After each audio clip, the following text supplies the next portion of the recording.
Well, good morning, everybody. Very good, very early morning for Simon over there on the other screen, but nice to see everybody. It is day 3. This is Goody Cook It Day.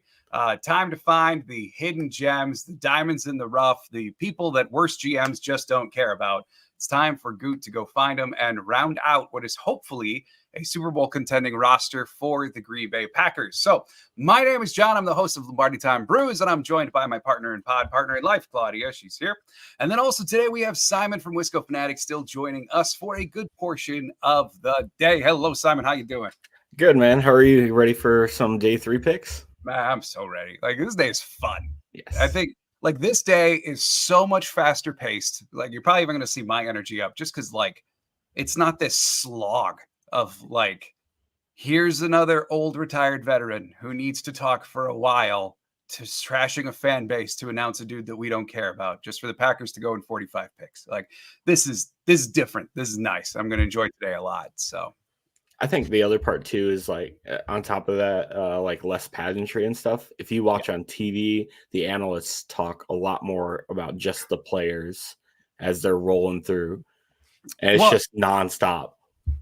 Yeah, I mean, I think one gripe that I have with like the big TV channels is they do like day 3 is where they'll keep on talking about day 1. Like they do neglect the day 3 picks a lot, and that's always been a little angsty for me. Little like, I want to learn about the dudes who are actually going to be Packers, not rehash the same stuff we've been talking about for 2 days.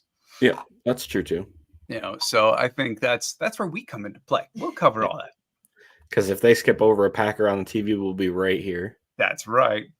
And they very much will. Joseph, how you doing? Justice Mosqueda of Acme Packing. Great article on smorgasbord of day 3 talent left. Oh, I haven't seen that one yet. With Packer-specific players at end of article. Let Goody cook. Wheel and deal today. Move up. Get 2025 extra. Woot. I will note, too, Goot talked in his late-night presser last night. Talked about potentially getting more ammo in 2025 today. He did acknowledge, in spite of wanting to leave this draft with like 13, 14 picks, like he talked about the other day, he did acknowledge that if they use every single selection today, that does diminish how many UDFAs they can bring in. Because the roster pre-draft is at like 72. Yep. You figure 13 picks, you're up to 85 of your 90 once you actually sign the class, because they don't really count till they sign. And then the Packers are most definitely going to do more than 5 UDFAs. So we could see some cuts. We could see some delayed signings on purpose to buy some time. We might see them just try to get rid of some picks to get some 2025 ammo. Like, regardless, there's going to be some movement today and then probably some transactions coming pretty quick hereafter. So, you know, I never seen the word smorgasbord spelled out before. So that was the first for me. You know, and I do believe that's spelled correctly. Well done, Joseph. Yeah, I think so. Janelle, hello. 4th round has been magical for the Packers picking O-line. Yeah, it has. And the Packers only have one 4th rounder as of right now, but I could see another O-lineman pretty quick off the board for Green Bay. That would not be shocking in the least. Joseph also saying, hope Goody finds a way to get to in round 4 again, or at the very least move up from 126 and get an early 5th. Somehow. Totally possible. Totally could see it. Scott. Hi, Jon and Claudia. Hello, Scott. Gotta get a kicker tonight. Scott. Maybe. Maybe. But I don't know. Like I was saying on the live yesterday afternoon, like even Jack Paletzky's still on the roster. Like they're carrying 3 kickers right now. So we'll see. Whoa, Tyler. Thank you for the super chat, man. It means the world. Thank you, Tyler. What's your opinion on how much the Packers value versatility? There's a saying, jack of all trades, master of none. Sometimes it's best to get that Bakhtiari who has just set it and forget it for a decade, right? So first of all, incredibly thankful. Yes, thank you, Tyler. Yes, like sometimes that is valuable, right? And Bakhtiari is a great example. Because Bakhtiari was very much a left tackle, going to stay a left tackle. Sometimes, too, like I believe the pick of Tyron Hopper to be last night, sometimes you pick a guy with a role in mind, too. Now, the way Goody talked last night Hopper sounds like he's very much going to be one of the 3 linebackers for sure. But at the same time, I got to believe with where they got him, what his traits are, they're looking at a guy that they believe can do a function that they might not have yet had on the roster. In which case, let him do the function and then see if he can do other stuff. I think Goot's approach, just overall, is almost like we've seen in the NBA, positionless basketball.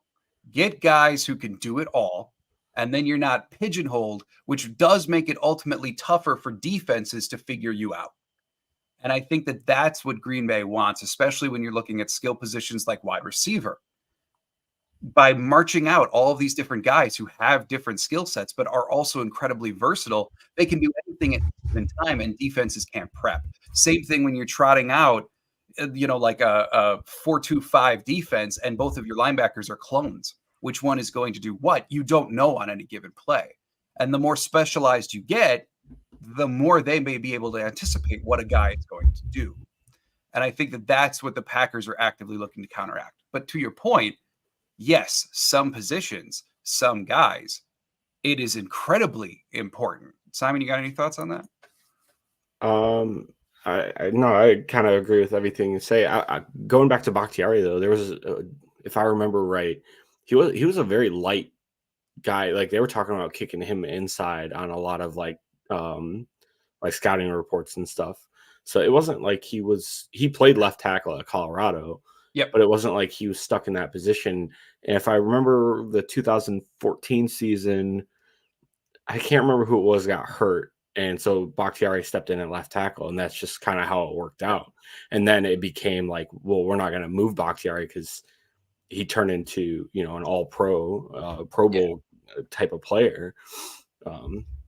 And I think that's part of it too, is like with a little bit of versatility, if guys get hurt, you're able to set other guys in there where if you drafted them for one position, then that's the only position they can play. Well, I think that's what Green Bay value with their offensive linemen a lot too.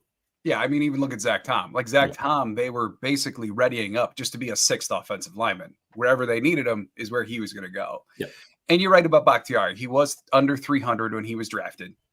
But almost like Jordan Morgan, like there were some profiles about him kicking in, but when he was picked, the Packers were like, he's a tackle. Yeah. Leave it alone. And then that's what they did. So yeah, Tyler, versatility is extremely important to the Packers for good reason. But there are still specialists in mind for sure. Yeah. Scott saying, what holes are, oh, I'm sorry, David. Whoop, read that wrong. What holes are left?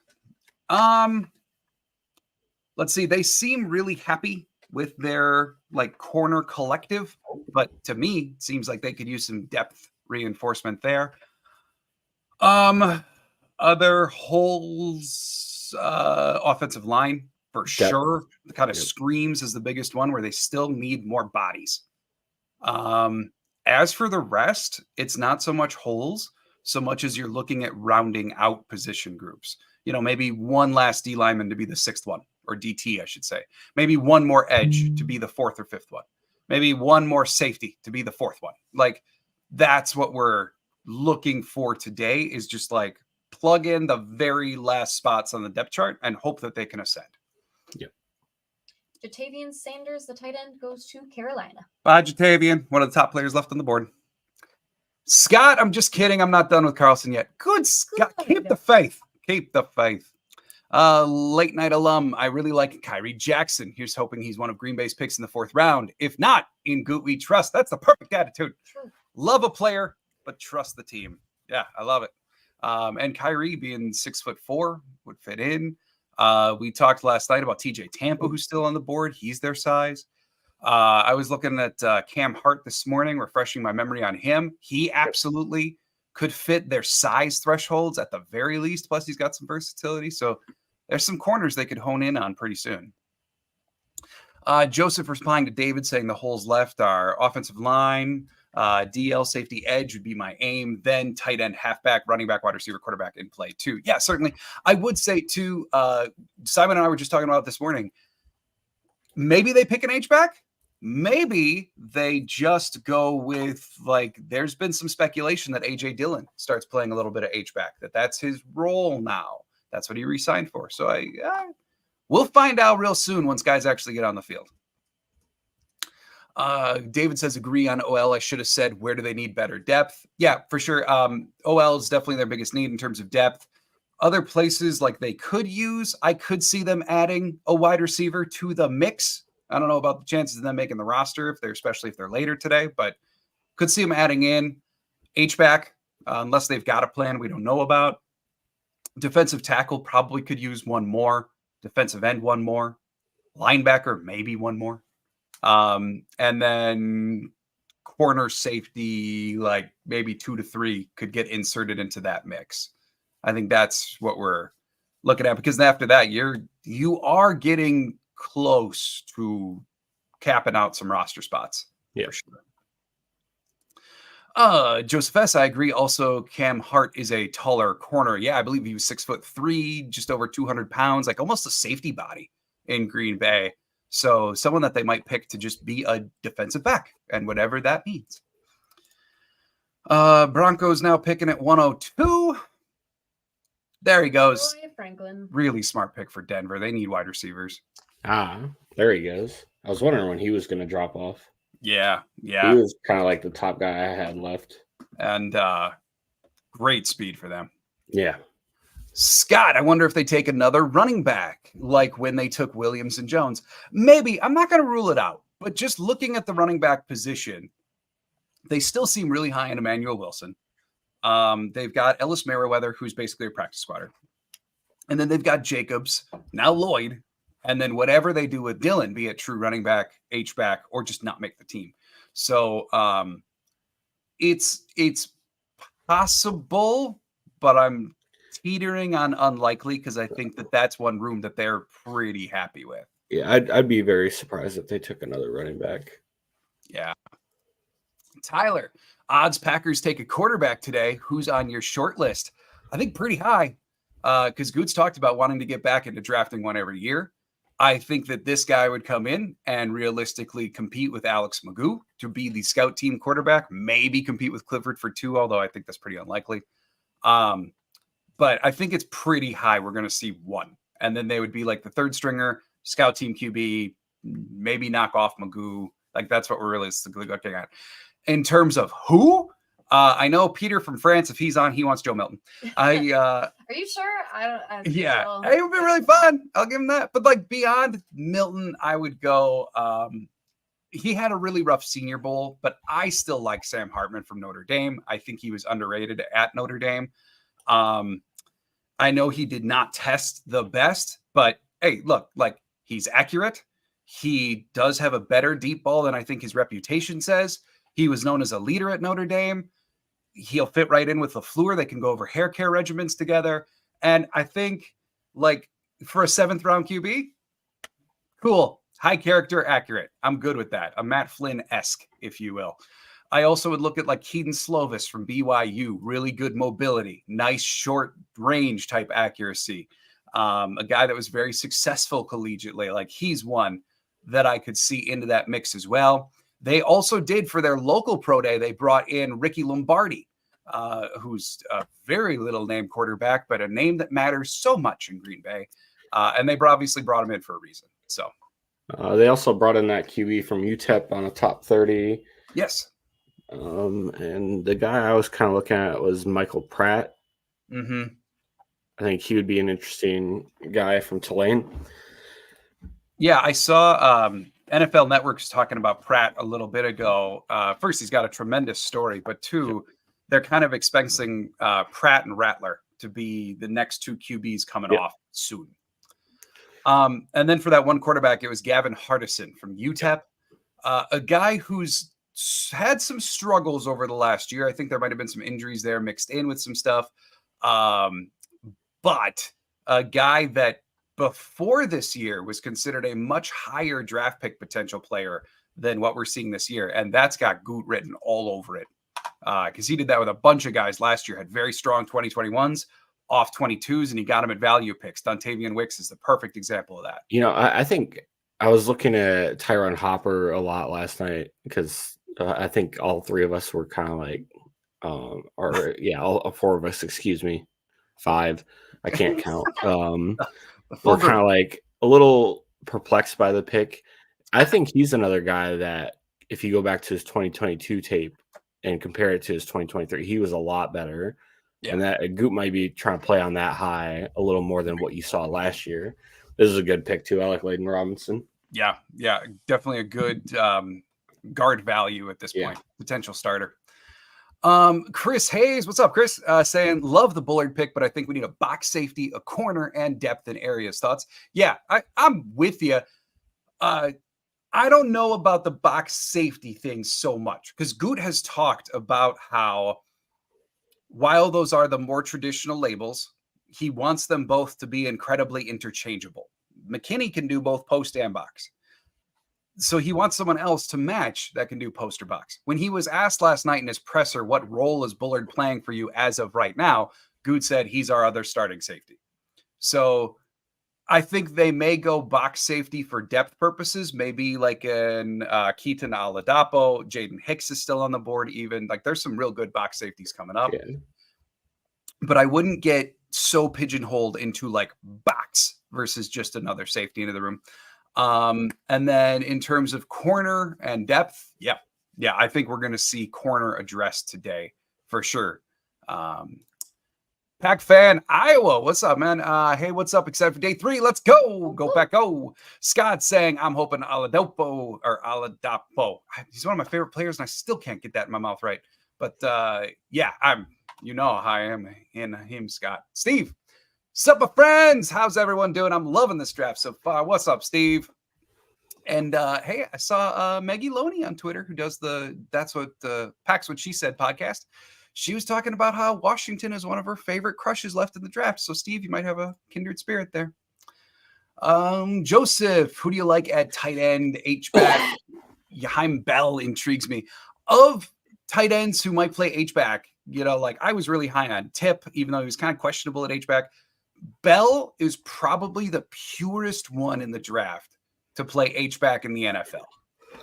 Beyond that, you're maybe looking at, although he's undersized, you're probably looking at Eric All from Iowa, but there's some major medical red flags there.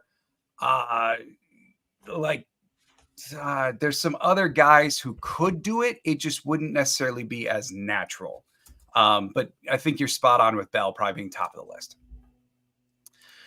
Thomas, what did I miss? I've been fighting my 3D printer. Yeah, I got to get a 3D printer. I really want to. I'm jealous of you. But I also know it's a battle. So maybe I'm just saving myself some stress and some hair. Yeah, not much. We just got rolling. Picks are just going. We're 4 picks in. And the names that we expected came off. Steve, Cam Hart would be a great pick for us. I'm a Notre Dame fan, so I know a lot about Cam Hart. Oh, sweet. Yeah, good. I will rely on you for some insider intel. Cody, chemistry pick there for Denver. Oh, with Franklin. Yep. Steve, if we draft Spencer Rattler, I'm making Jon and Claudia some awesome wings. I'll take him. I don't think they're getting Rattler, Steve. Sorry. Go Pack, go. Amen. Fun though. Oh, he would be fun, no doubt. They'd get a gunslinger back, but yeah, no. Reggie, Packers low key have the sexiest draft I've ever seen. Hey man, I know you probably mean that in terms of on the football field, but Jordan Morgan's eyes just get lost in them. I was just gonna ask, did he mean by looks or? Because I haven't either way. Either way. that's bright blue eyes he's got. Damn. Scott, a fast wide receiver in case Watson is out. I could see it, but even if they're fast, they're going to be big. I would be very, very surprised if they went with a little speedster. So if they're going to be fast, it's going to still be someone big. Maybe like a Johnny Wilson would qualify, although he's monstrous. Other big fast receivers, Cornelius Johnson out of Michigan, he may qualify, although he's not as fast. Hayden Hatton from, I believe, Idaho was really intriguing, but wasn't completely Packersy from what I recall, and he's very much round 7, it appears. So Yeah, we'll see about that. Tyler, are you content with Ben Sims at tight end 3, or is there someone that piques your interest for us to take today? I think it really depends, because I have a hard time believing that they're going to abandon H-back entirely. And Sims does not profile completely as an H-back. Maybe Davis does it. Maybe DeGuara does it. I don't know. Ultimately, though, as a pure tight end, I would say I am ultimately content if Sims is tight end 3. There goes DTD. Oh, man, Tyler's going to be upset, but it also makes a world of sense for Arizona. Yeah. So, yeah, like, ultimately content, yeah, as just a pure tight end 3, yeah, but he is very much just that, I think. Steve saying, let's go get Malik Washington now. I want Claudia to announce the Malik Washington pick. All right, she can announce the picks. She'll do all of them just for you, Steve. Joseph Goody said they had Hopper 0.1 second faster than they reported 4.6840. I saw that. Like, they had him in the high fives, which would increase his RAS dramatically. So makes a lot of sense.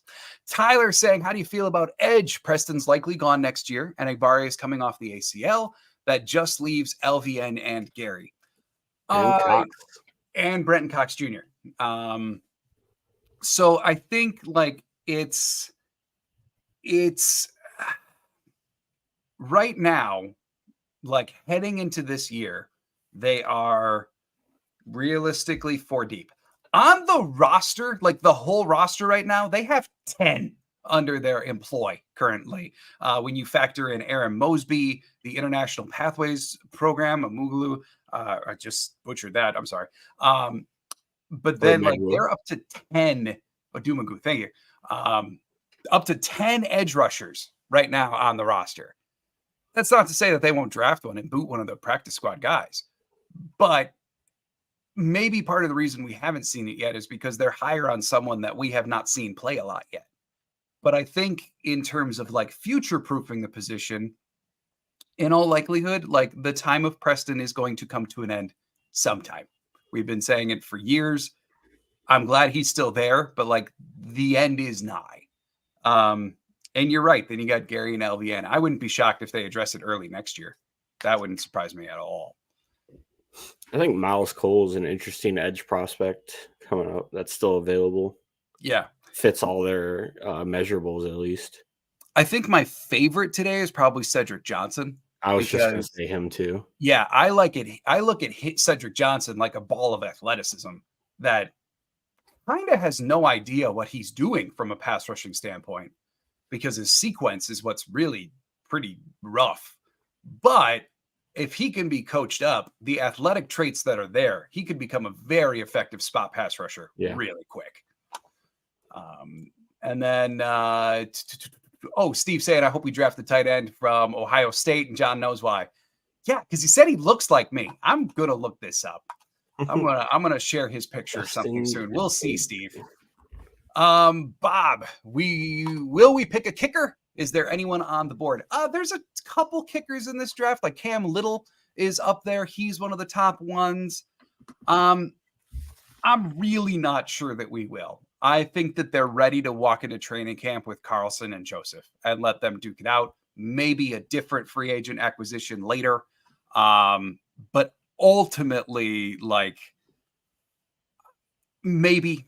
Like, I wouldn't be surprised either way. I'm leaning towards no, just because they are going to walk in with what they got. Yeah. And maybe since Thomas is here, maybe they will do a long snapper. We'll find out. And then Titan saying the Titans are Pittsburgh. I'm very sorry to hear that, Titan. So, all right. I want to look up that tight end from Ohio State, Steve. I think he's Cade Stover. Are they saying they don't like the Titans draft? Or is Titan? I feel like I've seen your name before. You are a Titans fan, aren't you? I mean, a little. Just because he's got a beard, Steve. Like, here, let me. I'll get this up there.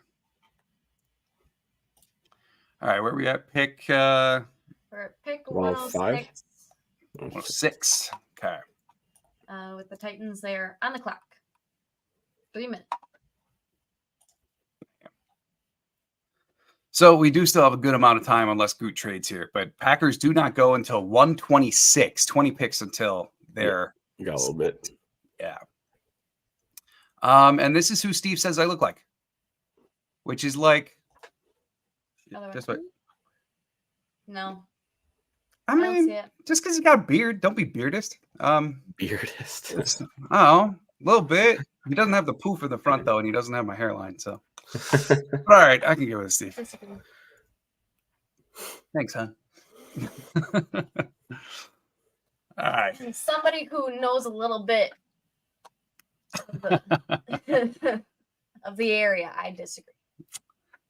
All right, so Simon, who is your absolute like crush right now that sometime today you want the Packers to wind up with on the team? All right. There are if you're holding me to one person. Yeah, we'll start with one. One absolute crush. One absolute crush. Hold on, let me pull up my other. I have like 5 Excel spreadsheets because I'm a weirdo. So just give me a sec.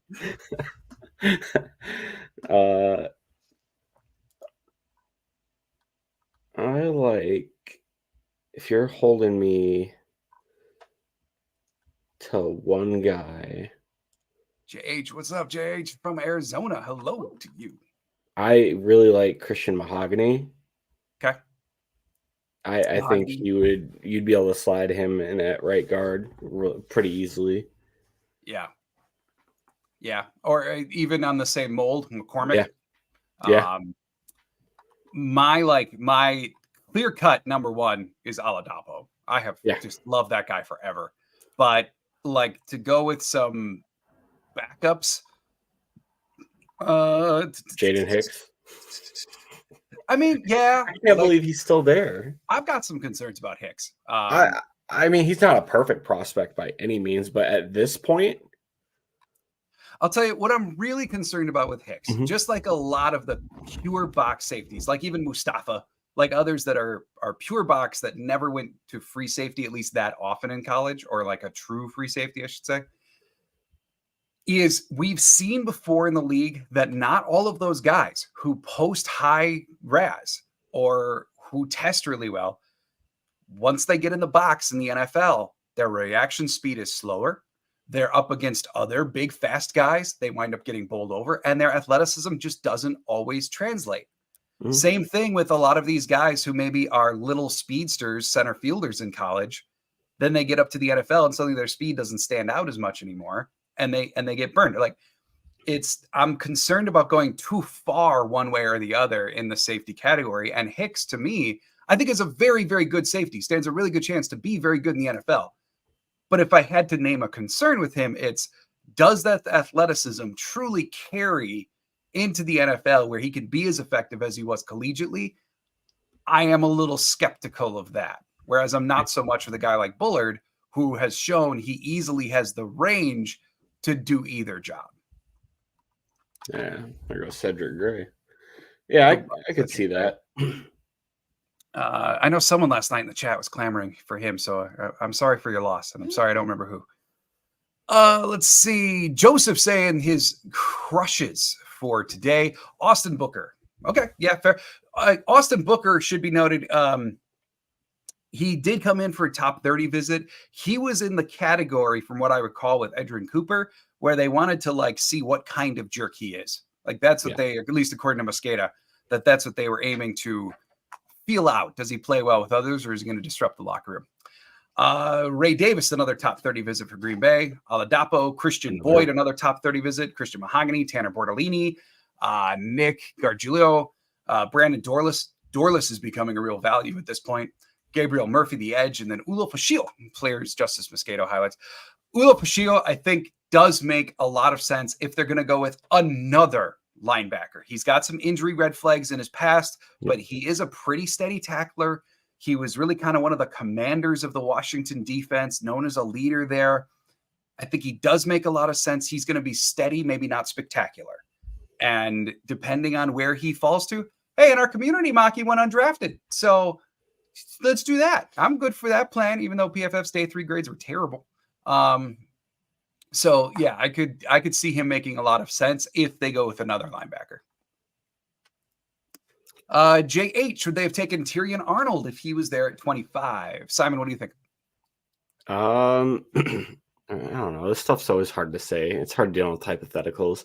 I don't know. It seemed like Goot was kind of like stuck on his guy.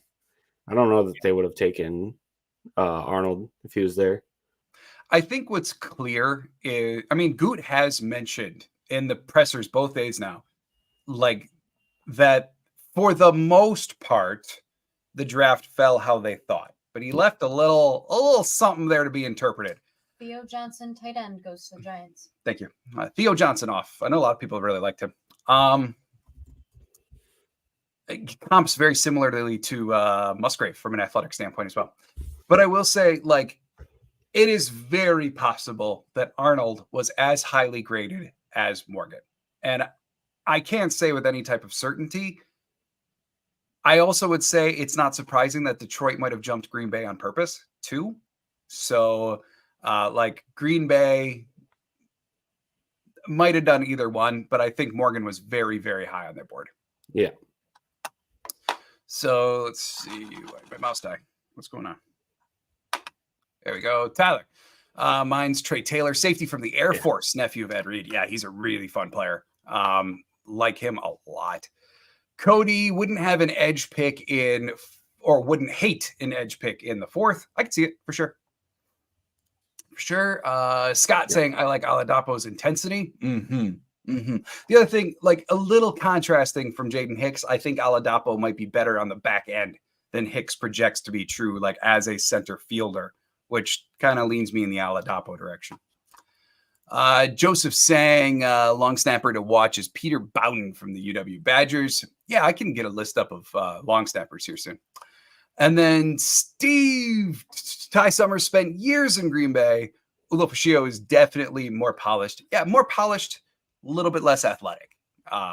I think is where because Ty Summers was like a freak athletically. I remember watching him in like training camp and preseason. I'm like, wow, this guy's got some sideline to sideline speed. Right. Like it's just like athletic freak. I remember looking up his RAS. I want to say off the top of my head it was like 9.8. Yeah. It's a shame it never fully translated. Like he was never able to fully put it together. So Tyler saying cousin, not nephew. Oh, so he's Ed Reed's cousin. Gotcha. Oh, okay. Yeah. There goes Kyrie Jackson. Yep. Goodbye, Kyrie. Sorry to those that have mentioned him. The 6'4" corner. It was really funny. Speaking of height, if you didn't catch last night's Goot presser, he was asked about Marshawn Lloyd being shorter than Green Bay generally picks their running backs at. And then the reporter said at 5'7" and 3/4. And Goot just kind of looked at the reporter and went 5'8" and 3/4. And the reporter's like, oh, I was just going off of what was reported. And Goot's like, yeah, we have him at 5'8" and 3/4. Yeah. All right. Okay. Which makes him a lot closer to the Packers line of things. And then he also talked about how like Marshawn Lloyd is he didn't use this word, but is thick at that 5'8" and 3/4, being 220 pounds. Like that is a very, very well-built man that the Packers drafted last night. I think one of your commenters last night said thick when he got taken. Right? Like thick with 3 C's. Like, that is Marshawn Lloyd. And yet he still has the elusiveness and the breakaway that we talked so much about last night. And JH, like you're saying it now, Lloyd seems a lot like Josh Jacobs. I've seen that comp done before. Like it makes sense. I think he's a little different in like maybe because Jacobs does so much bowling over of guys. Like I don't want to call him a power back because he's not a true power back, but like you see more missed tackles in terms of like forcing the missed tackle. Lloyd may be a little bit more agile to avoid the tackle. I think that's one of like the only real differences watching them go. Should be noted too, like Goot talked about the receiving ability because that was a question that came up last night, was with only 13 catches last year, how did the Packers know he can catch the ball? Good acknowledged that in the presser and basically talked about how like the combine is crucial for that they watch that very closely for these running backs, and they determined Lloyd can absolutely be a receiving weapon. He said he kind of mentioned that he has good hands. Yeah, exactly. And that he's shown them when they've gotten to see him closer up. Thomas saying, yeah, long snapper. Look, I know y'all know I discount it, okay? But they still got to get better. And Orzik was supposed to fix it, and he didn't. And it's sad. Brandon Dorless, tackle to the Falcons. Dorless, I mean, he was due to go sooner rather than later. So if you were hoping for D-line help for Green Bay, there goes one of the better ones left, although he probably would be a D end in Green Bay. So he's kind of would be like an interesting tweener player because he's a little lighter a little heavier on the end and a little lighter in the middle. Yeah, almost like we spent time talking about like Michael Hall Jr. Like a little bit more tweener. Dorless, to me at least, is like kind of in that mold. If you got to pick one of the two, I'd probably kick him out more D end than DT. I agree. But a good penetrator for sure. Steve saying Marshawn is compared to DeAndre Swift too. Love the shorter backs that are harder to see. Oh, I haven't seen that comp at all, but I could see it. It makes sense. I think he's probably a little less quick, a little stockier off the top of my head, but I could see it. Lloyd is going to be Aaron Jones 2.0 from Pac Fan Iowa. Okay. Statement, and I really hope it's true. Yeah, I would not mind. But I see the similarities for sure. The like we read on the profile last night, the patience, the burst, the reading the line, all very, very Aaron Jones-esque. Patrice, are the Packers planning on drafting a wide receiver? Planning on?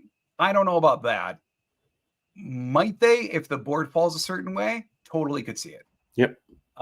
Tyler, who actually went to the Senior Bowl last night, he talked last night about how he asked Packer scouts at the Senior Bowl and they were watching Brendan Rice from USC.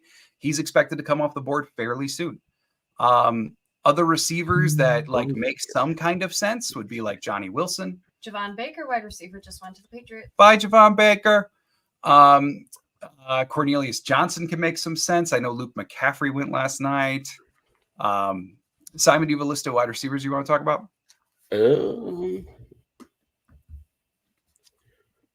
didn't do a ton. I'll be honest, I didn't do a ton of research on wide receivers because I was kind of in the same boat as you. Is if the Packers take a wide receiver, it's probably going to be early because otherwise you're just sticking them in the back of the roster and they're just competing with guys that already have established play a little bit. Peter, to answer your question, as of right now, unless they trade, I think they might have just traded. They did. Green Bay traded. Yep. We are picking now. Peter, you brought my attention to it. Thank you, Peter. I have the ESPN draft cast up here, and I'm like, wait, we're not the next pick. We are. We are with the Jets. We traded. Yeah. Would you mind just looking up the trade comp if you can? Twitter's probably best bet. Steve, Johnny Wilson is another skill set. I love Johnny Wilson. We will get back to the comments in just a second. Let's see what's going on here as the Packers have traded up. Simon, any guesses on who they just traded up for? No, not a clue. I'm going to be 100% with you. I have no clue who they could be looking at. I mean, I can't believe TJ Tampa is still there, too. TJ Tampa, Cam Hart can make a lot of sense. Yeah. Leonard Taylor having traded up. I like Leonard Taylor a lot. Okay, the pick is in for Green Bay. Johnny Wilson. Yeah, give me Johnny Wilson. That would just be fun. It'd be so fun watching him. To just put a big old tight end in there, basically. Yeah, Bo Braid would be an interesting pick here. So I like Bo Limmer a lot. JH saying audio just dropped. Could people comment? Let me know. Is audio still good? Are we good? Let me know if you got any problems out there.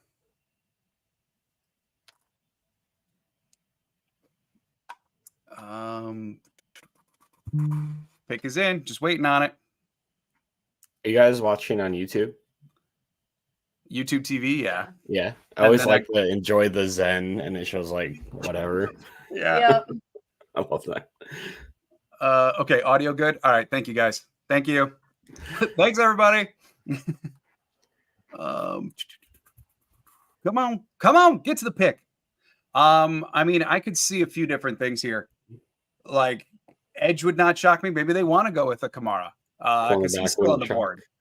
If they want to grab another safety, like Jaden Hicks immediately comes to mind as the top one. Cam Hart, maybe. Yeah. If they want to get into the category of like Mahogany or Mason McCormick, that can make sense here. If they want to add that in terms of like big edge bodies that fit their more typical approach, maybe a Brennan Jackson. Yep. That would make some sense too. So, I think Gabriel Murphy is kind of an interesting edge guy too. Thank you, Wisco. Packers traded 126 and 190 for 111. Okay. So okay. Yeah. So gave up a fifth or a sixth? 190. That's their round 6 is 190. Yeah, that's their wow. That was their earliest 6. Okay. So they trade their fourth 126 and their earliest 6th to get up 15 spots to 111. I like it. The 6th they got from New Orleans. Perfect. Thank you, Wisco. Come on. They're taking forever with this. We're in commercial. I always hate the commercial right before our picks. And they seem to always do it. Always the Green Bay. Always. All right, here we go. Pick is in. Pick 111 for the Green Bay Packers. All right. Is LaFleur in a sling today? He's not in a sling, but that arm is. No, he just doesn't move his left arm. That arm is hampered somehow. It's like he's not moving it at all. And he's in some kind of brace under his shirt, it looks like. Yeah, a shoulder brace or something. Yeah. Yeah. Something's going on there with LaFleur. Mm-hmm. Come on. We got the all right, here's the selection. Claudia, it's up to you. All right. Do you want to remove the pick is in so that they can see our reactions? Oh, sure. I'm so proud of that, though. All right. Two. Man, let's get to it.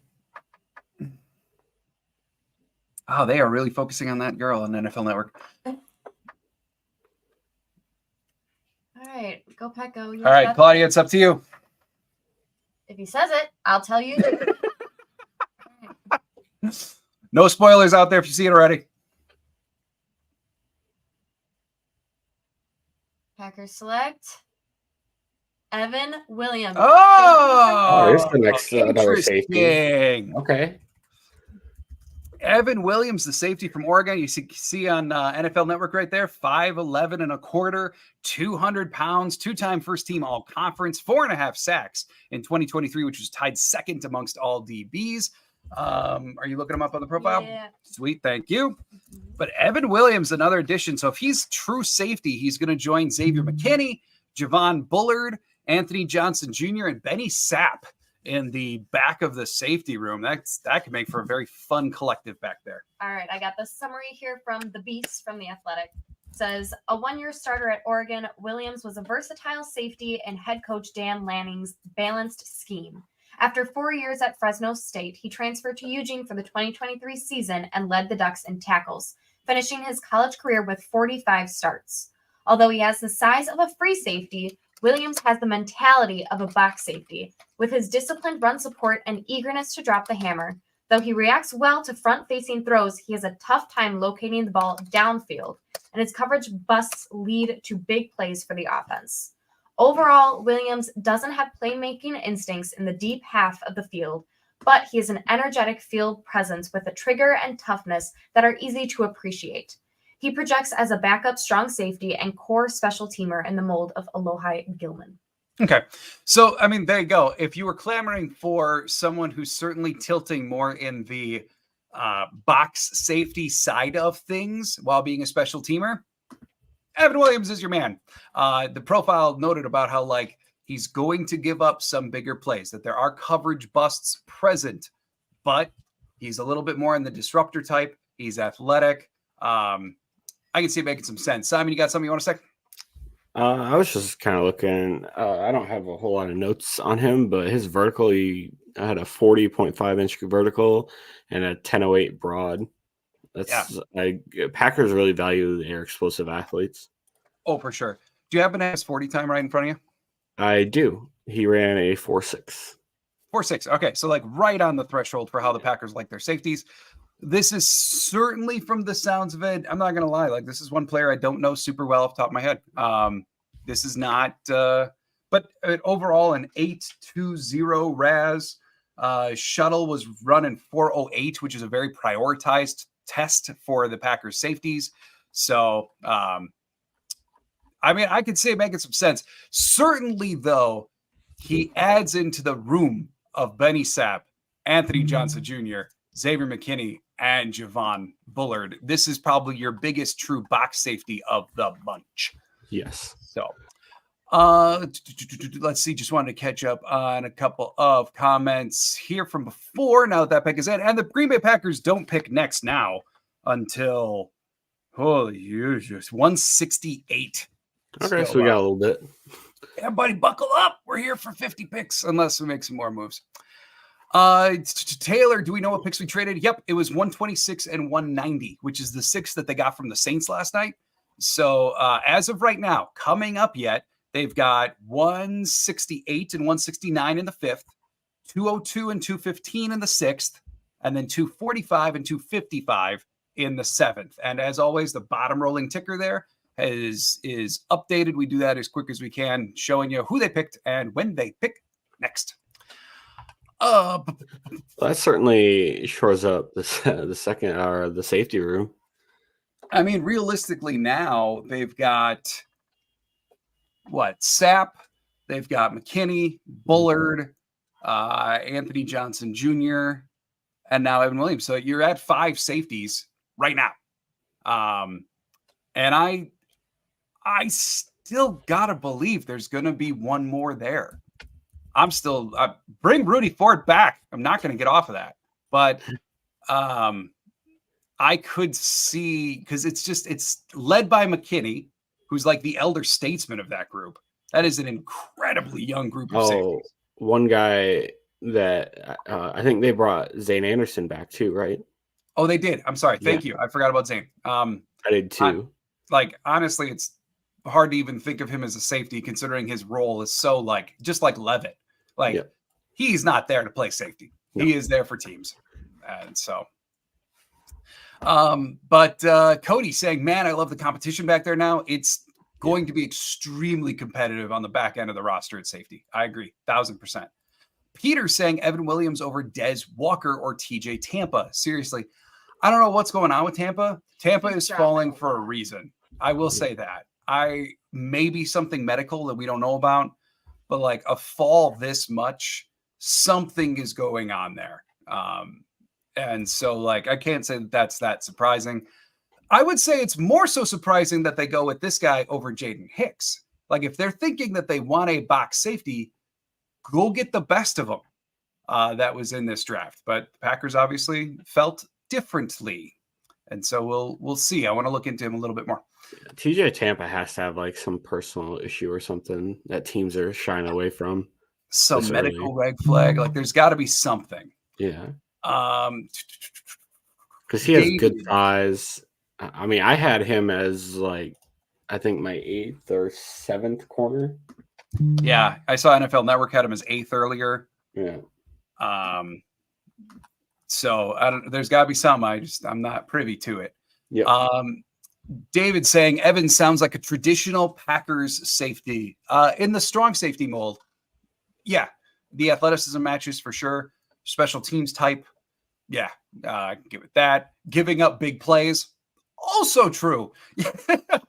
Scott, what pick did the Pack give up at the trade? 190. So they moved up 190 there earlier of the 6s. Walker to Baltimore. Yes, Devontae Walker went right after Green Bay to Baltimore. So if you were hoping for him, he's gone. Tyler saying Evan Williams was the 20th safety on the Packer Report draft guide and a 7th round grade.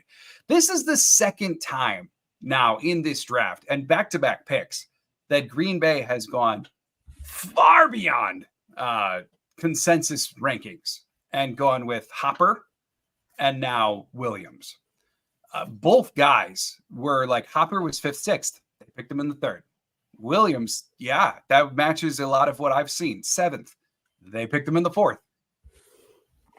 When asked about that last night, at least in regards to Hopper, Gutekunst said that from who he was talking to around the league, because GMs, and they're more so they're like disciples, they're scouts, are constantly talking to other teams about what other teams are going to do. And Gutekunst acknowledged in his presser last night that like they felt as though Hopper was going to go soon. And if they were going to get him, they needed to get him.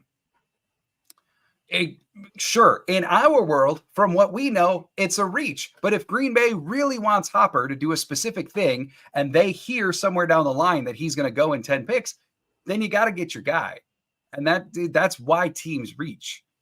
Evan Williams maybe is the same mold and would be super interested to hear what they say about him. Simon, you got anything else to add about Hopper? Or, sorry, Williams? Evan Williams? Yeah. No, I mean, I'm not really surprised by the safety pick. I think we all knew that they had to do something in the draft to shore up the back end outside of grabbing McKinney in free agency. They picked their guys, and I'm not mad at it.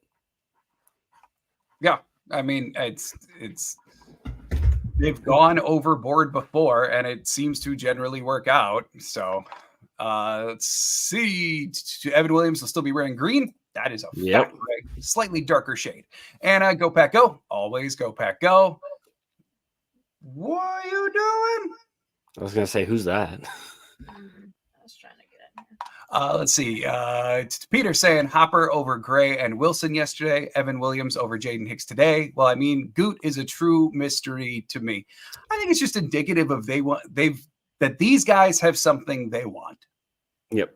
And I am not one. I have never been one to trash a pick, because ultimately we just don't know. And I don't want to sound like an idiot in 2 years when the dude is good. I'll fall in love with guys, but it's very hard for me to hate picks because I don't know what they're thinking. And it's hard for me to judge thinking when I don't know it. Javon Foster. Wow. So Javon Foster, very much a Packers tackle type. I kind of wanted him. Yeah. I like him. Yeah, he was one that really like met everything they would want. Joseph, wow, yesterday you guys said 126 plus 168 to 110. So with only taking 126 plus 190, we beat the chart. Yeah, we were using the Rich Hill trade chart last night, and this does come in like the math. Goody won, at least per the chart anyway. Kamikaze Goot loves his UDFAs. Now he's drafting them. Hey, consensus was 7th round, not quite UDFA. Tyler, I like Wilson, but I can see the injury history being a concern. It's Wilson. Which Wilson? Which one are you talking about, Tyler? And then, are you saying Johnny Wilson? Wilson from Florida State. Could be. David, John, they traded up to select Williams. Yeah, they did. Which again, to me, indicative of he has something they want. Yes. Or knew that they needed to go up to get him. Keep in mind, folks, too, like, Peyton Wilson. Yeah. Keep in mind, too, the farther you get into the draft, and granted, we are only in round 4, so it is early, the more the board doesn't matter. Yep. The more teams don't care about value. That's round 1 talk. That's round 2 talk. Still kind of there in round 4, but you're getting to the point now where teams, we see it with every single team, they're just going to start picking guys that they want, that they like. It's not so much about the value anymore in day 3. Yeah. So it's you can feel about it how you feel about it. It is just the reality of how this works. And it looks like Evan Williams has got something that Goot loved. I'm not going to tell you what it was because I don't know. Peter, I'm going to send tape of Jaden Hicks highlights to Goot. He must have lost it before the beginning of the draft. Or he just hates Jaden Hicks. Maybe he doesn't like him. Maybe Jaden Hicks slept with his wife. I don't know. But, like, we don't know these things. That's all I'm saying. What if Jaden Hicks walked in the office and gave Goot the bird? Right? Like, no, we in reality, we just don't know. And so I'm very eager to hear the presser. Yeah, Peyton Wilson, Tyler, I very much agree with you. Like, the fact that Peyton Wilson is still there, I have to believe is pretty exclusively because of his medical history. Peyton Wilson got taken by the Steelers. Someone is, oh, did he? Yeah, he did last night. Thank you. I forgot about that. He was like the very end last night. Yep. He was like at the end of round 3.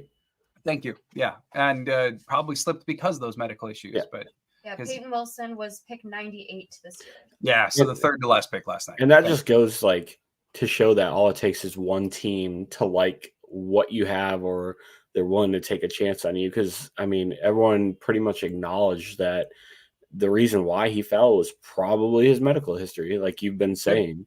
And all it takes is for one team to be like, I think the risk is worth the reward. Yep. And then they go. Yeah. I mean, look at Tavondre Sweat, right? Perfect example. Yeah. There was talk before the draft of like, well, he was already a partier. He went on top 30 visits to prove to teams that he's not a partier. And then he got a DUI like 3 weeks before the draft. And so the talk was, well, now he's going to slide. Now he's going to be early day 3. He's not going to be round 2 anymore. Obviously, the Titans yesterday took a look at Tavondre Sweat and just said, we don't care. We believe in him. We're picking him. And they still took him in round 2. Like, so like the perfect way to say it, all it takes is one team to say, we don't care about the red flags. We're taking it. So. And I think, oh, sorry, you can read your comments. Oh, no, you're good. Go ahead. I was going to say, and I think in Green Bay, it's like we acknowledge that these guys have these flaws in their game. Are they fixable? And they're probably looking at Evan Williams and saying the same thing. Like, we acknowledge that there are flaws in this guy's game, but we like everything else, and we think it's possible to fix those flaws. So we're going to choose him here. Yeah. Yeah. And certain teams have to project forward to and say, well, if we fix his flaws, then he's like a round 2 guy. And that's super easy for us to fix because we just dealt with that guy from that guy down the street like last week. Like, teams do look at it that way as well, for sure. Let's see, catching up on a few. Peter saying wasted picks in drafting future UDFAs is typical Goot, and I hate it. Dude, the team's pretty good, right? So, like, the last couple of years have been pretty good drafts. And he also has found some UDFAs like that have contributed. So I think at some point he's got to earn a little bit of faith, even if it goes against the consensus board, which is wrong a lot. David saying this is where they draft the guys that visited. A lot of times, yeah. Like I noted last night, like 10 of the 60 drafts that they conducted in the prior 2 years wound up as Packers. Almost all of them were day 3 picks. So yeah, for sure. And also, this is a good time. I'm sorry, Simon. I want to say this. This is a reminder to anyone out there, and I'm not scolding anyone. It is very important to me on this channel, as well as Wisco Fanatics, if you're joining us from their channel, since they're broadcasting it, that we do stay respectful, not only to the people on the screen, but to the people out there as well, to other podcasts, etc. We are all in this together to root for the team. Don't forget that. Okay. I just want to say that. Yeah. 100%. JH Peyton Wilson is old at 24. That too. I mean, for draft prospects, yeah. Which is really like really sobering sometimes. Yeah. Just in all ages in the NFL, just in general. Yeah. Like, oh, the guy's 30, should retire. Right. He's right. 30. Dude's 33. He's getting to the end of the road. You're like, shit, put me in a grave. Let's see. Joseph, I recall Peter had it. No, I'm not going to do that. Rocket Knees, yo, this is Halfley input all the way. It's possible. We saw it when they added Bisaccia, that like they started doing Bisaccia-esque picks, especially in day 3. Maybe they never did it for Joe Barry, but maybe with Halfley, yeah, maybe they are giving him some input about what they want. Maybe. Let's see. Jason, probably Cooper or Buller. Not sure what that's in reference to. JH saying in Brian Gutekunst's tweet, trust. That's as right. it should be. As it should be. He's a GM for a reason. And you like look, in 2020, 2021, let's be honest about it. Those drafts pretty much sucked. It's true. He had a down few years. 2022, 2023, you can't really say that. Drafts are really good. They've been really strong, like really strong. And that's not like being overly flowery or homey or whatever. Like, they were good from a football perspective. Gotta give credit where it's due. Rocket Knees, PFF getting picks wrong. They had Packers selecting quarterback from Iowa State instead of Evan Williams. Threw me for a loop for a second.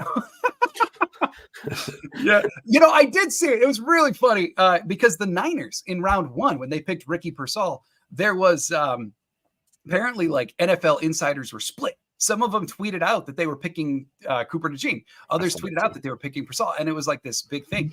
Apparently on another Packers show, a couple of guys that I've actually interacted with before, but like Paul Noonan and Tyler Brook, they just like expounded that like maybe this is like Game of Thrones where John Lynch like told different scouts different things and then saw where the leaks were coming from. And that got picked up by aggregator sites and they were like quoting it as fact. Like, guys, if you follow aggregators, stop. That's all I got to say. Scott saying shoot Bortolini gone. Yep, just went off the board. Who did he wind up going to? Bortolini went to Indy. I missed that pick totally. Yeah, it was like 2 picks ago. Indy is in their draft style has some traits similar to Green Bay. Yeah. So that is not a surprising selection at all. Can't have any pasta on our team. So yeah, go ahead. If I can going back to talking about Evan Williams, and I'm not crapping on the person's comment. I mean, you don't know if Evan Williams is going to be a UDFA either. Cool. I'm sure he had much interest from other teams. And looking at, so I like the Packers report draft guide because they specifically talk about Packers thresholds and stuff. Yes. And Evan Williams fits their thresholds on height, weight, and he has over 80% broad jump, and he has over 8 RAS. Like it makes sense as far as the player themselves. Mm-hmm. And so I'm like, it's hard. You don't know who's going to be a UDFA, and there are guys that people are like, oh, why didn't they draft this guy that ends up being a UDFA that was 140 on the consensus big board? Like we just don't know. And that's like Brenton Cox last year. They were talking about like, well, if he didn't have all those school issues, he would have been like a midday 2-3 pick. Maybe not 2, but like 3 day 3-4, I think is where he was going to go. Yeah, 3rd, 4th round pick. So we just don't know. Well, and there is a certain element too. Like there does have to be a little bit of faith for every GM, even the terrible ones, about how like Goot isn't sitting in his chair going, I know I can get him in the 7th. I'm going to take him now. Like, no, it means that he heard something from someone that says, hey man, you want him, you got to get him. And like, they're not ignorant. Mason McCormick to the Steelers. Goodbye. That's probably an instant starter for the Steelers on their line. So the Steelers now, that line. I think that's their 2nd offensive lineman now, right? Yeah, they took someone else. They got Zach Frazier. That's right. So there you go. They got a bulky duo in the middle of their line now.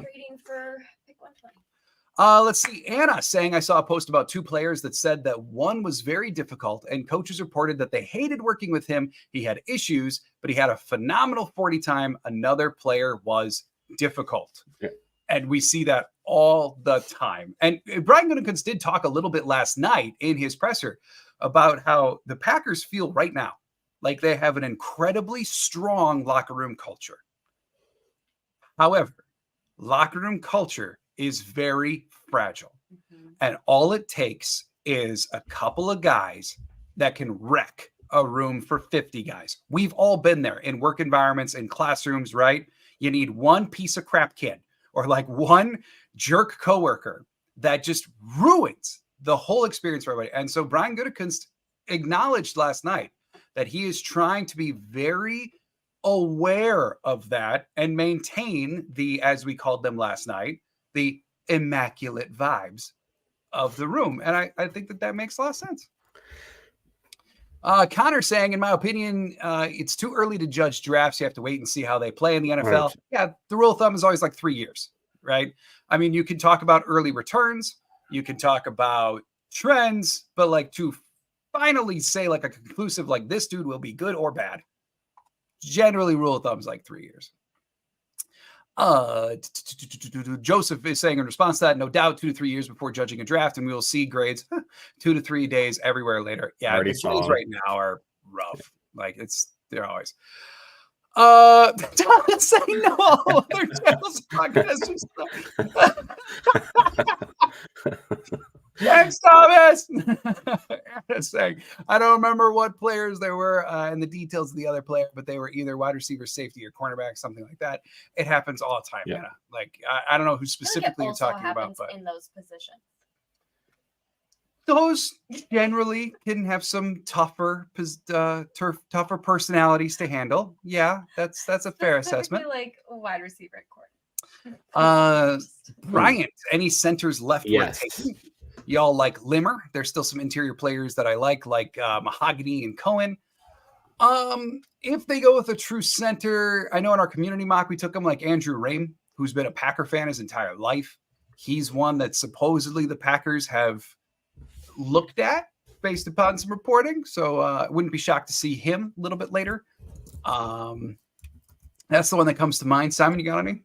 I like Hunter Norzad a little bit. Oh yeah, good one. Yeah. I had him. Bo Limmer is like kind of my other guy.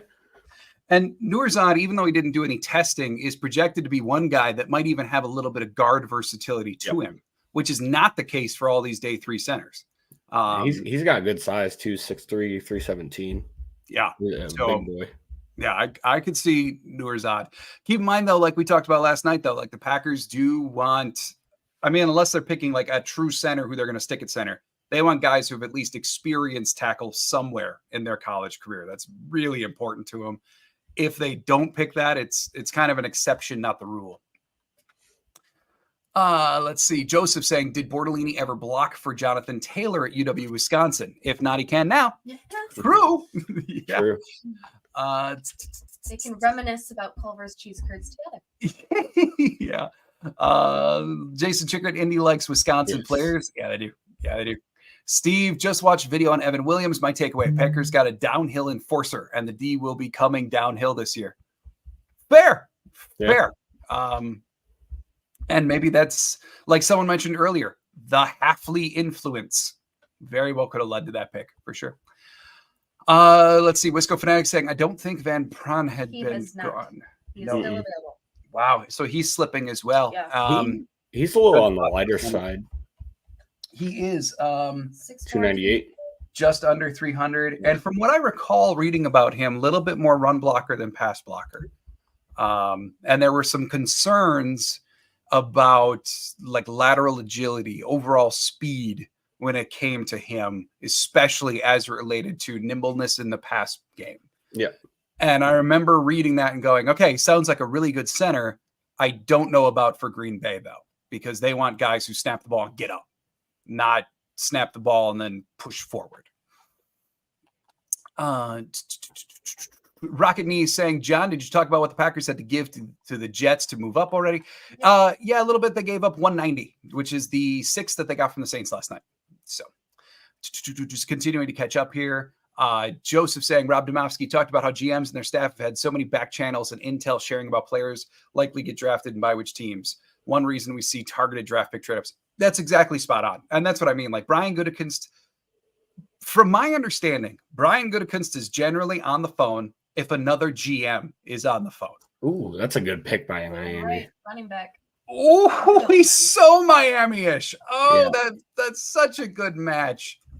That's kind of crazy because they just re-signed Raheem Mostert. They took a chain last year.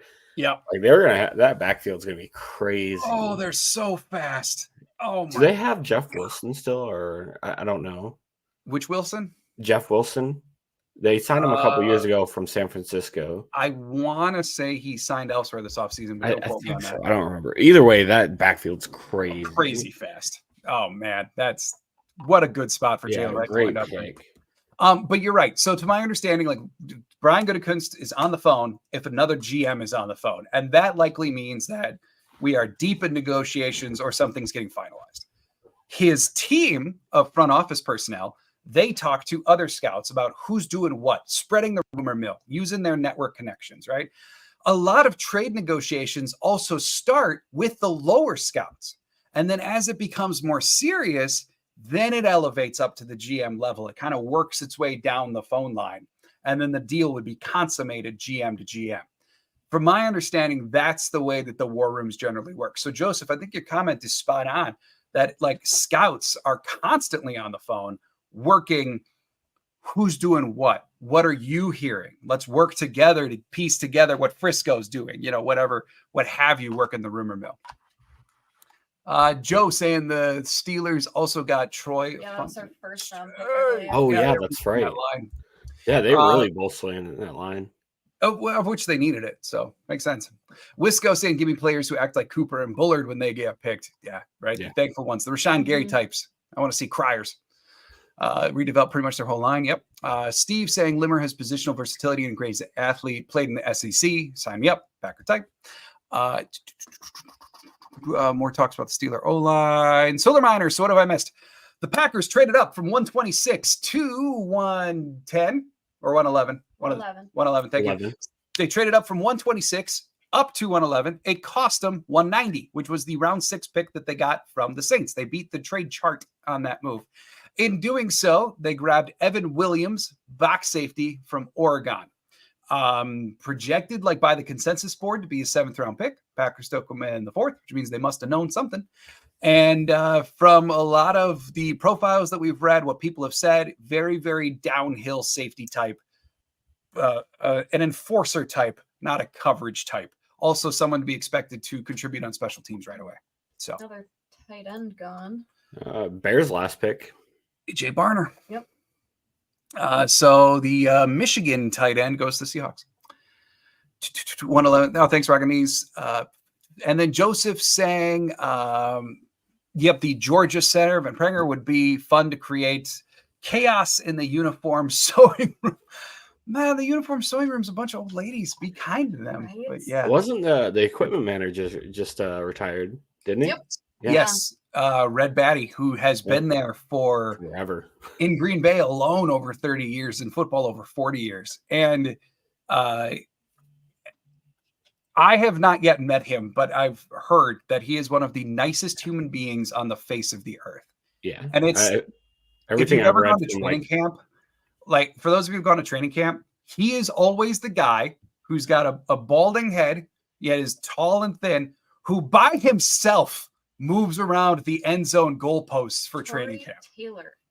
Wow, they took a punter for how many punts they're gonna have this year.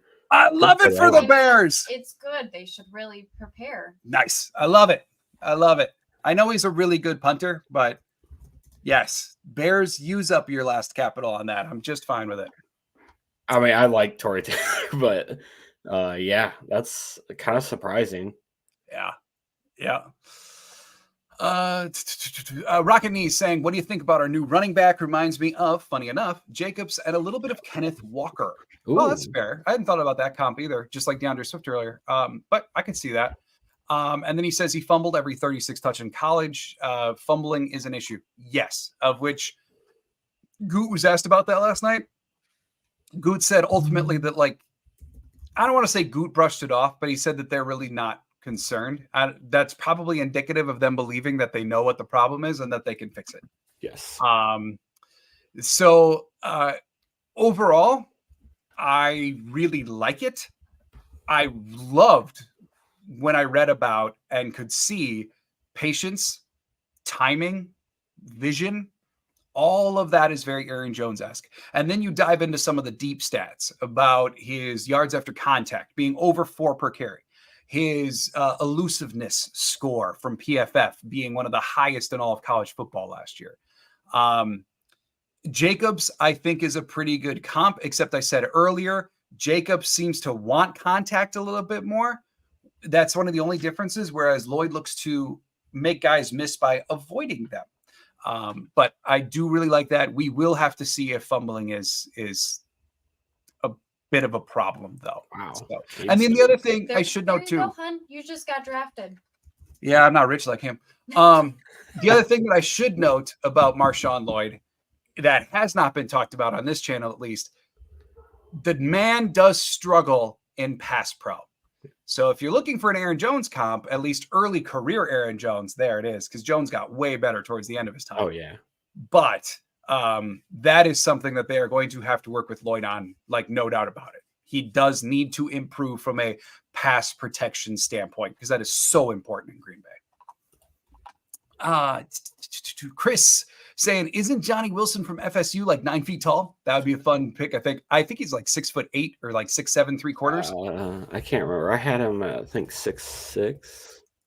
Gigantor for a wide receiver at a minimum. Oh, and sorry, also 6'7". Wilson, yeah, 6'7". Oh, okay. ESPN has him as 6'6". Okay. He run blocks like a monster. Yeah. There's some people even saying he should switch to tight end in the NFL and be like a Travis Kelce receiving tight end-esque who only goes in line sometimes. I like him from the standpoint of, imagine an Alan Lazard who's a superior receiver, yet is bigger and that good of a run blocker. That would be a welcome addition to the offense in my mind, for sure. Joseph saying, wow, might have to listen to some Chicago sports radio after that punter pick. It would be some nice entertainment for you. Wisco saying, Ariza was more of a punting phenom, was a 6th round pick. I like Taylor, but a 4th round pick. The only thing that I can think of is, unless the Bears make a trade, that was the Bears' last pick, as Steve notes here. So but they don't the have a lot of Bears picks next year either. Right. So the Bears might have looked at that and said, I don't care if it's 4th, 5th, 6th, 7th. No one's trading back with us. We need a punter. I want this punter. Just pick him. Like I could see the Bears just kind of putting their hands up and going, we're done for the day. Who cares if it's round 5 or round 6 or round 7? Pick what we need and let's be out of here. Yeah, Ryan Pohl's future is really nested in in Caleb Williams and Rome Odunze working out. Yeah, very much so. Which they stand a good chance of it working. So too. I think the Bears have gotten better. 100%. They've gotten better. But the Bears, I don't know. The talk of too many wins is just nuts. Joseph saying, my guy, 6'6" with a 4'5", 240 and a great blocker. Taller, faster Lazard, Goon wide receiver. Hey, Joseph, like mines. Blaine saying, Goot said the new running backs fumbling can be addressed by training. Yeah, thank you for having the exact quote. That's why I don't want to say like Goot wasn't dismissive, but you could tell in Goot's mind this was not a huge deal. Certainly not a deal breaker. Angelo saying, have any kickers gone yet? And will they try to get one? We talked about kicker a little bit earlier. No kickers have gone yet. I wouldn't be shocked either way, but I'm leaning towards no, just because they've got 3 kickers on the roster already. They certainly could cut one to take one on, but I think they're ready to walk into training camp with Joseph and Carlson competing. But if they pick one and have it be a 3-man, I would not be shocked at all. I think they want to give Carlson a longer leash, even though Goots talked about, Carlson really needs to earn the job this year. I still think they want to give him a longer leash than a 3-man competition. Steve, damn it, Stover's gone. Yes, he is. And he's now much wealthier than me.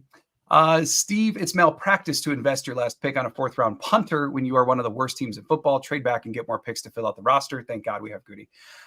Just remember, Steve, and this is the only thing I'll say about it, is it takes 2 to tango. Yep. If the Bears tried to get back into the 5th to take the punter, and no one said they would do it. Like maybe everyone knew they were going to take a punter and said, oh, you could take him in the 4th. So I'm not saying you're wrong at all. I'm just saying, keep that in mind. And you're thinking, these trades always take 2 to tango. It's a lot more complicated than PFF and PFN. Rocket Knee is saying, so far needs are met while adding some potential stars, maybe 2 reaches, but this draft looking good so far. Yeah. And I think that's ultimately where I'm at. Am I bold over saying that this is the greatest draft of all time? No, I'm not. But I'm also not really upset with anything they've done either. Hopper, Williams, yeah, they look like reaches on the consensus board. I'm very interested to hear what they have to say about Williams. I might look that up in a little bit, see if they've done that presser yet. But ultimately, like, they're picking these guys for a reason, and we'll see. Hopper, I fully believe, after even reading more about Hopper last night, I just believe that they have got Mustafa to the 49ers. goodbye, Safety. Mustafa. I just believe fully Mufasa's gone. that they have a role in mind for Hopper. Oh, they doubled they're up gonna on put him in that safety too. So that's what I gotta believe in terms of why they picked Hopper. I think they've got a role in mind that they. I think you can really look at this draft, even if you don't like the players as your own personal opinion. You can look and see the vision. Yeah, and plus too. I mean, last year they were entering. Yes, they believed in Jordan Love, but they were entering year one with a young quarterback. And I think last year was a lot more open. Like, they had more spots that they needed to address. And so it was a lot more like, let's move around. Let's get the guys we want. Let's or just be more open to the freaks that might pan out, etc. Whereas this year, like, you're on the cusp of a contending window. So you're doing a little bit more, like, you are doing some best player available, but they might be a little bit more selective with, like, hey, we do not have XYZ on the roster. I want this dude for X, this dude for Y, this dude for Z. Go get him. And then they go get him. And you do see that shift between rebuilding teams and contending teams that are generally a little bit more discerning, generally a little bit more purposeful in their selections, even if they go contrary to board. Jaden Hicks sliding? Yeah. Far. Sliding far. No doubt about it. Steve saying, I hope we get Mahogany from Boston College in round 5. We get back-to-back 168, 169. Malik Washington and Mahogany. You've got your favorite, Steve. Simon, I know you're really high in Mahogany. You want to talk about him for a minute? Yeah, let me pull up. Oh, there goes Bucky Irvin. Yeah, notes. I was just. Bye, Bucky. Bye, Bucky. A new muscle hamster for the Bucks.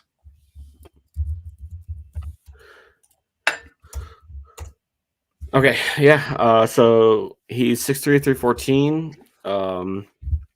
He had a 32.5 vert, almost 11-foot broad, 9.64 RAS. He has a ton of football played. Yeah. He played over 2,300 snaps. He only allowed 4 sacks, 5 QB hits, and 20 QB hurries. I think in pass protection, he's like kind of an immovable guy. Like he's really in there. He has kind of heavy feet, so he struggles a little bit with the quicker interior guys, but I really like him. Yeah, and obviously Hafley's going to know him incredibly well. Oh, and sorry, I was going to say he could slide in that right guard spot, I think. Mm-hmm. I think it's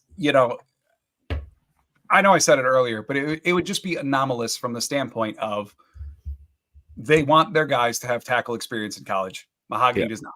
And so from that angle, not that it would be a bad pick by any stretch. I'm just saying in that one way, it would be fairly unpackersy to go with a guy like Mahogany. I think this is like we've kind of said a few times, this is where you start getting away from those things that you like and start taking guys that might have those one or two things that you don't love.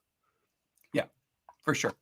To JH, maybe simplistic, but this one has seemed more need than BPA. Goot was asked about that last night too, and Goot was like, well, we've been in a position to pick the best player available. And that was kind of like, have you thou? Or is it like best player available of the ones that you're circling because you want? Like that's, I would agree. I think this draft is targeted. Let's say that they're doing it for the guys that they want is where I would go. Ray saying Green Bay is the youngest team in the league and is on the rise. Every Packers draft pick now is fitting specific needs for the team, the schemes, and special teams. I agree. I think that's a fair assessment. Martain, is TJ's Tampa still on the board? Time to trade up again? Feels like the quality is really dropping now. He's been sliding hard. He got some play as like a late round 1 pick early in the draft cycle, and now here we are at, where exactly are we now? On pick 126. Yeah. Oh, this would have been the Packers pick. Yep, and then it got traded to the Jets, who traded it to the Lions. All right, Jets moving around. Yep, they have plenty of picks to do it. No Lions moving around. Yeah. Because they moved up in the first too. Yeah, they did to get in front of Green Bay. Yeah. So yeah, I'm not going to pretend to know what's going on with TJ Tampa, but I think it's pretty clear at this point something is going on with TJ Tampa. Be it a personality thing we're not privy to, a medical flag. Like, I don't think TJ Tampa's play on the field alone is warranting this slide. That would be very surprising. It's just got to be something that we just don't know. So Rocket Knees, come on, we know this. It doesn't matter where these players get drafted. It's all about how they compete and show that they belong in the NFL. For John's sake, 2 7th-round picks made the team last year. Yeah, that's the thing. And like, I'm not going to tell anyone like what to do, but our role in this is to hope that they pan out. It's all we have control over. So, and this is, we talked about it at the very top. Day 3, Goot's shown to be certainly well above the league average in his day 3 selections. So we'll just gotta let him cook, let it pan out, and we'll see how it goes. But so far, I think they're really targeting. It's a very intentional draft thus far for Green Bay, in my opinion. All right, so we are still at 126, waiting on the Lions pick. Few players that are best overall left on the board, just to update everybody. Miles Cole is at least ESPN's top-ranked player left on the board. Mustafa is gone. I obviously got to refresh the page. Bucky just went as well. Yep, all those asterisks. Mustafa's gone as well. I'm sorry. Bo Braid is now their top player left on the board, at least on the tab that I'm looking at. So, just from my end, TJ Tampa, Leonard Taylor, Jaden Hicks, Kalen Carson, Braylon Allen, Johnny Wilson, Cedric Gay's gone. I forgot to mark him off. Sorry. Spencer Rattler, Josh Newton, Brennan Rice, Mekhi Wingo, kind of run out about 10 or so prospects. Yeah. I will say I'm looking right now. I'm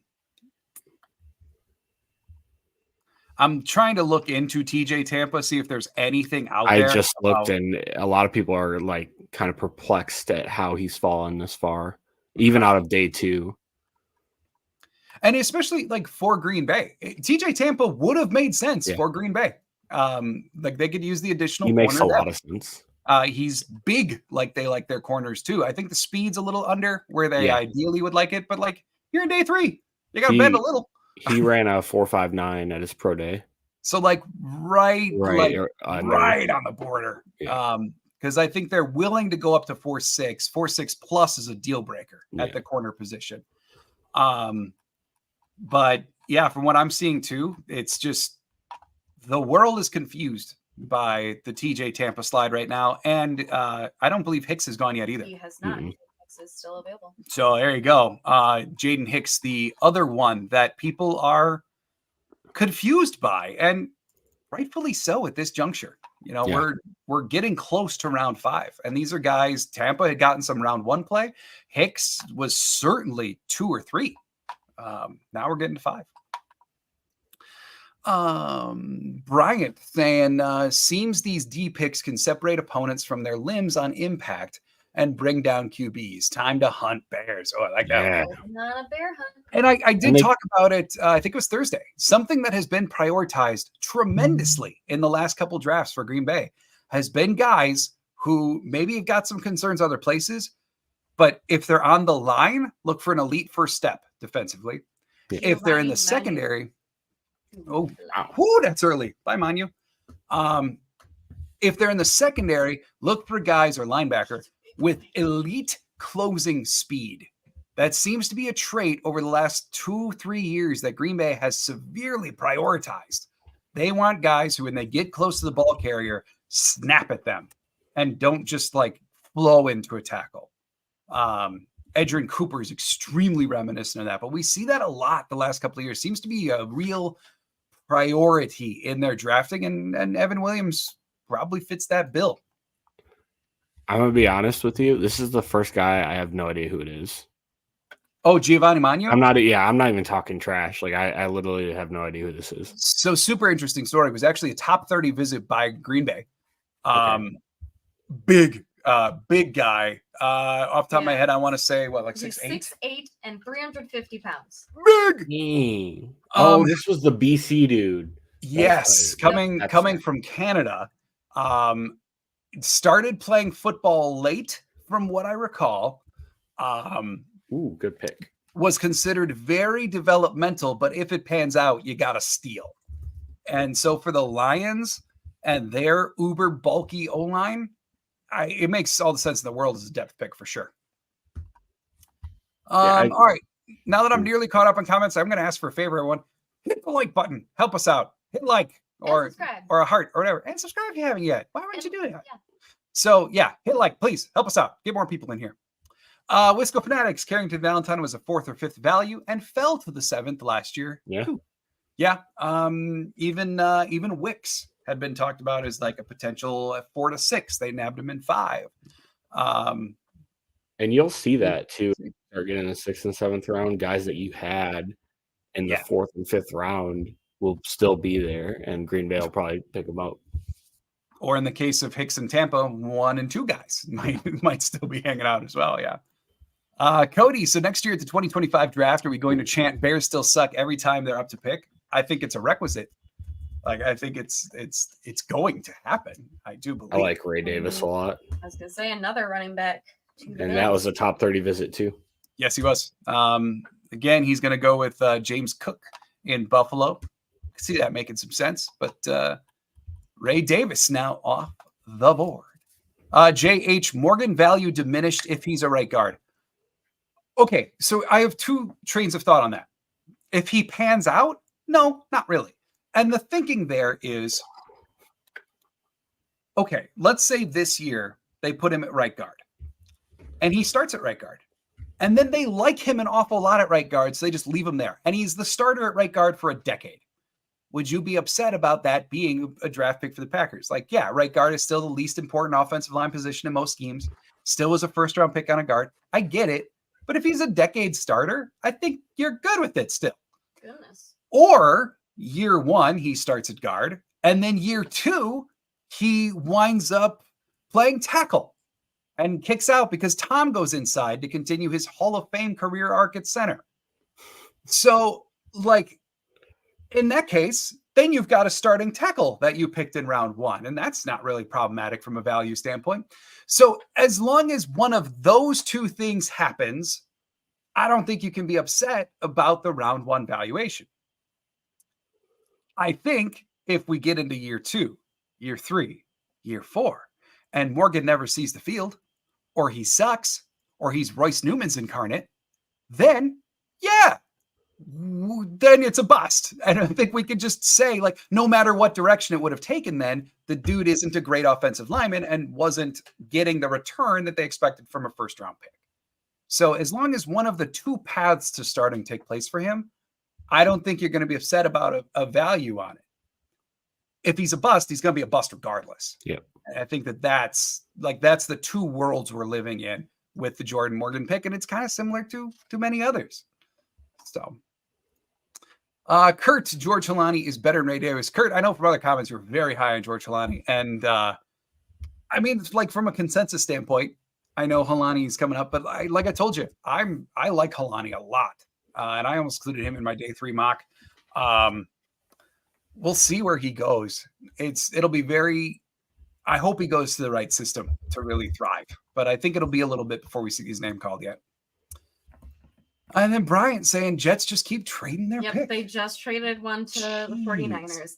But they have a lot to trade. I'm just looking through the draft schedule. So they have 1 left in the 7th round, 2 in the 6th, 2 in the 5th, and then they still have 1 pick in the 4th. So they can give them away.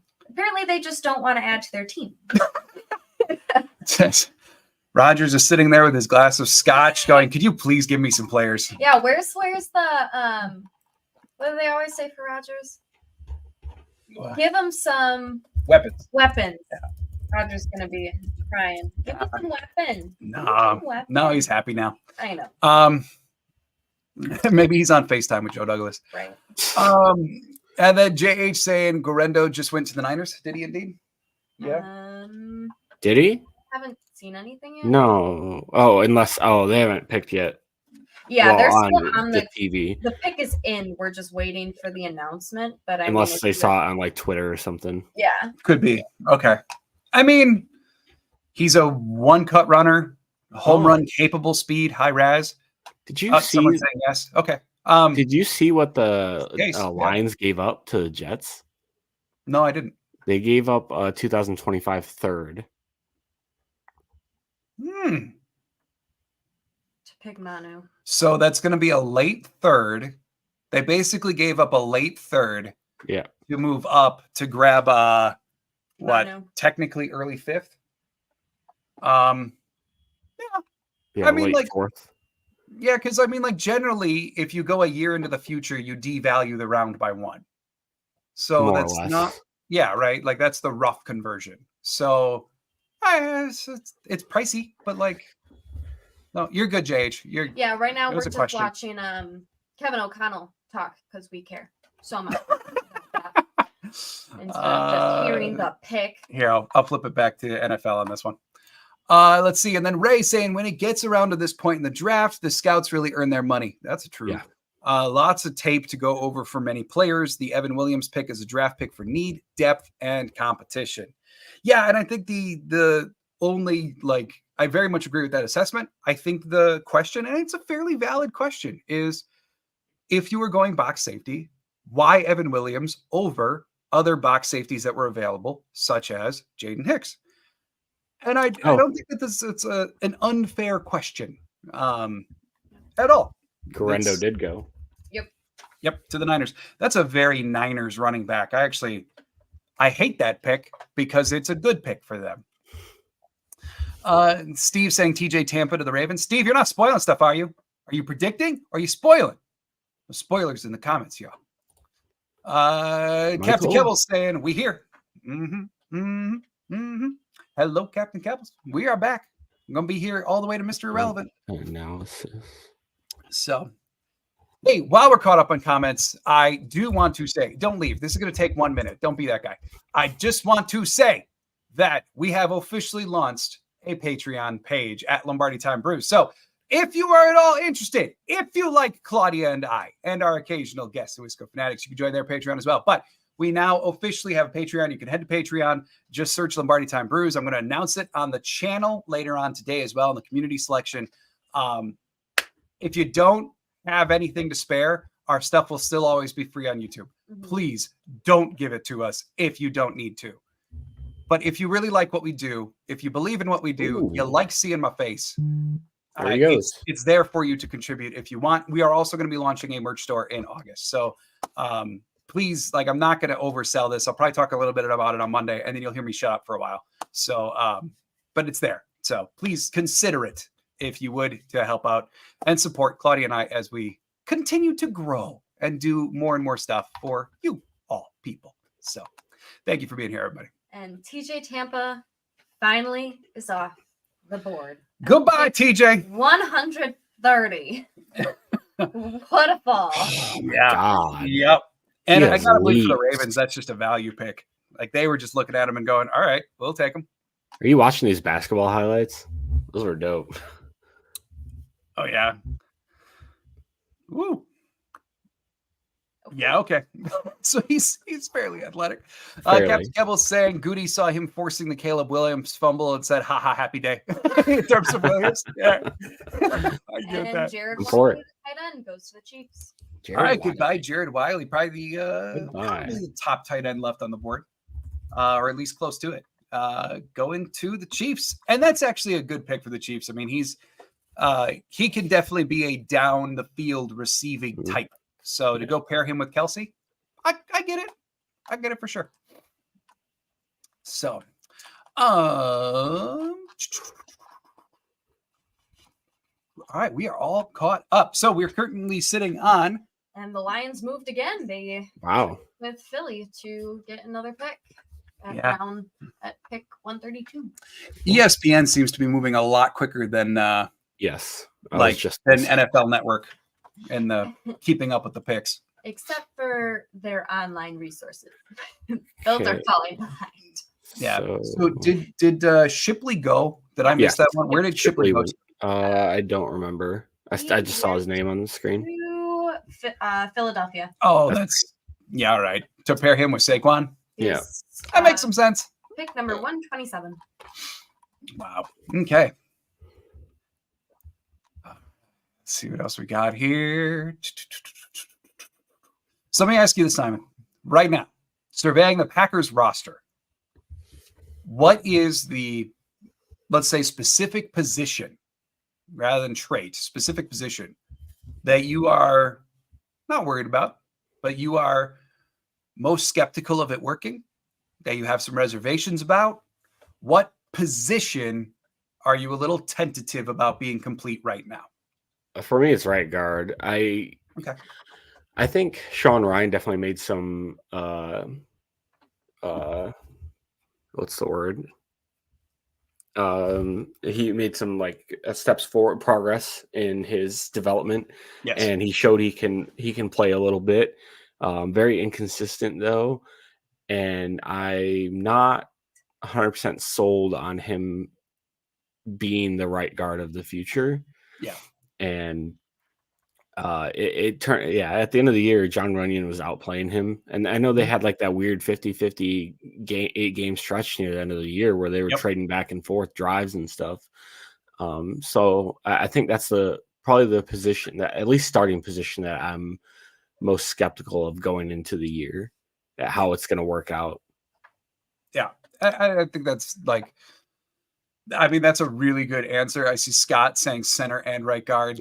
Makes sense with how inconsistent Myers has been, no doubt about it. JH saying, plus Royce is a free agent next year. We got to replace Royce, right? But I think that's a really good answer. And I think you're right. Ryan should not be in a position that he's just going to get handed the job. There's no way. Yeah. My personal opinion still is that Morgan winds up starting at right guard this year, and then transitions if they shuffle guys, don't re-sign Myers, et cetera, in the future. Of course, subject to change based upon how some of these picks go. But so I think that's a really good answer. I think my answer overall, as much as I like the cornerback room, probably that's the one that I'm concerned about. Martin, I'm with you. Because right now you've got Jair, who, let's be honest, when he's on, is still one of the best. When he's not on, it can get rough. And he's not the guy that he was a couple years ago. That shoulder injury, I think, changed the game for him mentally. He doesn't get involved in the run like he used to. So we at least have to acknowledge that, even if he's still really good at coverage. But then opposite Jair, you've got Carrington Valentine, who was super impressive as a rookie, posted some advanced stats that were amongst the best in the NFL, especially for guys under 3 years experience. But you're banking on him doing it again. And that is a gamble to some degree. And then you've also got Eric Stokes, who is Valentine's greatest competition. And Stokes has been up and down in his performance. Plus, he has the injury history, which makes him a bit of a question mark. Yeah. Then you've got Nixon, who maybe he's got potential to be better. He was better at the end of the year than he was at the beginning, but still was in the bottom half of the NFL in terms of slot corners. And then after that, you've got Valentine. And then you're done. That to me is a fragile corner room that could sink really fast. Yes. If things go poorly.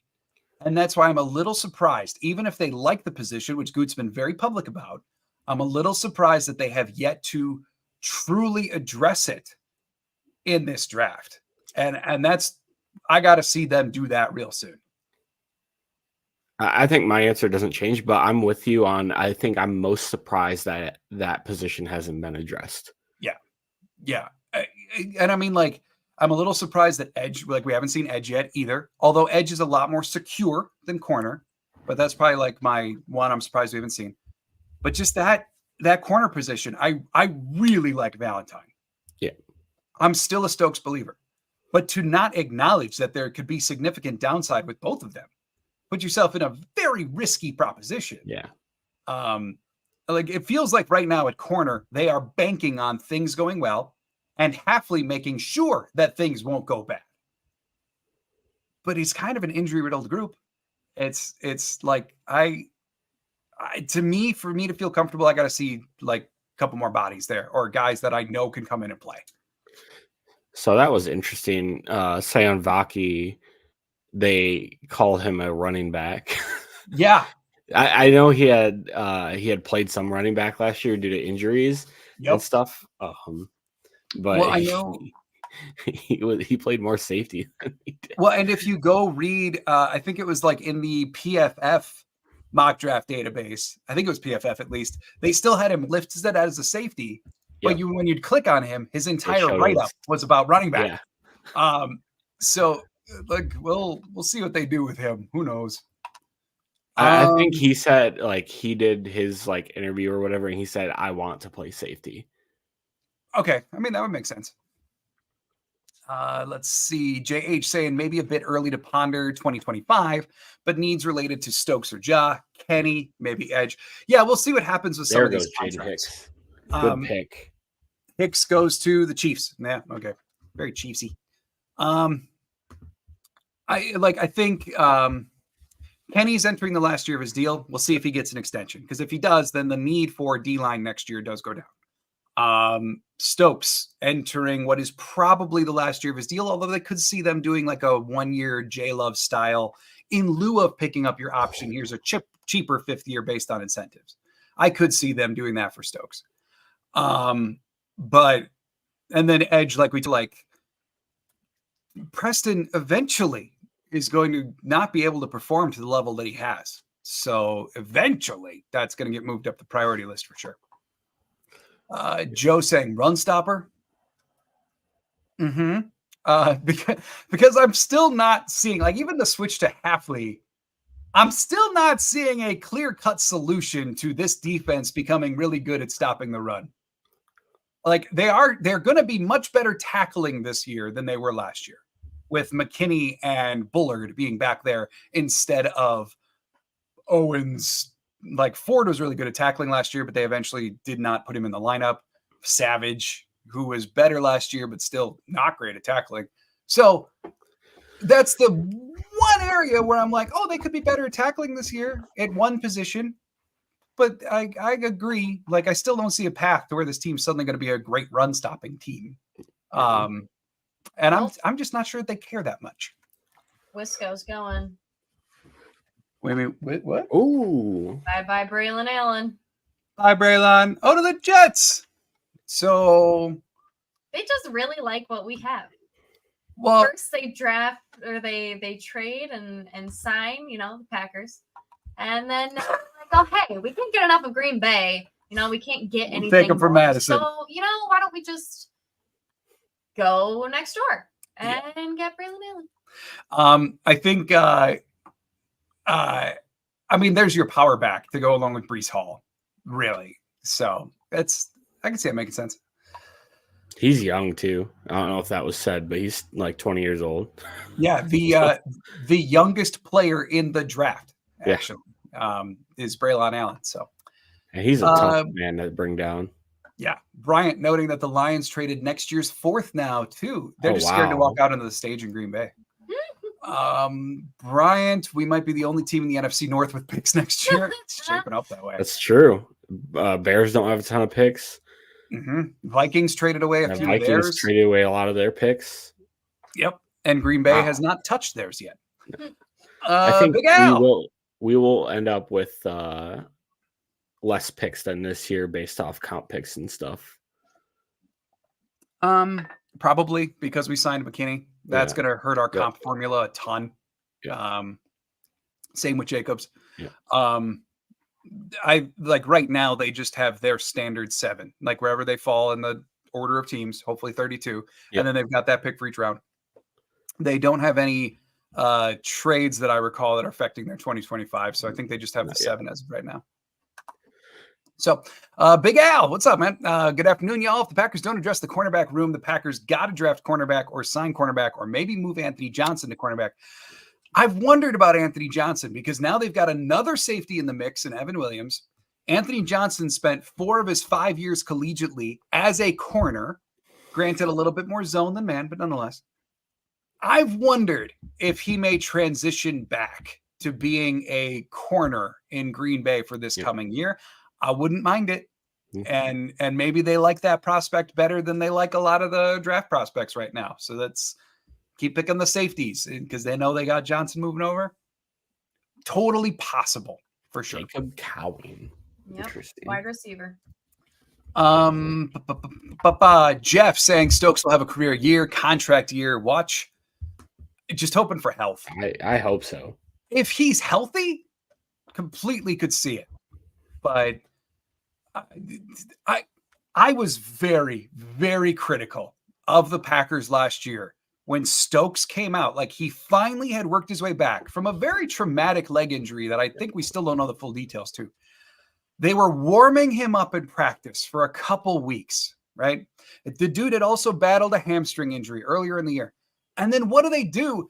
They put him at gunner on teams, which the sole job of gunner is go out and sprint at full speed and then hit something, which feels like basically the least intelligent thing you can do for a guy who's fragile from the waist under. And I thought that was such, like, granted, we don't know everything they know, but from the outside looking in, that was so horrifically irresponsible. And then in that game, he re-pulled his hamstring, and it was like, well, that's logical that would occur. Like, so I don't know. Maybe he's healthier than what we know of because the foot thing is truly resolved, and it was just hamstring this year. But if he's healthy, I do like him a lot. We just have to see that he's healthy week in and week out. So we'll see. We're rooting for it, though. Yeah, for sure. Martain, I do like Hart. At Joseph, it's almost 8 p.m. here. You have A little far ahead of me. Light in front of you. Yes, you do. Stay with us to the end. It's going to be a long night. Joseph saying, Martain, time for evening glass of wine, lunchtime here. Logan was about to ask why Allen was still available, but never mind. Yep, I think he was like pretty commonly around the 4s. So like a little bit of a slide. I think the fact that he didn't do all of his testing really hurt him. Yeah. Because I know he was dealing with an injury, but like, I think teams might have looked at that with a fair amount of skepticism of like, well, you've done some testing. Why aren't you showing us how fast you are? And wondering why that might have been. So then we've got Tom saying most worried about edge depth. Rashawn hopefully lasts longer this year, but don't want to overuse him. And he should be able to play more in year 2 coming off the ACL he needed last year. Kingsley out for the season. Wooden now definitely interior, and Preston not getting younger. I think that's fair. A corner concerns me more, but edge is like you've got Preston, who you acknowledge isn't getting younger. Rashawn should be full go now again this year, coming out of like now being year 2 in the injury. LVN should be full go for sure. And I think we'll see a step forward from LVN. And then you've got Brenton Cox Jr., who admittedly is a little bit of a question mark, certainly still a developmental type project. Question mark at D end versus 3-4 edge. So, and Egbari, we'll see if he's out for the full season. Certainly he's not coming back early, but we'll see if maybe he can make a mid-year return coming back from that ACL. But again, what condition is he going to be in, even if he makes that return? So like fair question. I think edge, like I noted earlier, they've got 10 on the payroll right now when you count in all their practice squad guys. So, like, it's fair to be very skeptical of edge. It's just there are at least 3 deep there, and they're 3 that I'm very confident about. So they at least got that going. JH saying, Jeff Janis, Kumaro, or Jared Aberderis. Nehemiah Pritchett, cornerback to Seattle. Pick your favorite cult receiver is basically what this says to be like your favorite, like that people loved. I I think Jeff Janis had the highest potential. He had the highest ceiling just based on pure athleticism. So I'd have to go. Janis being the top there for me. Daryl saying, do you think we would draft Christian Boyd, DT that visited the Packers? I think he's on their board for sure. Because I talked about it last night too. Like when he did his pro day, he was asked, like, what did the Packers do here and stuff? And he goes, yeah, I think they're interested. The Packers, like, position coaches ran my pro day. So that's generally fairly indicative. Plus, they brought him in for a 30 visit. So I think he's a little undersized, if I'm remembering correctly off the top of my head, as to what they like there. But the interest is probably very real. I think he's definitely on their board. Jeff saying, I can see Van Ness playing more DT than DE. I think on passing downs, they may kick him inside like they used to do with Zedarius. Although I think Rashawn Gary might be more likely for that. Maybe. But I could see it on some very specific pass down situations. Overall, though, especially in a 4-3 or 4-2-5, he's much more defensive end than DT, just given his body structure and skill set to come around the edge. But I think we will see it on some specialty passing downs. We got some agreement for Janice. El Gran Rico saying we need to grab Ryan Watts and develop him. Oh, that's a name that I'm not remembering off the top of my head. Ryan Watts. Simon, you got anything on Ryan Watts handy? Not handy. I have to look. Yeah, I want to readdress that comment in a minute. He's one that I'm not remembering off the top of my head. Rocket Knee saying I miss Sam Kangado. That is Dr. Sam Kangado now, as he's actually a practicing physician. But yeah, he was a fun flash in the pan for a little bit, wasn't he? And then Jeff asking, is Josh Newton still available? I believe so. I have not seen. Yeah, Josh Newton still. And that would be a good selection for Green Bay coming up. Certainly collegiately had shades of someone who could do man or zone, had shades of someone who could be a shutdown development. I could get with that. I could get with Josh Newton for sure and fit most of their thresholds. Not quite every single one from what I recall off the top of my head, but most. And El Gran Rico, I'm still coming back to you. I just want to gather some info on Watts because I'm not remembering that name super front of mind. Big Al saying, remember when everybody wanted Jeff Janis over Devontae? This is why we don't make the decisions. Josh Ring saying Van Ness is too much top end speed to not use him at edge. Yeah, that's why I kind of think like some passing downs he may kick in, like Zedarius back in the day.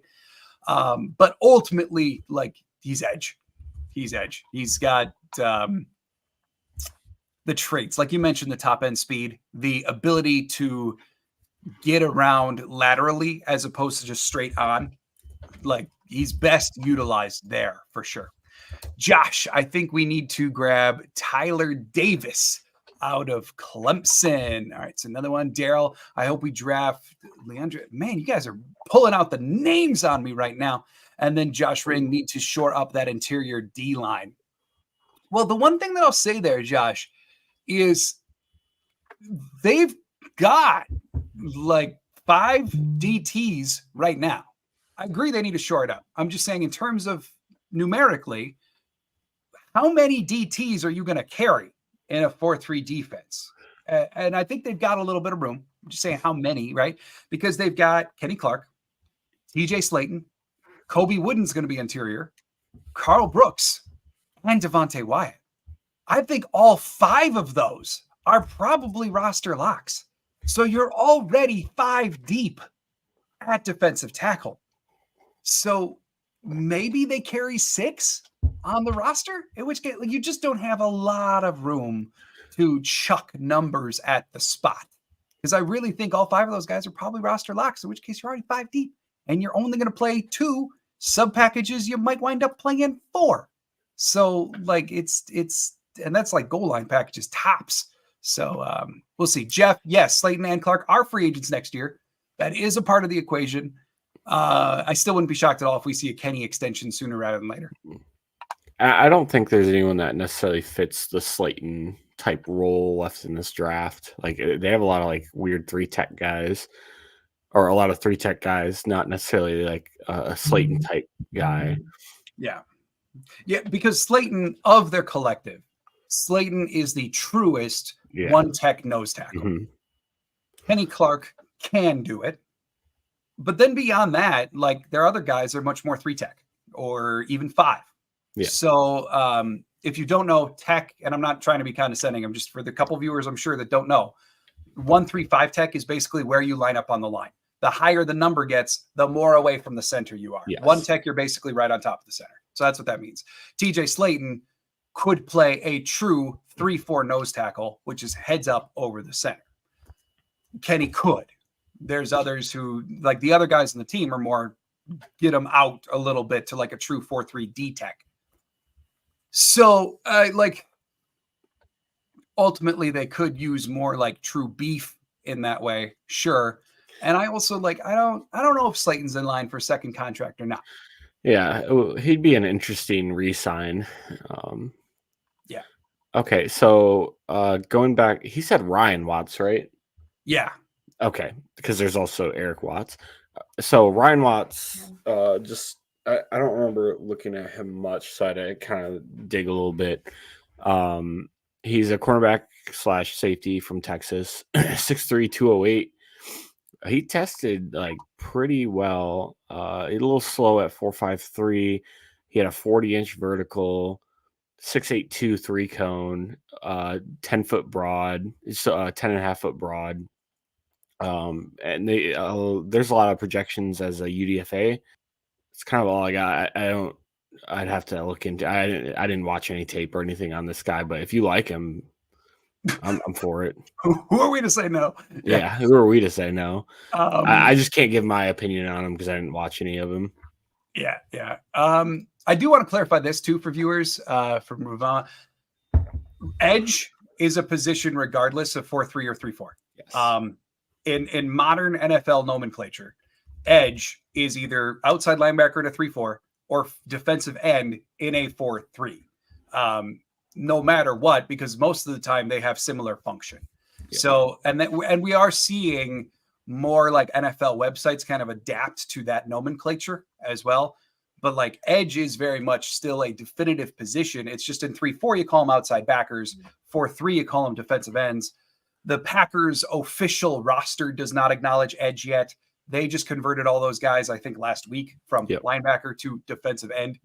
But like for true purposes, they are edge still. I just want to clarify that. Catching up, where were we? Christian Boyd could replace Slayton.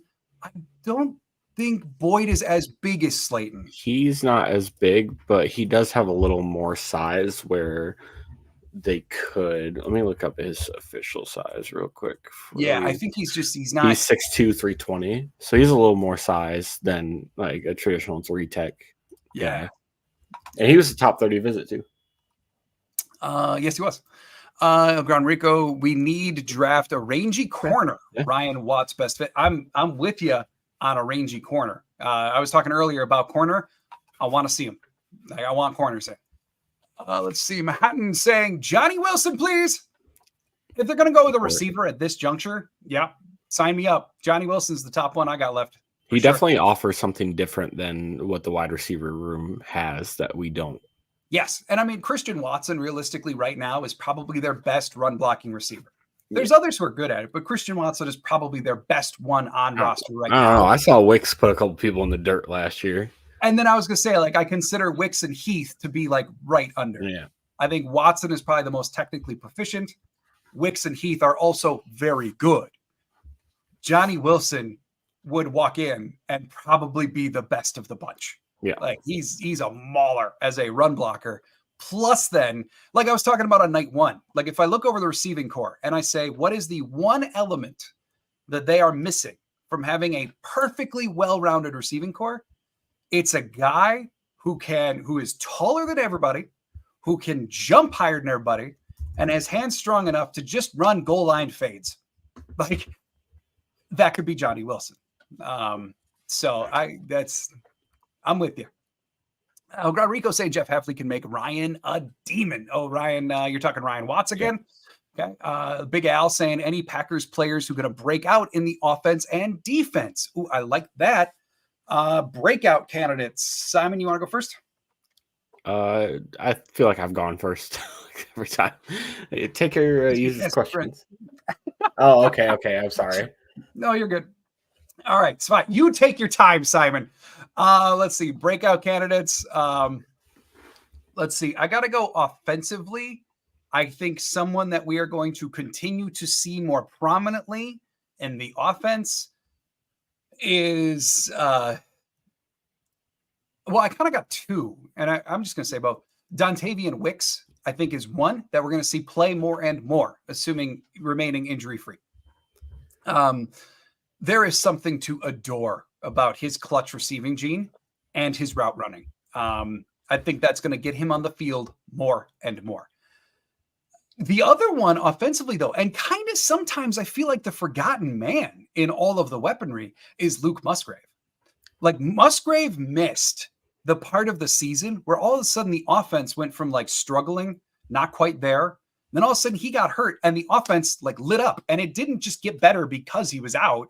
Yeah. It's just like the timing. And then all of a sudden he came back and he did add a wrinkle to the offense that they didn't have when he was out. I think in the grand scheme of playmakers offensively, Musgrave is the one who's gotten a little forgotten about. And we're going to see a lot of play designs specific for Musgrave this year. And I very much agree with that. And there you go, hon. Stay on feet. If you've seen any of our watch parties, you know that Claudia's largest peeve is the fact that Musgrave cannot stay on his feet. No. So, yeah. I didn't even know that was a thing until I saw that after the end of the game where Matt LaFleur's like, and Musgrave stayed on his feet. It's a thing. So the I didn't know that was a thing. I was like, LaFleur's reaction was identical to hers of the watch party. It was really good. Yeah. But, and then defensively, in terms of a breakout candidate defensively, I mean, it's hard. Like, I don't want to say anyone who's new is going to be a breakout.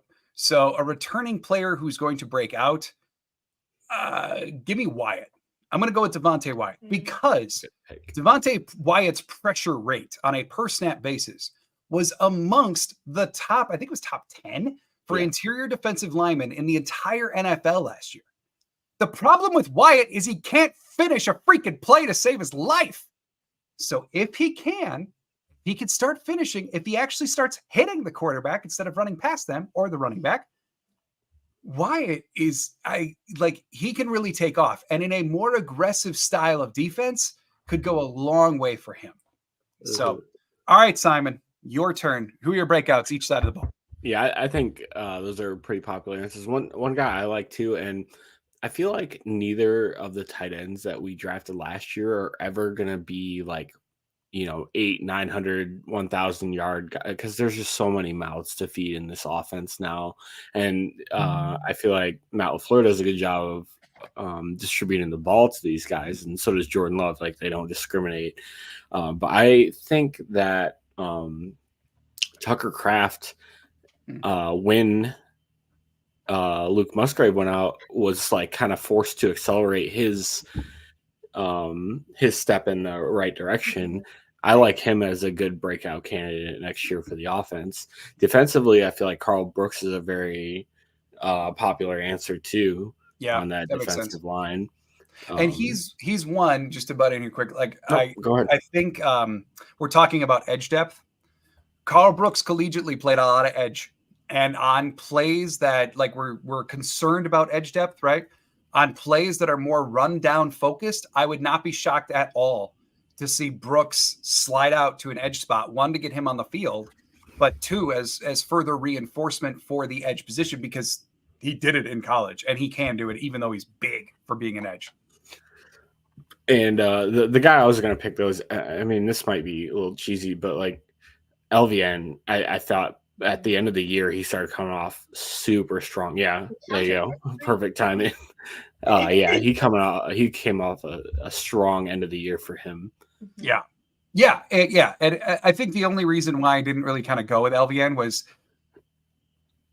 he's going to be, from a play amount standpoint, much like Rashawn Gary was in year 2, where we'll see him. He'll absolutely see the field, but he's not going to be there, down in, down out. He's going to be a rotational edge this year. And it's that's the way that they like him anyway. So, but I think he's going to contribute a lot more this year. I very much agree. So, all right, catching up here. Totally agree. Musgrave, awesome. Joseph, Dobbs is a reliable and possession type receiver, though not a wide receiver that scares other teams into double teaming him. Very good, but not a true number 1. It's interesting how Dobbs has fallen into that, because coming out of college, Dobbs had a rep of he doesn't have the best top end speed, but he's a deep ball guy. And then he's now the Packers' top possession guy with the strongest hands in their receiving room, the most reliable to come down with the ball in a crucial situation.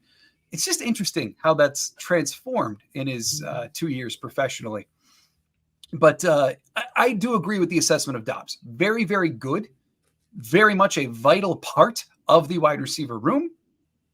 But is he your definitive X receiver, alpha, number 1 that other teams are going to rewrite their defensive game plan for? No, probably not. The one most likely to still be that on the team is still most likely Christian Watson if he plays. Yep. And you see that on tape a lot too, is Christian Watson might not end up with more than 2 or 3 catches a game, but you can see defenders sliding and shading towards him, and that allows other guys to get open. Exactly. Even when he wasn't fully healthy last year, they trotted him out as a decoy at times. Yes. And you still saw it. The fact that safeties would, the coverage. If Watson was on the field versus Watson not on the field, the safeties are lining up deeper. The coverages are more cover 3 versus cover 2. Defenses respect the heck out of Christian Watson. No doubt about it. Josh saying, that was in response to, I think Dobbs will prove this year that he can be a shutdown easily one-on-one, or can't be shut down. I'm sorry. Cedric Van Pren Granger. There he goes. Okay. Went to the Bills. Oh, yeah. Okay. To the Bills. Hart went to. And then to continue there. Yep, Cam Hart went to the Chargers. Yes. Dobbs has great ball skills, great body control, solid separation, and finds the ball well in the air. To me, I think he becomes a true number 1 this year. I very much get it. I understand the assessment. I don't disagree with anything you say there, except I just don't feel like he's someone that a defense is going to build a game plan around. Yeah. I think that he's not that they're the same style player. I'm just saying in terms of defensive attention. Let's say someone like a Jarvis Landry was. A pain in the butt who you need to know where he is. But are you going to completely rewrite your game plan for him like you might a Calvin Johnson? No. And that's obviously those are huge names that I just brought up. But that's in my mind. That's the example I'm trying to get to. Josh was saying Kraft is a solid traditional tight end. I think Musgrave has a very high ceiling. Yeah, I could see that. Yeah, they're very different roles in spite of playing the same position. Captain Cabbles is back. Gary, year 2, replaced Preston Smith as starter by mid-year, as Smith was having a down year. Funny parallels. Preston is the ultimate, unbelievably solid, not spectacular. And yet he still gets 8 to 10 sacks a year. I think we will see more LVN for Preston this year, but yeah. Scott, when Dobbs' contract is up, they will let him go. Maybe I could see a world where that's possible. I think they are going to have to make some decisions. I think, though, if Watson continues to be hampered by injuries, then maybe they retain the reliable one in Dobbs. Yeah. If Watson comes out here for the next 2 years and reaches his ceiling, becomes everything like everyone dreams he can be, then choices might have to be made, and Dobbs might go because Watson will be a priority retain. So I think it's probably just early to say that, but I could see a world where it's possible. Yeah. Jeff would love to see Hayden Hatter, wide receiver, Idaho in green and gold. Okay. He's one of my top, if you're looking like a 7th round type wide receivers. He's probably in that category, my favorite of the bunch, but at this juncture, I'd have to go Johnny Wilson by a mile over. Whiskey 61, what's up? Wicks won 55% of snaps when he faced single coverage last year. And that's that route running. I know there were clips earlier in the year, but just so reminiscent of a young Devontae. And route running skills. Devontae did other things at this juncture, probably stronger than Wicks, but yeah. Josh saying, I'll be shocked if Dobbs is not their leading receiver in targets at a minimum. If Jaden Reed plays every game, I could see Jaden Reed above him. Because I think it actually wound up that way this year, that when both were on the field, Reed was out targeting him. So, but I very much respect your opinion. I do feel a little differently about Dobbs. Rockin' knees, my bad, Joseph. Not a single quarterback selected since first round. The record for the longest quarterback drought in the draft is in jeopardy. I don't remember exactly how many picks, but yeah. Wow. I forget what year it's from too, but yeah, we're getting close to breaking the record for the longest drought between quarterback picks. I think Rattler's got to go soon. Yeah. We're getting to the point where he's just a straight up value. Josh Rick saying, we don't pay wide receivers, so probably. Potentially, yeah. Joseph, that QB fact is amazing. Oh, did that get slipped in somewhere? Sorry if I missed that one. Ooh, usually they are sprinkled throughout the draft. I'm getting eager for Goody to trade up from 168. So KC Chiefs GM saw something in Jaden Hicks that Goot did not, but Goot is way smarter than Brett Veach. I didn't say he was way smarter than Brett Veach. Different strokes for different folks. But I don't know. They like Evan Williams. Okay, let's see him on the field. Yep. I don't know, Peter. There's not much more to say beyond that, unless you just want to be angsty. It's just an imperfect science. Yeah, Goot obviously felt the way that he did about Elvin Williams for a reason. We'll see. I also question it, but to be angry about it is I don't know. What's the point? I didn't do it. Danny Joe Heron saying our division is very top end wide receiver heavy now. So why not invest in corner? I don't trust Stokes and Valentine. Nixon can't cover a bed. Nixon was better at the end of the year than he was beginning. I'll say that. But I talked about corner a bunch, maybe 20 minutes ago. In just that, corner is probably the number one position for me right now that is fragile. Yep. And so corner and then probably O-line. So I'm with you. The one thing about our division being top end wide receiver heavy, Goot did talk about that earlier in the draft process. He was asked deliberately about Chicago's got 3 receivers now. Are you going to pick a cornerback? And Goot's answer, to paraphrase, was basically I don't care what the rest of the division does. I'm just trying to field the best team that we possibly can, because I'm not going to worry about going up against them a couple times a year, which I think is the right approach for a general manager to have. We actually might have broken the record this year. For the quarterback? Yeah. Drought? Yep. The record is 126 picks between quarterbacks in 1972. And wow. I think we're over that. Yeah, because Bo Nix was picked at number 12. So I believe the record is broken. There we go. Yeah. All right. New record. We did it. Big Al saying, you think Jaden Reed could be wide receiver 1 because his stats last year would say he is wide receiver 1 when it comes to yards and touchdowns. If it's not Watson, I think it's Reed. Wick stands a chance, but just in my personal opinion, with the way that the year went last year, my money number 1 would be on Watson if he could stay healthy. If he can't, then I'm probably looking at Reed then Wicks. That's my take on it. I don't really get caught up in the wide receiver 1 deal. Sure. As long as we win. Yeah. That's fine. Especially with our wide receiver room, it doesn't really make a lot of difference. Like you said, we have so many mouths to feed. There isn't a solid number 1 guy. And last year that played to our benefit because you can't cover more than one person. They tried by taking all of their defenders over to Christian Watson, which opened up all of our other wide receivers that are more than capable. That's true. Of getting the catches and turning that into touchdowns. Yeah, that's incredibly valid. And I think, like I was talking about last night, just like the NBA has shifted to positionless basketball, I do think Goot's trying to do a little something with that. in certain areas, O-line, wide receiver, and defensive back. Yeah. And there's something to be said for that. It's an experiment at work, I think is what we can call it. Jeff saying Pratt would be a solid number 3. Yep. I very much agree. It's him and Rattler are probably the next 2 QBs off the board. Just to stick on quarterbacks, J.H. Keaton Slovis. He's one of my favorite late quarterbacks. Yeah. A little bit more mobile than what they've got, but a leader type of BYU, accurate in the short space. That to me is day 3 Packer quarterback. Like that's, in the Matt Flynn mold, even if a little bit more mobile. Chicago traded. They had traded Buffalo, so they do have another pick in the draft. All right, traded what? That I don't know. It's got to be stuff next year. Can only see them next. Got to be stuff next year. But 200 back in the draft. 2027.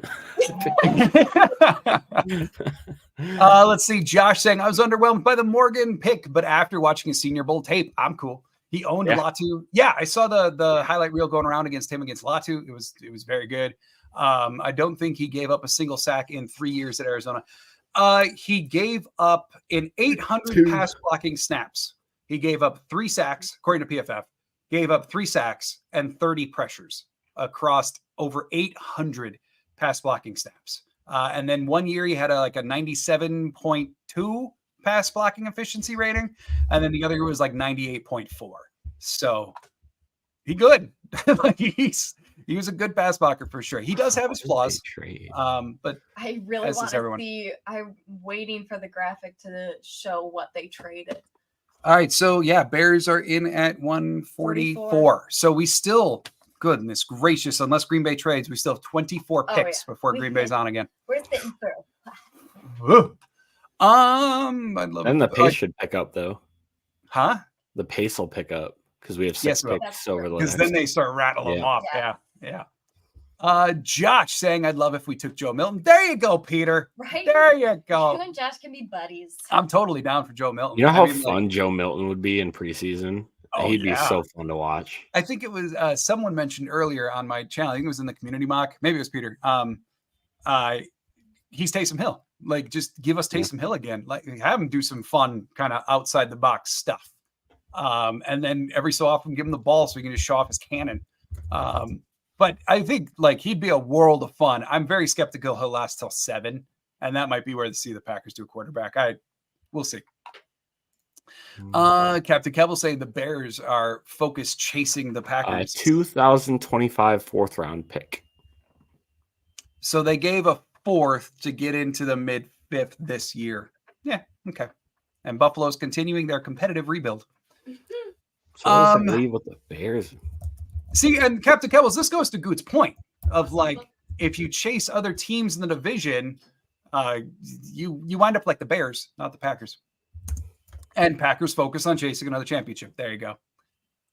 Josh saying it definitely helped Love's growth to not have a wide receiver with the cash outright demand the ball a la Diggs. I very much agree. Yeah, they can go multiple now instead of like a Devontae who was getting the ball so much prior to that. Yes. Interesting. Okay, so the Bears actually have a decent amount of picks next year because they have the 2nd round pick from the Panthers for the number 1 pick, and then they also have a 6th round pick for the Dolphins and then they have the 6th round pick that could turn into a 4th for the Fields trade.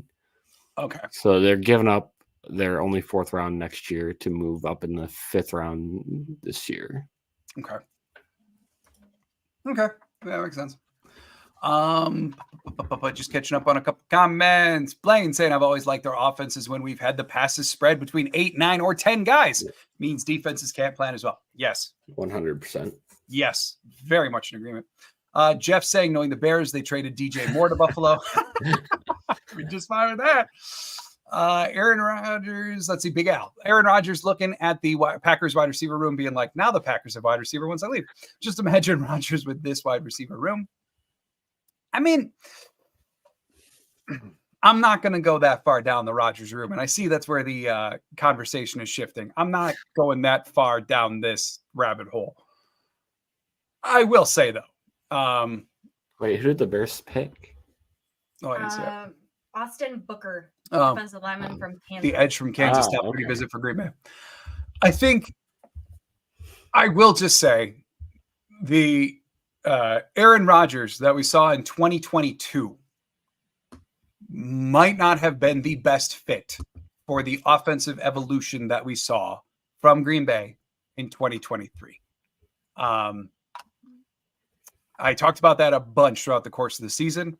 And I know Rodgers was probably overcompensating for things in 2022. Maybe he would have been different in 2023. But if it would have been that Rodgers again, the offense might have stayed stale longer than it did. Let's see. Joseph Bears gave a future fourth. Okay. Yep. Just catching us up on the trade. Josh Milton could be a huge hedge play against any potential that Love will have a major sophomore season regression. I mean, yes and no, but like Jordan Love's not losing his starting job anytime soon, especially considering in like 2 weeks he's going to get $50 million a year. Like, so, I mean, yeah, kind of, in that he plays the same position, or if he gets hurt, but like Jordan Love's job is not going anywhere at all. I don't think there's a way. Let's see, more conversation about Rodgers. Another corner off the board. Chris Abrams drain to Denver. Okay. Yeah. A light guy from Missouri. He was Ennis Rakestraw Jr.'s running mate at Missouri. It was kind of interesting because some people liked him better than Ennis Rakestraw in the draft process. Yet here we have the big gap in drafting. The big knock for him from the Packers' perspective is he's itty bitty compared to how they like their corners from a weight standpoint. He's light. So Rocket knees. Oh man, more Rodgers talk. All right, I'll take this one. Rodgers not willing to try his risky passes, what killed our chances at a Super Bowl later in his career. I'm a Rodgers fan, but that's the way I look at it. I'm happy that Jordan Love at least attempts to throw risky passes. I'll fill it in for you, Rocket knees. That's part of what I was saying. Yeah. All right. Tom, the QB drought makes sense in that nobody wants just okay one.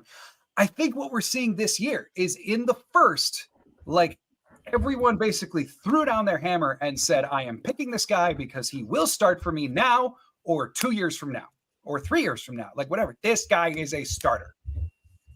And they picked all those guys in round 1. And now what we're seeing is teams are going, I need a backup quarterback.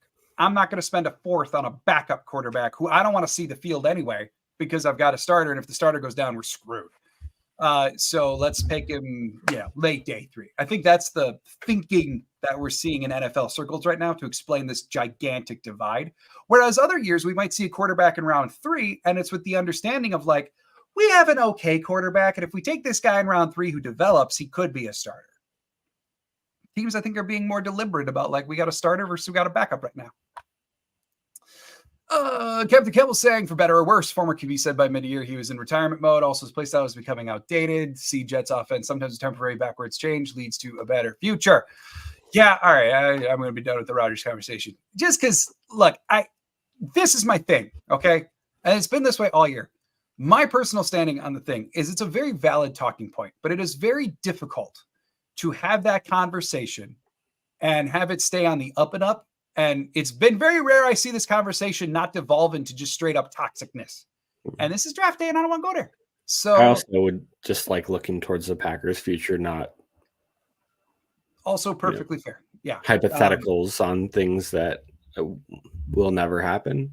Yeah. So I know we all have our opinions. I know we're all well informed on the topic. I've been here. I've done this. Like I've talked about it on other lives before in the past. I don't know. I don't want to do it today. So let's see. Captain Kevel says here, fave pick so far for Green Bay for any reason. There you go. Simon, I'm taking a drink. It's your turn. All right. Take your drink. Take your time. I really, because I always do this, after Green Bay picks, I'll go back and take a look at some of their tape and do a little more research than I might have leading up to the draft. I really like, the more I look at it, the more I like the Bullard pick. I had some other safeties rated a little higher than him, but He's so good. Yeah. I think he'll slide right in next to Xavier McKinney, no problems.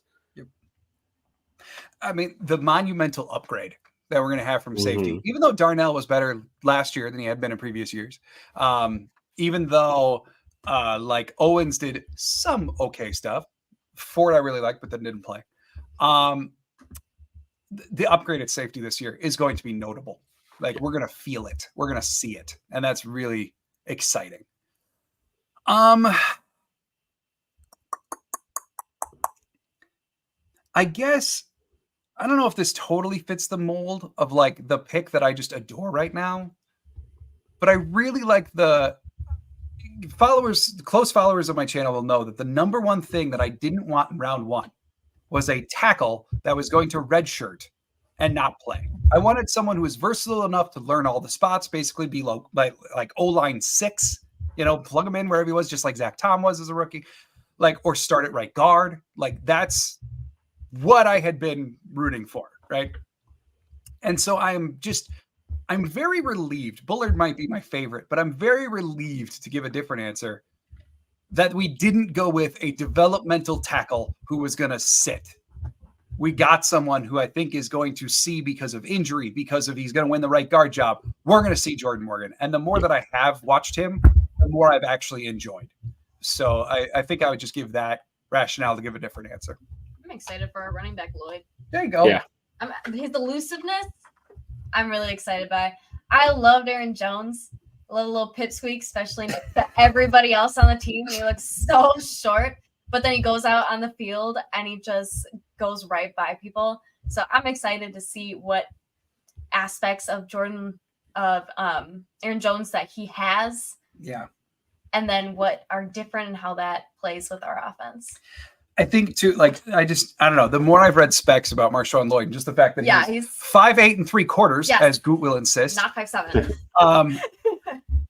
And it's stupid and superficial, but Tampa used to have Doug Martin, and they called him the muscle hamster because he was short and just rock solid, and reading the profile of a dude who's 5'8" and 3/4, 220 pounds, dude's basically Gimli from Lord of the Rings. Let's trot that at a running back and just watch him go, and while still being elusive. It's crazy.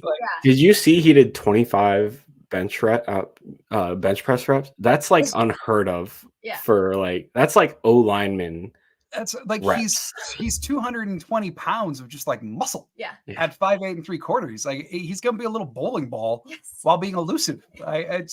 That's a very fun thing. He's going to add, I know some people really think he's very similar to Jacobs, and I definitely see it. He's comped to Jacobs. I still think it's going to be he's going to be something a little different than Jacobs. And it's going to be fun to watch that balance for sure. Wisconsin vet saying we need more O-line. We lost 3. Yeah. Agreed. I think they got a pick in their final picks here, of which they've got 6 of them yet. We're going to see, I'll put the over under at 2 linemen. That's where I think they're going to go 2 linemen in their final 6, if not 3. Joseph saying Joe Milton or any QB redraft is developed to be good backups, maybe become number 2, then Clifford or draft pick get traded later. Also Hessebeck. Yeah. And that's what I was talking about last night. Clifford, I think if we see a really, really strong preseason from Clifford this year, maybe we're talking about a trade for Clifford next year. I think whoever they pick this year is maybe they'll beat Clifford, maybe, but they love Clifford at 2. I think they are going to come in, compete with Magoo to be the scout team quarterback, number 3 if they want to carry him on the roster, et cetera, et cetera. So there goes Stime, a running back that a lot of people love. I'm talking about a bowling ball. And probably one of the best pass blocking backs in this draft. So let's see. Rocket Knees, watch Packers select the Rattler. Wouldn't be mad. Around 7. Yeah. Richard saying Bo Melton will take a big leap after how he finished last season. Yes. Bo knows. I love Bo. Bo knows. I love Bo. I'm hoping for huge things for him. Yes. Tom, exactly. If your QB1 goes down, you don't want your backup to turn a 2-win season into 4-win one.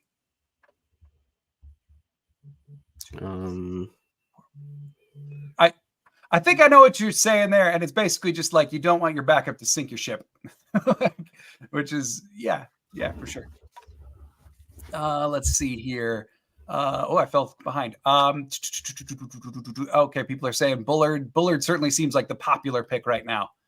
I know a lot of people really like the LVN, but like it kind of reminds me like people are really excited for Bullard and Coop right now, and not so much round 1. And it reminds me of Jaden Reed being picked in round 2 last year, which people were really excited for, and not so much like people were stoked for LVN, but it's just different. It's kind of reminds me of that so far. Big Al saying the Falcons selected Michael Penix and trying to copy the Green Bay model, but it doesn't make sense. First off, the Falcons just signed Cousins, and Penix will be 27 years old if he starts. That's a lot. It was an interesting pick. Yeah, I think that was kind of my point when I picked him and not understanding, because like I think Jake tried to rationalize it that way too, and I could see it if Penix was like 3 years younger, but it just doesn't fit. And too, I mean, Atlanta straight up said, like, we're doing the Green Bay model. It's worked out for them, which is good. More teams should do the Green Bay model if they don't want to suck at quarterback. But in the instance of Jordan Love and picking him when Aaron Rodgers was there, Jordan Love was 20 years old, toolsy as hell. He needed refinement. A lot of people were saying, I think it was Todd McShay who said, if he goes to the right situation where he can sit, he might be the best quarterback in this class, but he needs to go to the right situation where he can sit. And then Green Bay gave it to him. Choosing a guy like Penix, who does have a big arm, but is already 24, has 2 torn ACLs, you just wonder, what is the ceiling there? You pick Jordan Love to develop, to get up to his ceiling because it's sky high. Picking Penix, who might be approaching already, it's a spin on the Green Bay model, not a copy. Yeah, and I'm not here crapping on Penix. I really like him as a player. I think he has a really nice arm, and brings a lot of traits to a team.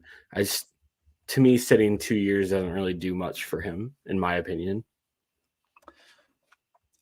Right, and that's what I mean. Like by the ceiling, like isn't he already kind of getting real close? In which case, like, what you doing? Let's see. A couple more comments here. Josh saying I've been dying to replace Nick Collins since 2011. They've been trying to replace Nick Collins since 2011. Captain Kebbles for defense. My favorite traits are speed, play recognition, and shiftiness. Seems Goot mostly agrees. Knew I liked him. Yeah. Jeff saying Dillard at right guard, Morgan at right tackle with Tom at center. Maybe. I just don't think this year. I think Myers still has the center job this year. I think the Packers are a lot higher on Myers than we are. And I will say, I think Myers' reputation has gotten worse than his actual play, especially at the end of the year. I was talking about it last night. Don't forget the value of the communication aspect at center. The Packers seem to adore that with Myers because he's gotten so much better at it. So I think the center job is still Myers this year. There is a very interesting conversation to be had if they retain Myers after this year. I think that's when you see the switch from Tom into center, and then other personnel moving around. Yeah. Logan asking the same thing. So yeah, I think that's year 2. I do. Whiskey, a tag team wrestling team of him and Jaden Reed would be electric. Oh, tiny and feisty. That's for sure. Josh, he reminds me a lot of a shorter Tevin Coleman, his run style, his top end speed. Yeah, I could say that for sure. Captain Kebble, supposedly Lloyd needs better vision between the tackles. Lloyd seems to be what they wanted Dillon to be, a Williams replacement. Yeah, but Lloyd is a lot more willing to kick it outside. And I think that's where Lloyd's very good vision comes into play. So I guess I would differ with you a little bit on that one. I view Lloyd as a much more wants to get out rather than go up the middle like a Jacobs, a Dillon, a Williams, etc. Thomas, having Jacobs and Lloyd flanking Love and Reed in motion sounds dangerous with a solid offensive line. I'm inclined to agree. Very, very much so. Josh Newton to the Bengals. And then throw Musgrave in there in the slot and just say, good luck, everybody. Yeah. To Captain Kebbles, with the new return rules, I'd really like a shifty running back for some return options. Yeah, maybe as like the returner in front of Nixon, or like the lead guy for Nixon. I could see that. That might be Lloyd, honestly. David, only 20 more picks. Only. Yeah, I could see him. He fits some of the Packer way, former tackle. I don't have a ton of other thoughts on him, but like he's one standing out in my mind is like, yeah, that would make sense. Captain Kebbles, I thought Reed would be a Jag, so ignore my draft takes, but I was hyped for Tucker and LVN. Yeah, last year was a fun draft. Like last year, you just get playmaker after playmaker. And this year's what I called it last night, the eat your vegetables draft. Jamie, what's up, Jamie? We need a defensive line run stopper. Yeah, I think we need it. I'm not sure Green Bay is going to get it because I just don't know as if they care that much. I really do. I think it was definitely the case under Barry. Won't be shocked if it continues to be the case under Hafley, that Green Bay just doesn't care all that much about stopping the run. They'd much rather be uber aggressive against, unless at least under Hafley, be uber aggressive against the pass, force turnovers, make plays, get sacks, etc. And if they happen to get 5 yards of carry, okay, we just won't let them do that too much. I think it's like, but from a traditional standpoint, you're spot on, and they still don't have one. Joseph, how far can pick 168 in a round 6 pick get us? Let me take a look.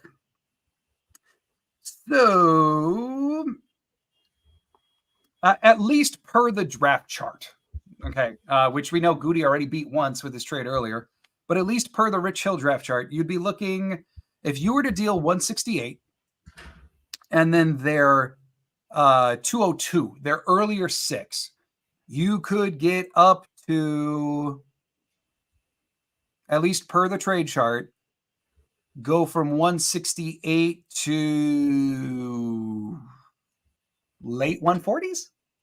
That kind of area-ish. It gets fuzzier the more you go on. But at least per the Rich Hill trade chart, that's ballpark what you're looking at. Rattler. Oh, went to the Saints. Oh, wow. That's a good pick for them. That makes sense. Whiskey saying it sucks waiting, but getting to pick 2 times in a row will be worth the wait. I mean, that's going to be really nice. It'll give us plenty to talk about for a while. Oh, yeah. Josh saying the only real parallel between the ATL and Green Bay situation is Rodgers was still under contract for 4 years, but the age difference makes it apples and oranges. Yeah, see, that's what I mean. Yep. Like Cousins did just sign.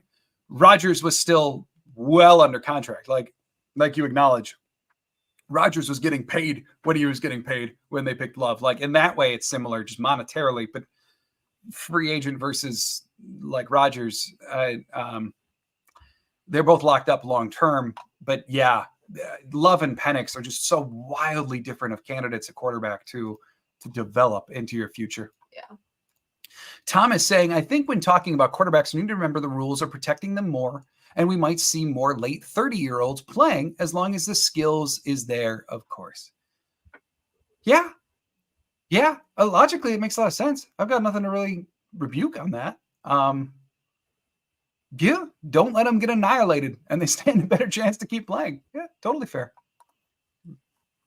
I don't want to fall too far behind. Captain Kebbles, GB also picked Love because they felt they could move Love and keep unnamed QB if they needed to, which they did. They kept him until Love was ready. News was J Love was bad until last offseason, then fire. Yeah, and I think Green Bay kind of expected that to occur. I think a lot of people did. That like Love was definitively a project, which is why McShay and others said like he's got to go somewhere and sit. He's got to learn how to play. And then Green Bay handed him literally the perfect scenario to come learn from Rodgers about the refinement needed in being a quarterback, because that's what Rodgers did best. Yeah, it's just such different situations. Rocket Knees, I like how in the NFL, either sitting a QB is the Green Bay model. It took, 22 years to prove the thesis. Well, you got to get through multiple generations, right? Mm-hmm. Do it once and it's lucky. Favre to Rodgers was lucky. Now, all of a sudden, you did it with Love. If Love ascends to the level his ceiling may indicate he may get to, okay, well, now it's purposeful. Like, yeah. Joseph Mike Spofford came up with the apples for orangutans for an exact. I like that. Awesome stream. Appreciate positivity. Thanks, GH. Really appreciate it. Or JH, I'm sorry. Damn those Bengals. Oh, did the Bengals do something? They took Josh Newton. There you go. So probably one of the top corners off the board. Jalen Carlisle was a top 30 visit too. Yeah, another guy picked well ahead of consensus, proving that day 3 is GMs just picking who they want. Go get who you want. He was another guy. He was a top 30 visit for Green Bay. Did fit a lot of their mold that they looked for in safety, but they obviously like Evan Williams better. Let's see. Catching up on a couple. Captain Kebbles, I like that Good seems to care less and less about college scheme and usage as years go on, and more about traits and upside and or intelligence testing that they have in-house. Yes, with the exception of Goot talking last night. When Goot was asked about picking a Georgia Bulldog, Goot was, he brought up a few things.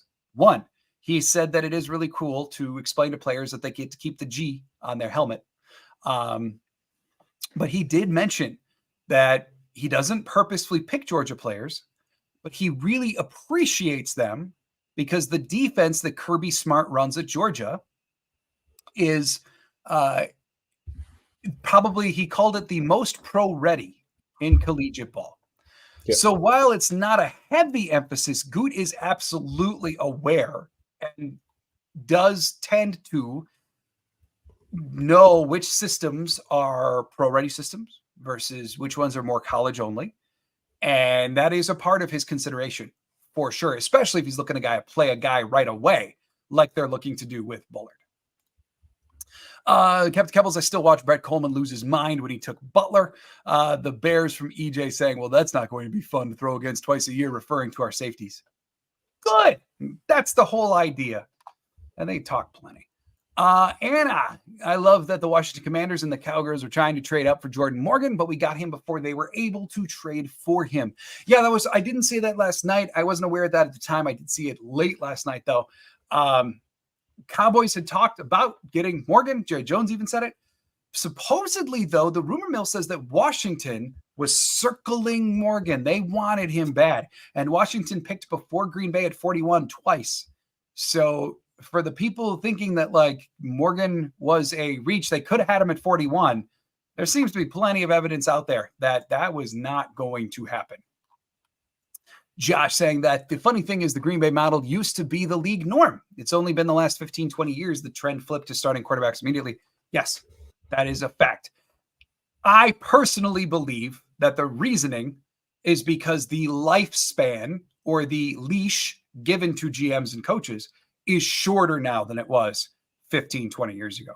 You could take a quarterback and you could groom him because you knew you could suck for 2 years and still have a job. Now, if you're a GM, you probably want a guy to play right away because you've got to show your owner signs that the future is here. Where we might suck now, but we're going to be okay. Keep me employed. Whereas before it used to be like you got longer leeway. And I think that is what has most led to the change, in my opinion. Chris, Mr. 9 feet tall, is still available. It would be crazy fun with everything else we have on offense. Please, please, please. Johnny Wilson. Give me Johnny Wilson in 16 picks. I'm down with it for sure. Give me Johnny Wilson or a corner. That's where I'm going to plant my flag. Solar Miners saying 5'9", 217, ran 4.57. His name is Frank Gore. Oh, yeah, for Marshawn Lloyd comp. Yeah. Yeah, I think you were the one that brought that up earlier, too. I think Lloyd ran like a 4.46, excuse me, right? He's a little faster. Lloyd was the one that the Packers had clocked faster in the high 4.5s. So pretty close exactly to what Gore was. Because Goot mentioned they had different timing for him than like his Raz card would. I thought that was Hopper. I'm an idiot. You're right. It was Hopper. My bad. I mixed up the round 3. Good. Ignore me the last 30 seconds. Marshawn Lloyd 4.4640. Okay, thank you. I'm so close to perfect. I try. Yeah, you're good, man. Hey. Wisco, what's up? Jim Nagy, director of the Senior Bowl, said a lot of teams were quietly hoping Evan Williams would fall to them. Well, see, there you go. Like this happens every draft, right? Like Hopper, we talked about. Morgan, we talked about. I don't think Goot picked Evan Williams because Goot assumed he would be in round 7. Goot heard something, and maybe Jim Nagy heard the same thing. The teams were sitting there hoping that Evan Williams would be there. for them to take. So Goot knew he had to take him earlier. But they do make these picks based on info that we don't have. They don't just like throw a dart and hope for the best. Let's see. Yeah, the Bears might. Big Al. Nick Collins would have had a Hall of Fame career. I 1,000% agree with that. If it wasn't for that injury and replacing wasn't easy, the best two safeties ever since Collins was Amos and Burnett. Burnett was so steady for years. And then Amos too. Steady, not spectacular. But man, he could do his job well. And he did it for a couple of years. I remember I adored him because his missed tackle rate was under 10% multiple years. But it was apparent in that last year, 2022, that like Amos had begun to slip athletically. Like he was getting older. And the missed tackles along with that went up. And that was kind of a shame to see that. But Packers probably made the right call. Maybe Amos would have been steadier than what they had last year overall, especially in coverage. But Packers get out 1 year early rather than late. Hatton saying, well, we still got Tenuta and Jones, who they really like on an O-line. You think we wait till draft over to grab some O-linemen? I don't. With 6 picks upcoming, I think 2 of them might be O-linemen. Just because even factoring in Caleb Jones, Luke Tenuta, they still don't have many O-linemen. Like you might consider Kadeem Telford, who was a practice squatter last year, into the equation. But in the interior, you've got like if they do move Dillard in, okay, you got Dillard, who I'd be surprised if they moved Dillard in. I don't know. He's only played tackle, and I think he had a small stint at right guard with Philly. I mean, I guess I shouldn't say it's not out of the possibility. The reason why I say it is because supposedly Green Bay was very high on Dillard when he was chosen in round 1 by Philly. And looking back at like the draft info, the profile on Dillard at the time, he looked very much like someone the Packers would want to kick inside. Okay. So that's why I'm kind of saying like maybe they will, maybe they won't. But if they do, it would just kind of be like true to form that like, yeah, right, that came true just X years later. But even then, like whether he's on the interior or not, you're still looking at your depth on the interior currently being Royce Newman. Yep. And then maybe Sean Ryan, since he probably like might not start, who knows? But like, that's it. So I think we're going to see something before UDFA at the offensive line. Training camp will be a huge indicator of how they think they want to use these guys. Yeah. I can't wait. By the way, if you don't normally watch Lombardi Time Brews or you're over here from Wisco Fanatics, I will say training camp, I go to last year. I think I went to every single public practice except for 2. I go there, I watch the practice and immediately put out a video informing you on what occurred that day, answer questions. I'm probably going to do it every day live this year to answer questions rather than put out pre-recorded content. So if you think she's cute or if you enjoy training camp content, I got to use it if I got it. Then hit sub, join our Patreon too. I'll plug that one more time. But training camp, I can't wait. It's going to be a very exciting time. Grand Rico, we can take Ryan Watts, Galen King, or Kamar Hutton. If Goot this is an A+ draft. Yeah, Ryan Watts you talked about earlier. Kalen King, I know some out there, some analysts are very high on King. Some believe that he can be a shutdown corner in the league. The only reservation I have about him is he's small. Like compared to how Green Bay generally likes their corners, he's little. And in Green Bay, realistically, would be slot. Now, that's just following their tendencies. We don't actually know. That's a projection. But yeah, that's kind of where I see King coming into play. And Haddon, I think there was something athletic, which you're getting to the point where a draft where it doesn't matter. But yeah, they need corner help. Just a draft update. Jacksonville picked DeAndre Prince, the cornerback from Myth. And Rams picked Brennan Jackson.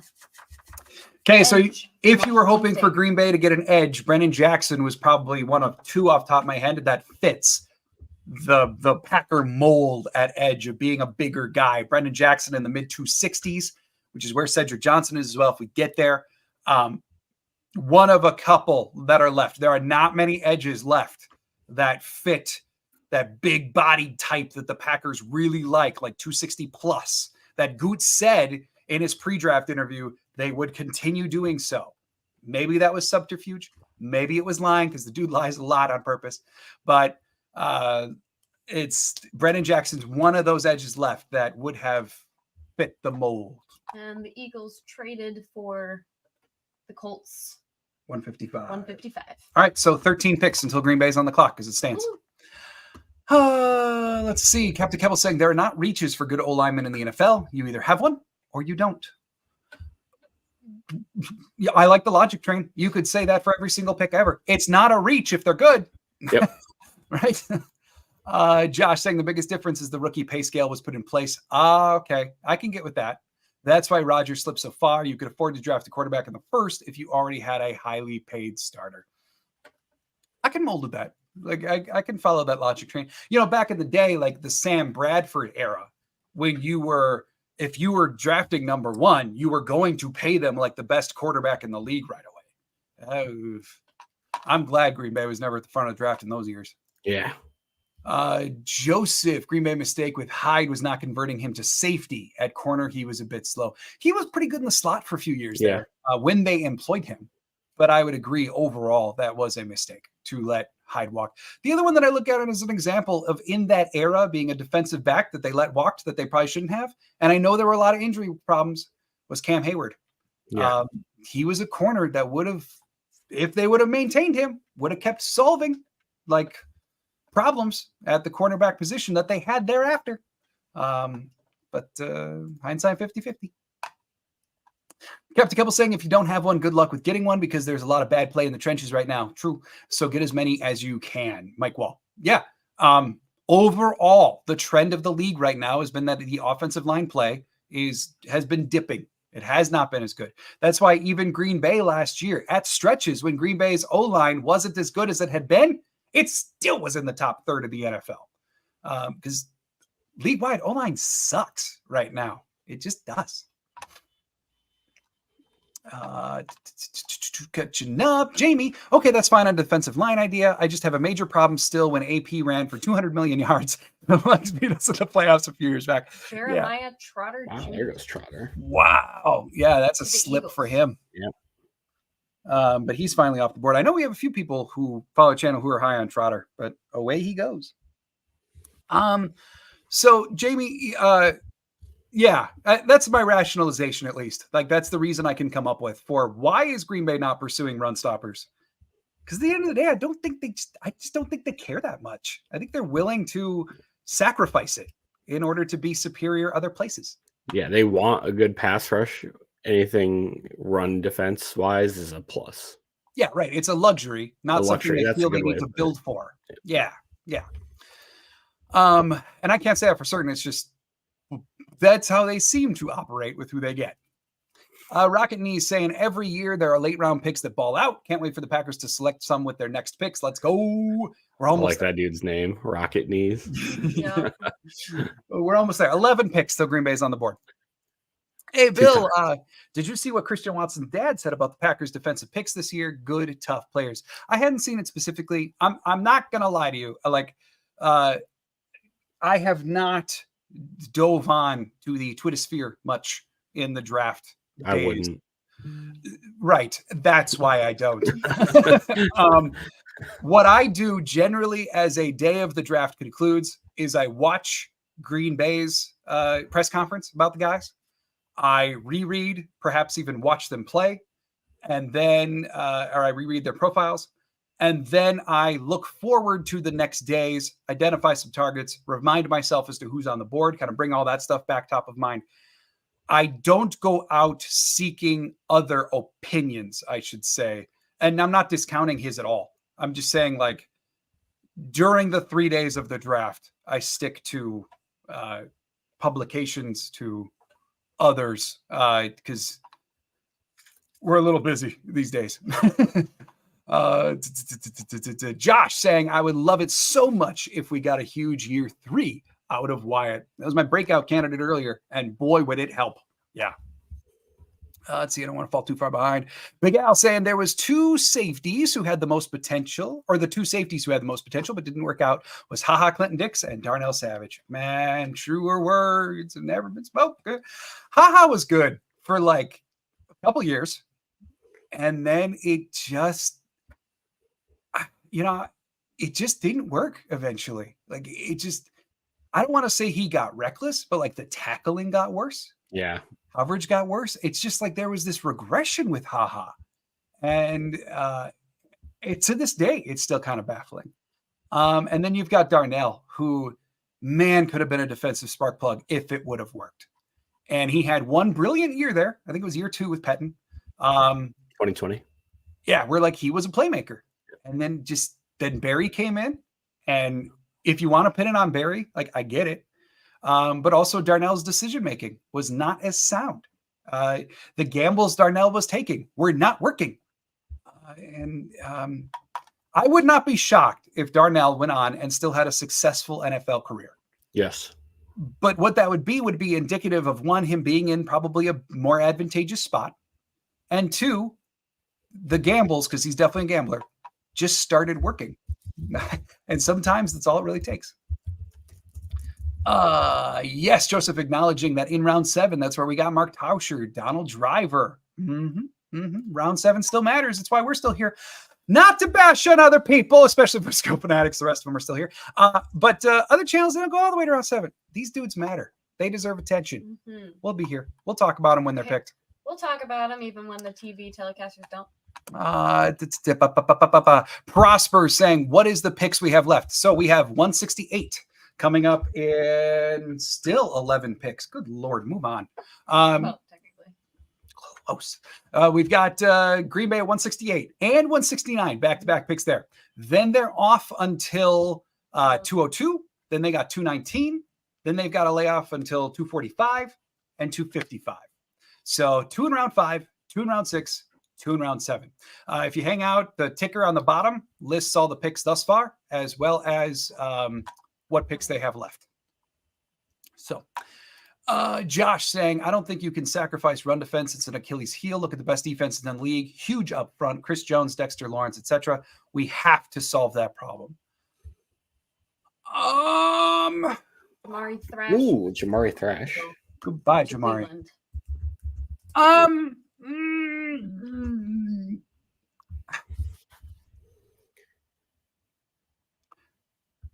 I have thoughts, but like I'm trying to think of how to say it. Like overall, yes, you are right.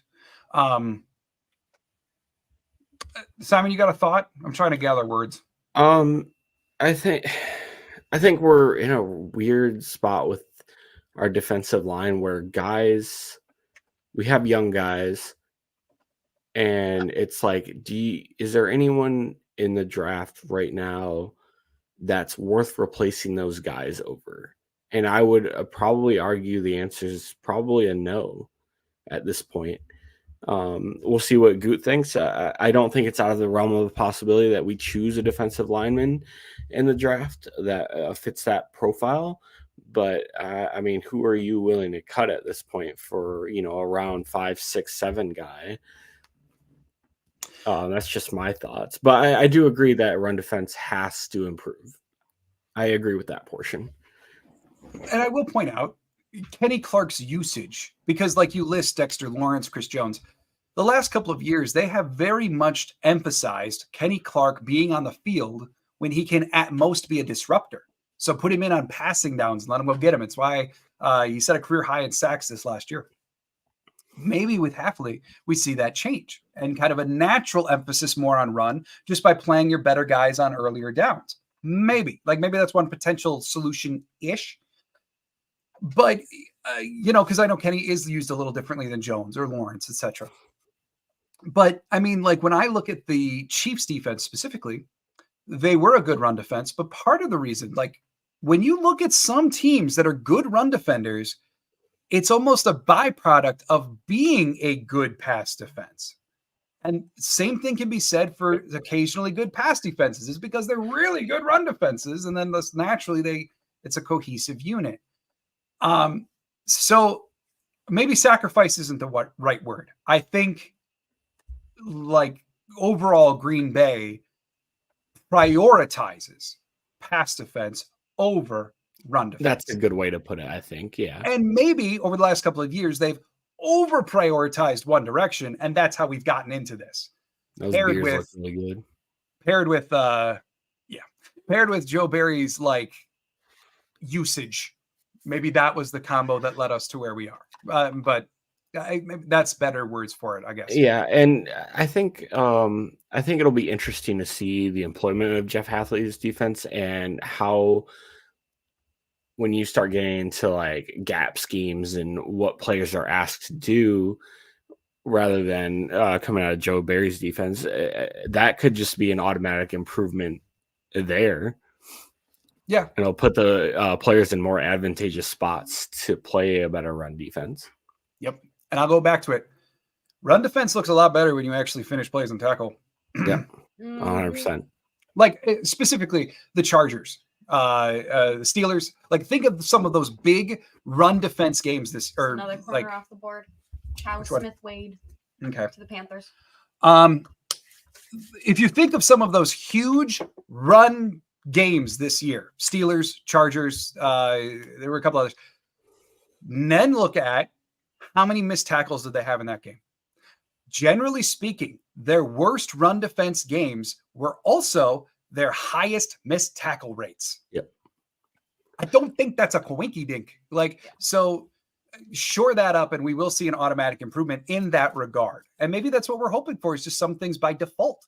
Like get better by adjusting back to the norm. I think McKinney being in the secondary will help that a lot, considering he does not miss. I think that that's going to help that alone a lot.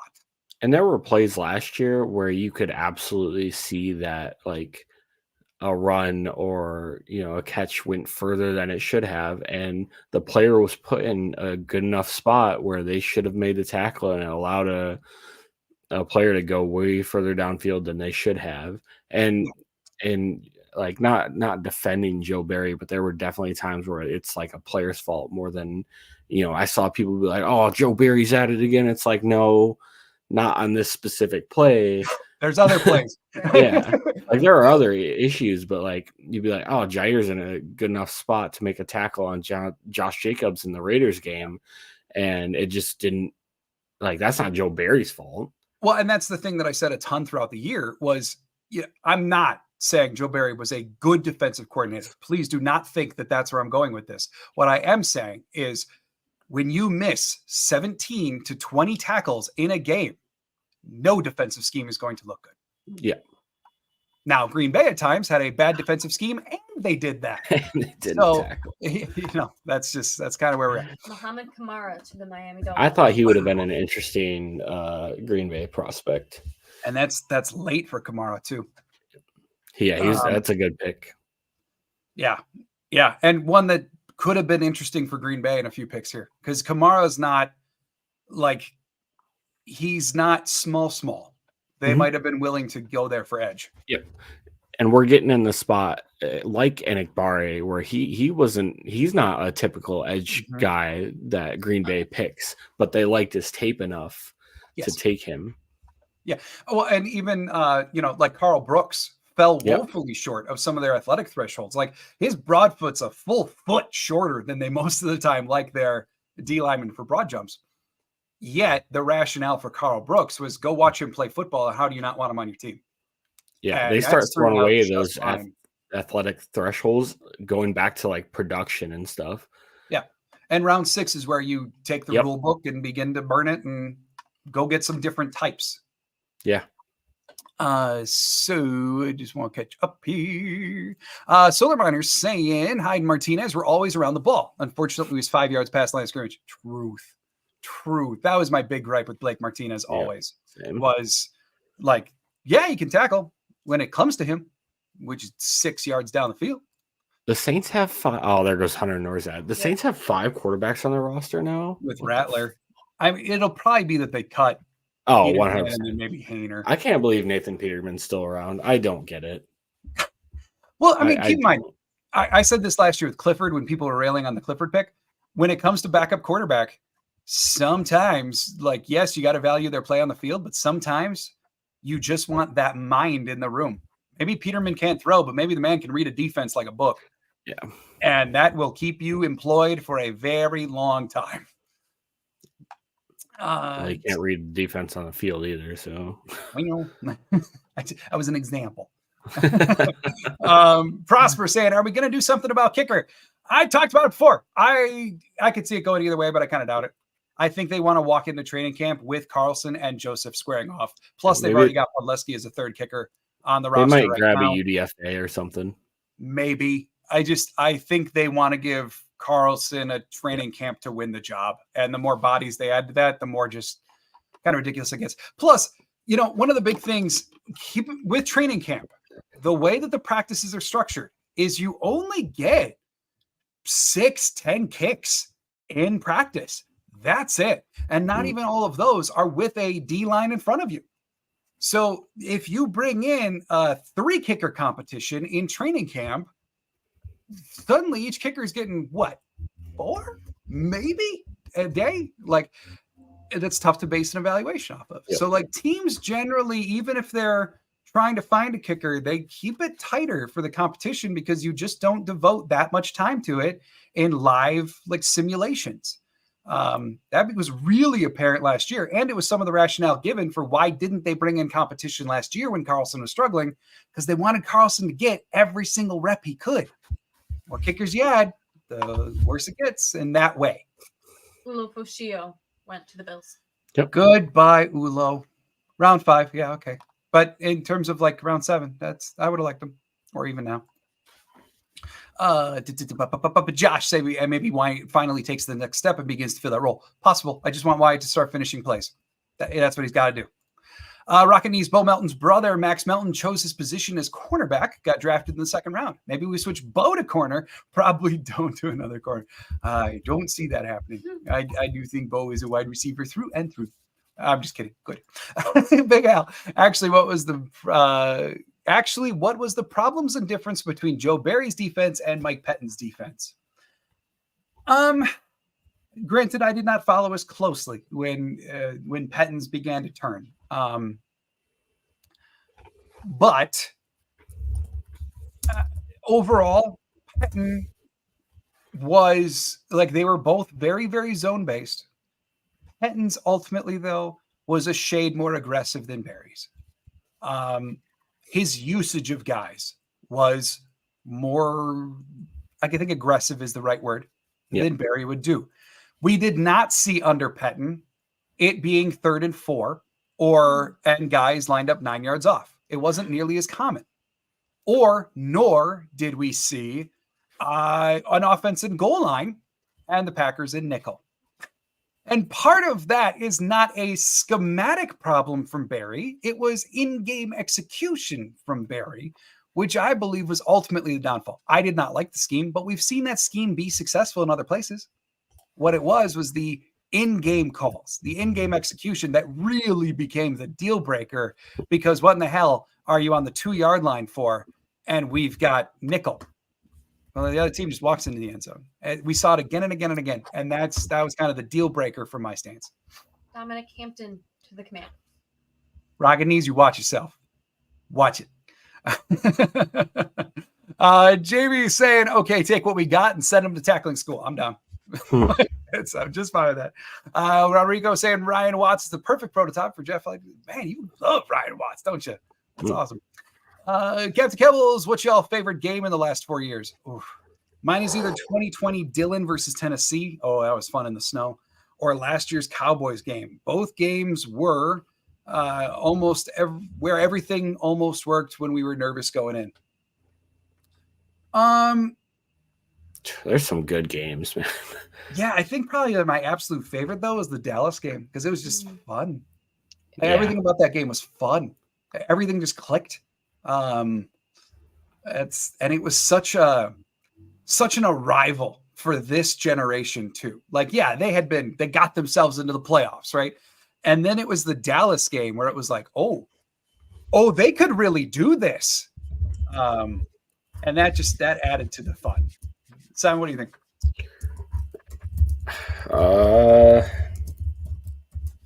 The Rams playoff game a few years back was pretty fun with Rodgers. Yeah. Oh, man, there's some good. Last year's Bears game at the end to get in the playoffs was fun. You got a favorite from this year? Ooh, Watch party? does this? Oh, this is a few years back. Never mind. I was gonna say the 2018 Packers Bears opener was fun, but that's a little further back. Yeah, the money game. Yeah. He just comes off the field and Rodgers is stoned out of his mind. He was. Right, or Aaron, what's different? Money. So good. I should point out too that Dominique Hampton, one of the most Packers-y safeties left, gone. He would have been a fireball on teams. Yeah. That would have been fun. That would have been a good pick. Do you have a favorite watch party this year? I mean, probably when we beat the Chiefs and proved everybody wrong. Oh, the Chiefs That game. was nice. Yeah. I By the way, missed if you're that new game. here, if you're new here, we do watch parties for. I think we took 2 games off last year. Yes. So join us at a watch party. Yeah, we didn't play on Christmas last year, did we? The Packers. What? Yeah, they did.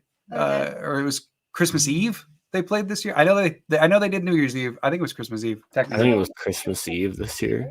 yes, it was Christmas Eve, and we did not do a watch party for that Yeah, one. so we missed 3. Major holidays are family. Sorry, y'all. The year prior and the year prior to that was Miami and I think Cleveland.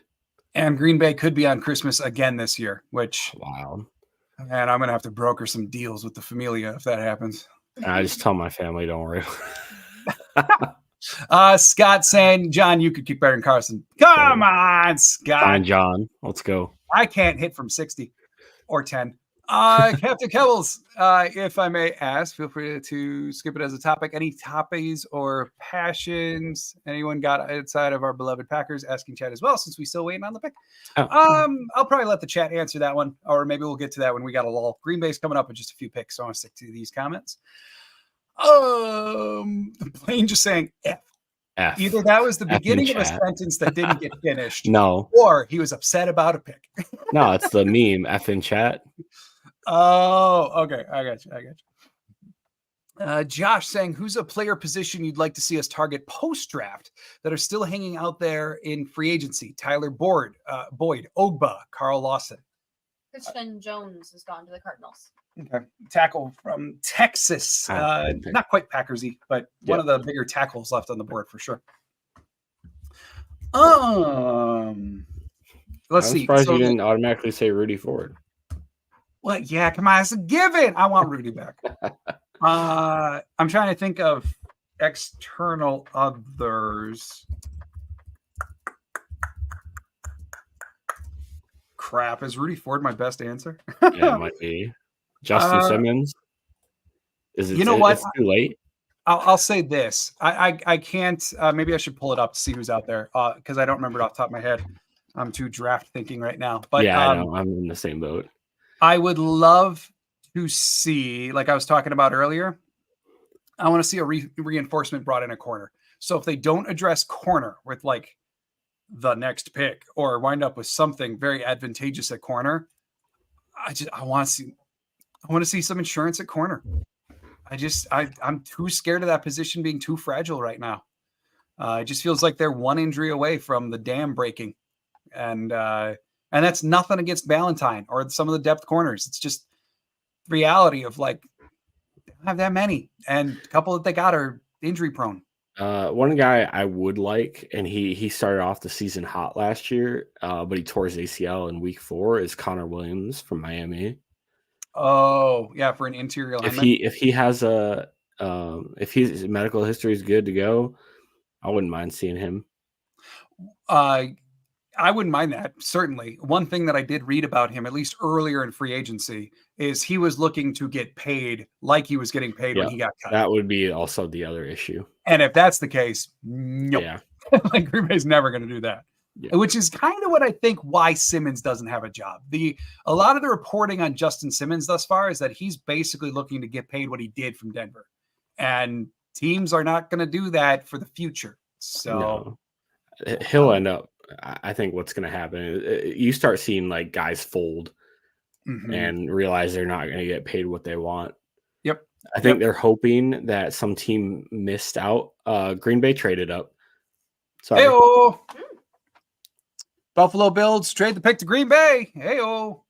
That means What do we give so the up? A 7? Packers, they must have jumped up from 168. And we They got did. to okay, so they moved up from 168 to 163. 163. So that cost them a ham sandwich. I don't know. Maybe they threw him one of their 7s. That's why, if I had to guess, I haven't seen it yet. That'd be my guess. Yeah. All right. So look at Goody moving up and down the board. Right.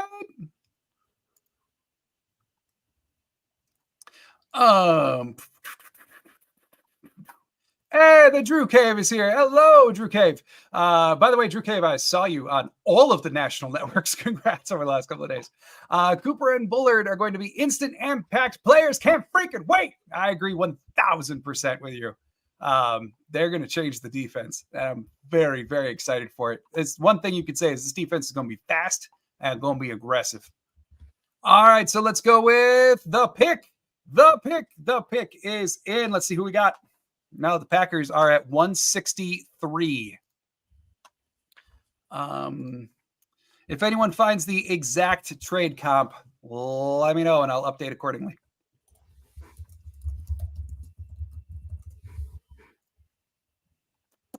No spoilers in the chat. If you're one of those people that's already got it, don't you do it. Yep, no channels showing it yet. Yeah, I haven't seen anything on Twitter or anything.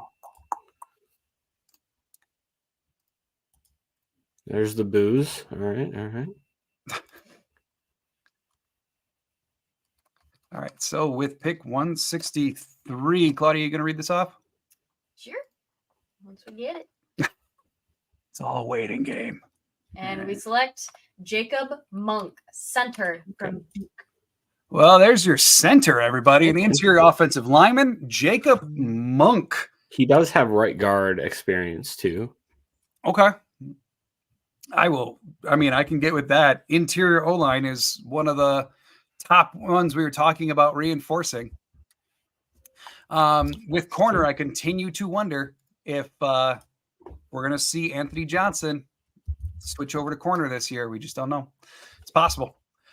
All right, so Jacob Monk, as we're pulling up the draft profiles, anyone got the trade comp out there? I'm still searching for it. This player I don't know anything about, I'll be honest. And he's not a name I'm super familiar with either. And I studied a lot of the day 3 dudes. They're venturing off board for some of these. Yes.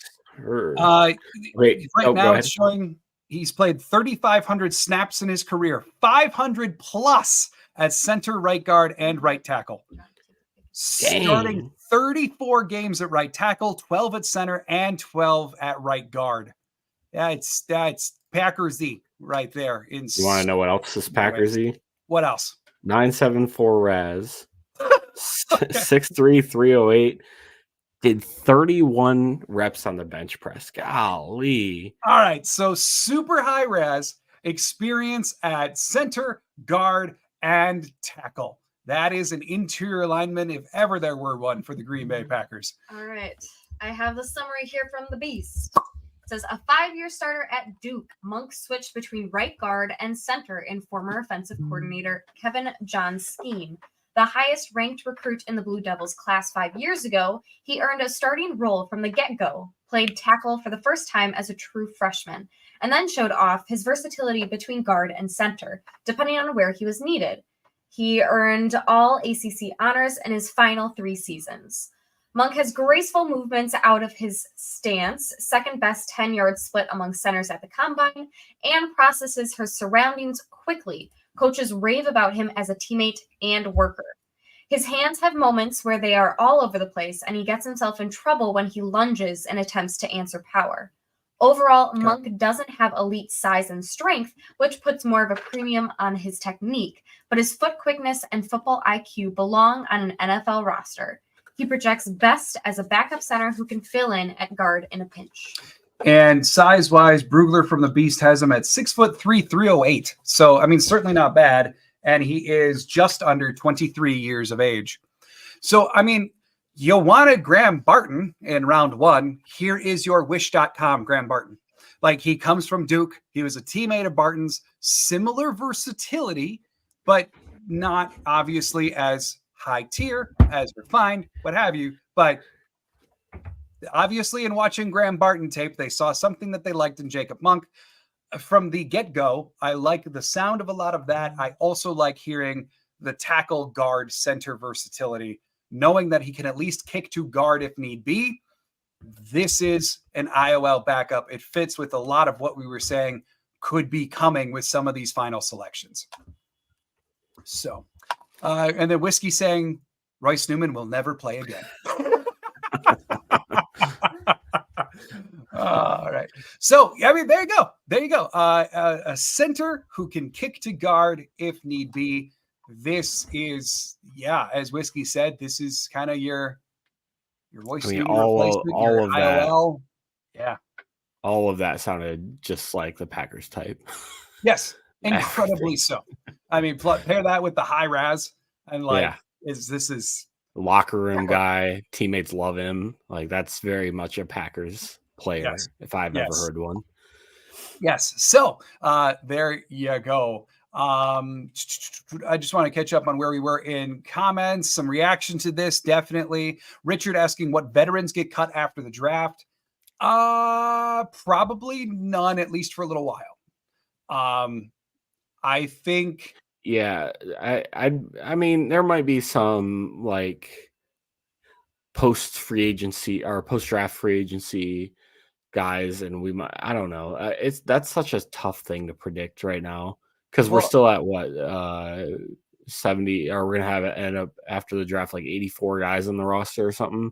So we still have to fill out those UDFAs. There's still a lot of football left in the off season before we start getting into cutting guys. Well, and keep in mind as well, I mean, like coming into the draft, I think we were at 72 on the roster. Now we're going to be in the mid 80s.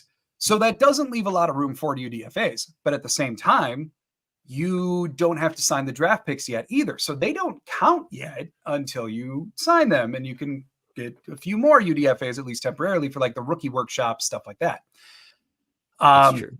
It's a nice little loophole that suddenly is coming into play for Green Bay.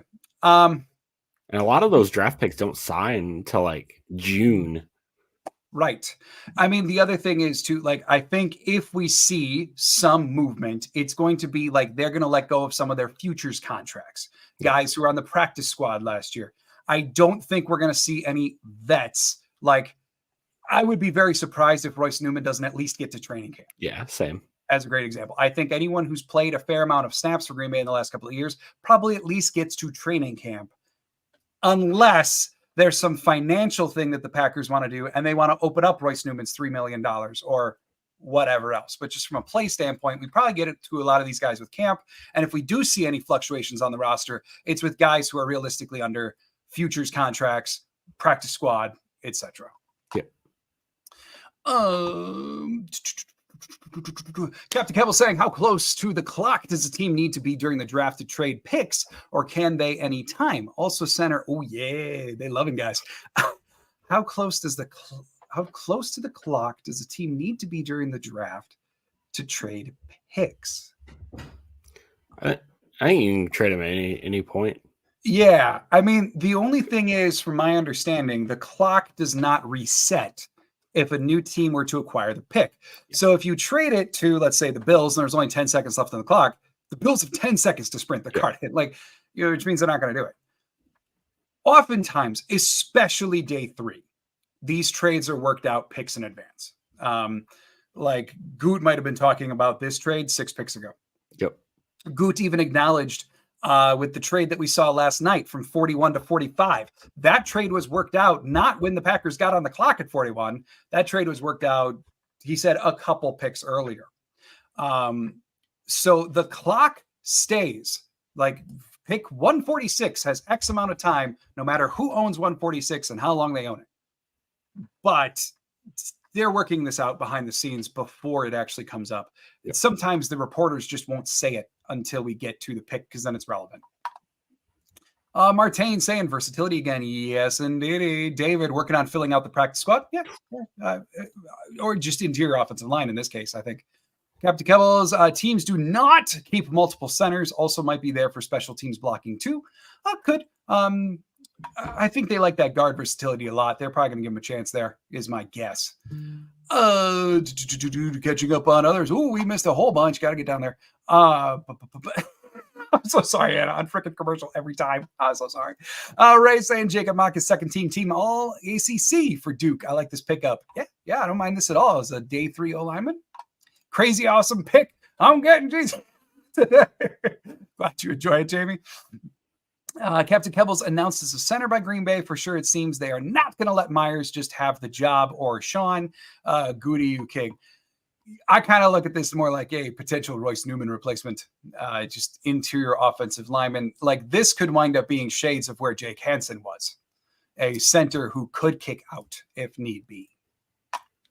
So real quick, the trade compensation, they gave up $219. All right, thank you. So I will update that on the bottom line here. 219 is gone. So now we just have 202 in round 6.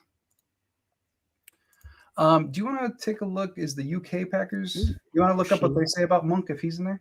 Please and thank you. Oh, sure. Let's see here. Just trying to get through. Spiritual center of our own line. Okay, let's go. And they skipped it. Sorry, Peter trading up twice for supposed UDFAs. Goot is a genius.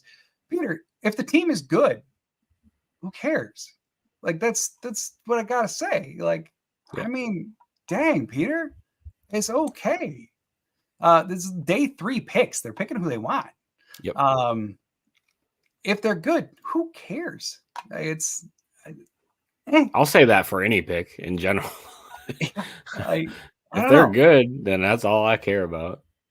Like I get positional like value. I get like you want value on the board, but you're in round 5. Like you're splitting such hairs between 5, 6, and 7.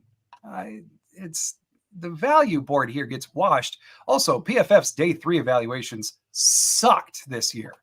So I don't know. That's our Runyon replacement. I wouldn't go that far. I mean, maybe similar draft standing to Runyon, but Runyon I think was more true guard versus center who could play guard. Captain Keppel saying I met Newman and he asked if I wanted him to sign anything, and I'm too nice to turn down a guy who thinks I'm a fan, so he signed him a custom jersey that I wish he had not. But there he is. I think I don't know. I always think like getting a player signature is cool. I don't really care about like who they are or whatever. Like they played for the team. I'm gonna root for them. Yeah, like I said last night, it takes a lot for me to dispel a player, and Royce Newman is like the only one on the roster that I'm now just like willing to be dismissive of, because all I've seen is regression, and no progress. What's from Angelo? What's the outlook on next year's draft in terms of talent? I haven't looked ahead a lot.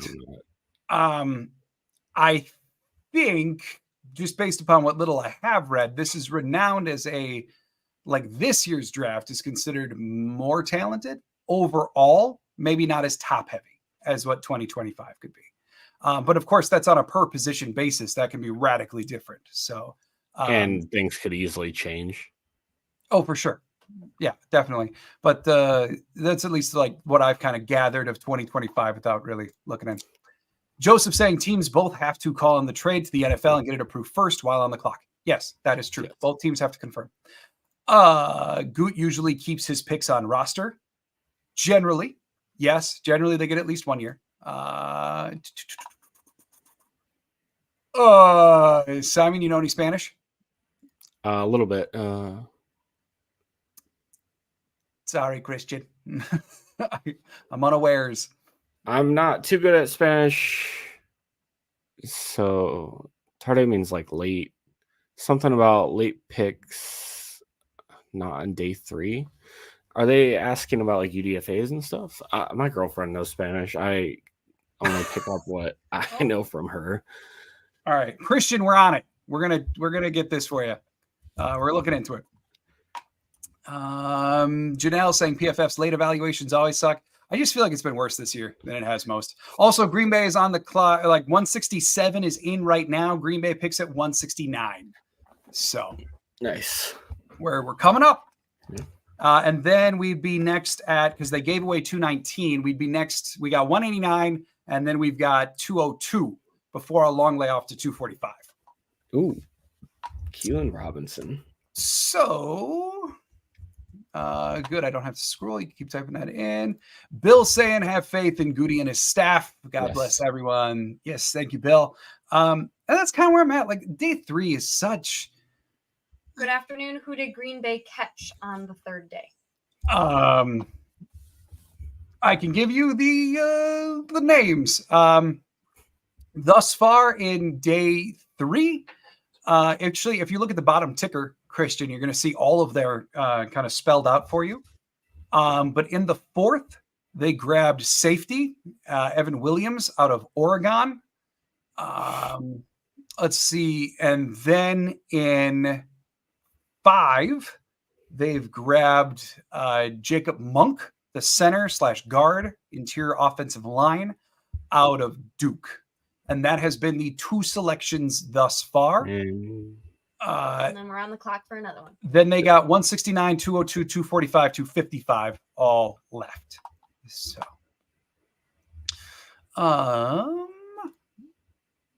Connor saying, by the way, last year, Bo Melton was a 7th round pick. Yep, you hit and miss on day 3. Who knows? Some of these guys might be good. Some might fall, but who knows? Yep. Donald Driver, Mark Tauscher, Bo Melton, Dontavian Wicks was day 3. Carl Brooks was day 3. Some above consensus, some below consensus. Just get guys who can play football. Valentine was a day 3 pick. Yes, he was. He was another round 7. Yeah. So Anders Carlson was round 6. So you take the good, you take the bad. And I like Carlson. David saying defensive tackle Boyd at 169. Possible. I mean, Green Bay is supposed to have a lot of interest there. Still waiting on a corner. But yeah. Boyd is certainly an option. Cody, people pronouncing Oregon? Isn't that how So you say it? usually people say Oregon, like it's not Oregon. on, it's N. I played the Oregon Trail growing up. All right. Oregon. People always used to make fun of me because I used to say it the same way you did. Oregon? Yeah. It's an O. Oregon. O don't go I. All right. Blaine. Last year alone should have been evidence enough to trust Goody's picks. I mean, Goody has not been infallible. 2020 was bad, except for love. 2021 was not great. He's not infallible, but I would agree. Right now, the trend is day 3 has been quite good. No GM is infallible. True. And we have a long way to go on day 3. We might wind up with 6 picks today. 4 of them have yet to be determined. So we're not even close to done here, folks. That's a good pick. Javon Solomon. There we go. So the edge from Troy going to the Bills. Let's see. Welp, there it is. I'm liking the 2 picks made so far. And the next one is on the clock. Loving it. Yes, Green Bay is on right now. I'm not seeing a pick is in notification yet. But Green Bay is on the clock for 169 right now. And thus far, they've addressed a downhill safety and an interior offensive lineman. That's about what we know to this juncture. Let's see how it continues to go. Flat Smack, what's up? What's up, Cheeseheads? Josh saying Aaron Jones, another example of a day 3 guy. Yes, absolutely, unequivocally. He just didn't come to mind right away. Now we got to pick us in. Welp, there it is. Pretty sure Dobbs was the 7th round as well. No, I think he was 4th. Still day 3. But I'm pretty sure he was a 4th round pick. So pick is in for 169. That means we get to show this. Bam! 169 pick is in for Green Bay. And we got to see what we went. Dobbs was a 4th round pick. Okay, so it was 4th. Thank you. Which is still day 3. Yeah. Yes, it is. I mean, just earlier versus later. Yep. Yeah. Bo Melton was the current receiver who was 7th. Yeah, I think he was Seattle pick originally, and then we plucked him off their practice squad. Yes. Okay. Yep. Yep. So he was originally supposedly Goot liked him, but Seattle got in front of Green Bay to get him, and then Seattle eventually put him on the practice squad, and They plucked him. And Green Bay just said, "All right, we'll they take him." plucked him at the end of the 2022 season. Thank you. Yep, because he spent a little bit of time, I believe, on the practice squad for Green Bay. I think like they elevated him once or something like that. Yep. And then that's how they got him for 2023 and beyond. And I think Grant Dubose is still an interesting wide receiver. Another 7th rounder, yes. Yeah. He had some injury stuff, and then he got put on the practice squad. Yeah, his injury last year in camp was really unfortunate. Yep. Like that took a lot of time from him, and in that time is when he fell behind. Yep. Bo Melton was a good example too. Like earlier on in training camp, Bo Melton caught everything, and then he got hurt, and that's when Malik Heath ascended. They did it! God. They did it! Wow. Okay. Tripling up on safeties. Yes. This. All right. Another top 30 visit. Yes. Oh, another safety, tripling up in safety. Keaton Oladapo. Frankly, I like this better than I like Evan Williams. Oladapo has versatility between nickel and box. Box is probably like his home. And then he can do like free range safety as well, being more like a center fielder style. Box is probably where he's best suited for. The thing that I really like about Oladapo is go watch anything he has done, and you immediately see fire, attitude, aggression, and he hits well. And not just like he actually brings down the guys. I am very, very high on Oladapo. He's probably my favorite day 3 pick, just like Anthony Johnson Jr. was last year. 2 years in a row. I love this. So, very, very happy that they netted Oladapo. It's an interesting mix in the safety room to have Evan Williams and Oladapo, both more box-ish. I think Oladapo is a more complete player than Evan Williams anyway, which is why I'm skeptical of the Williams pick. I see one comment, Anthony Johnson going to corner. It could very well happen now. Like this is further evidence of that theory that it could be happening. Ultimately, we don't know. Well, hot dang. I'm happy. Do you have the profile ready? I do. A 3-year starter at Oregon State or Oregon State, whichever you prefer. Oladapo was a versatile safety and defensive coordinator Trent Bray's hybrid 3-3-5 stack. A former walk-on at cornerback, he transitioned to safety in Corvallis and earned All-Pac 12 honors each of the last 3 seasons. Woo! Oladapo confidently reads run-pass and aggressively drives downhill with competitive urgency to make impactful tackles. His average twitch and build-up speed out of transitions will be more noticeable versus NFL receivers, but his route awareness helps keep him stay connected in coverage. Overall, Oladapo doesn't have ideal top-end speed or rangy ball skills for deep coverage, but he is a good-sized athlete who trusts his sightlines and enjoys making noise in the run game. He projects best as a down safety who can also earn his paycheck on special teams. Hey, yes, I like this a lot. I think he's going to contribute on teams right away. And I think like it's going to be very interesting to see how they roll out their D-backs now. Like Bullard, probably a little bit more box than nickel. Evan Williams, definitely box. And then Oladapo, again, probably more box than anywhere else. Although he does have some versatility just like Bullard. I'm down with this like hard. I mean, he's 6'2", 216 pounds. It's a little bit older, going to turn 24 years old soon. And then he turns 24 about a month into the season. Thank you.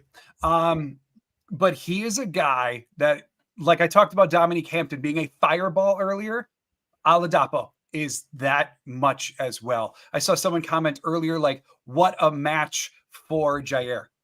Yeah. Oladapo, like with Bullard, McKinney, Nixon, Valentine, Jair, and Oladapo, it is going to be the loudest secondary ever and so annoying for everyone else to go with.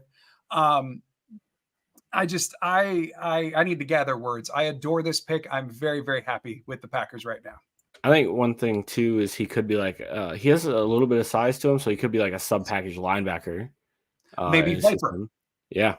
I mean, right now, like we talked about Viper a little bit last night for Hopper, but now they got Evan Williams, who's on the safety side, could be a Viper. Yeah.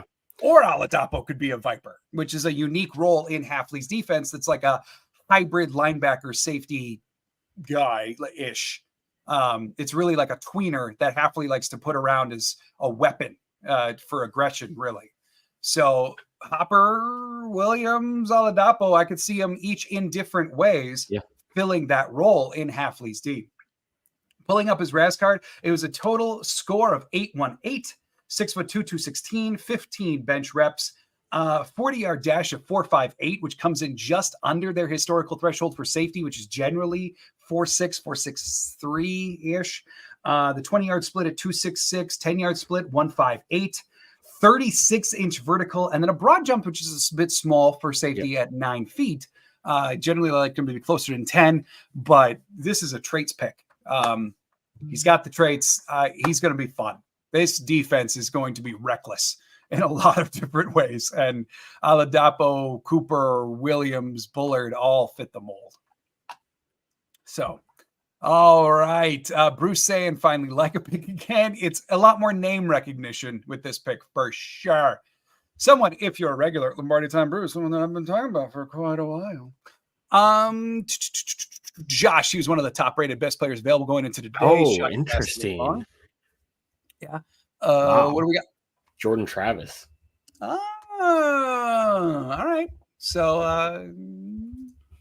I like Jordan Travis a lot. I mean, if he can come back fully from injury and could be fun. I think I just didn't expect him to quite come off the board yet, but I mean, he's a very interesting pick. He was on his way of becoming one of the best quarterbacks before he got hurt. Yeah. Very much agreed. And this could be a sneaky, like if he develops like to a ceiling, could be a sneaky like heir apparent for the Jets. Let's Mac. He's hit it spot on. If you're here, hit the like button. I like the emblem, liars, and it has the NASA logo. That's pretty funny. All right, catching up here elsewhere. Rockany saying, I love this draft strategy, tripling up on a position. John, we talked about this a month ago. I wanted O-line, but safety, I'll take it. I still wouldn't be shocked if it is O-line with the number of picks they got left. They might triple up at both. We got 4 left? Well, we've got 3. We've got 202. And then 245 and 255. Okay, so 3. Yeah, that's right. Yeah, they traded the second, we 6th. do have a fairly sizable layoff here until 202. And I see I got to update the banner, so I was too excited. I'll get there. Peter's happy. Oladapo's way more good safety than Williams. I love this kid. Welp, there it is. One of the things the Green Bay Scouts said on a live stream earlier. Thank you for cluing me in on this. I haven't been able to watch those. I look for athleticism, like Ron Wolf taught me. Evidence the staff has a proven legacy still going. Absolutely. Ron Wolf literally wrote the book, The Packer Way. I bought that book. I haven't gotten to read it yet. It's wonderful. It's very insightful. It does give you a lot of details about like the 96 Super Bowl team, but it really dives into not just, it doesn't give specifics on draft strategy, but what it does lead to is thoughts on the Packers management structure, character, leadership.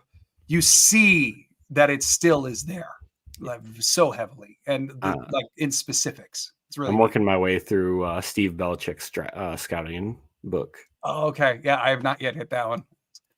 Ray saying Oladapo has 2 interceptions, 10 passes defended, and both of his career highs, and his career was 15.5 tackles for loss in 2021 or 6 in 2021. Sorry, go Pack, go Pack, go! I love this. Big Al, Packers have the strongest safety room. Now compared to last year. I think he meant last year. Yeah. Now compared to last year. With McKinney, Bullard, re-sign Rudy Ford. His safety has gone from a liability to what could very well be a point of emphasis in the defense. Very, very exciting stuff. Captain Kebbles, I'm 12 minutes behind, so forgive me if you already answered, but do you believe Goot didn't trade back when DeJean was taken? Or DeJean, sorry. I think he is honest, but I do think they would have taken him with the other second. It's hard to say. I did see that he said, like, that pick had nothing to do with it. We were trading back at 41 no matter what. here's the thing. Like, I think the Packers liked DeJean, but maybe they had a second round evaluation on him. And given how the board had fallen at 41, what became 45, they probably had a whole cluster of dudes with second round evaluations. And so maybe then that's what made DeJean not so clear cut. I still believe fully that the Packers loved him. Just maybe he was part of a group of guys, not a clear cut, like last first round grade or anything like that. Yeah. If you were to believe Goody, which, yeah, I mean, I think Goody's maybe a little bit more honest than he gets credit for, but like his job is to hide. Yeah. And he does do it very, very well. I think after the fact, you can be pretty honest about stuff like that. It's hard to find a reason to lie about things like that afterwards. You know what I mean? I don't think anyone ever looked at Cooper DeJean and said, well, the Packers must hate him. He's very un-Packersy. Yeah. Yeah. I think the rest of the NFL probably knew Green Bay at least liked him somewhat. So let's see. Bryant saying Goody building competition in that room for sure. Oh, yeah. Undoubtedly. Uh-huh. Yeah, which was his big point of emphasis leading up to the draft. Richard saying Monk was also a second team captain. Oh, cool. Yep. I'm down with that. They're picking all captains. David saying already bringing in competition for Williams. Certainly more bodies. Yeah. Oladapo may be our best pick so far. He's the one I'm most purely excited about, but I think others will probably contribute more in the immediacy. Blaine, I just looked at highlights. I love the Oladapo pick. I agree. Peter, now give me Joe Milton. Joe Milton's out there yet. He's there. Flats Max saying Super Bowl or bust. Great. Looking great so far. It is funny. The Packers underwent like a 4-week rebuild. Like, it's insane. I remember talking last year's draft, the contention window is 2025. Like, follow that trajectory. Load up now. See what you got in 2023. Load up 2024. Then 2025, you go for it. And like, that's the timeline changed last year.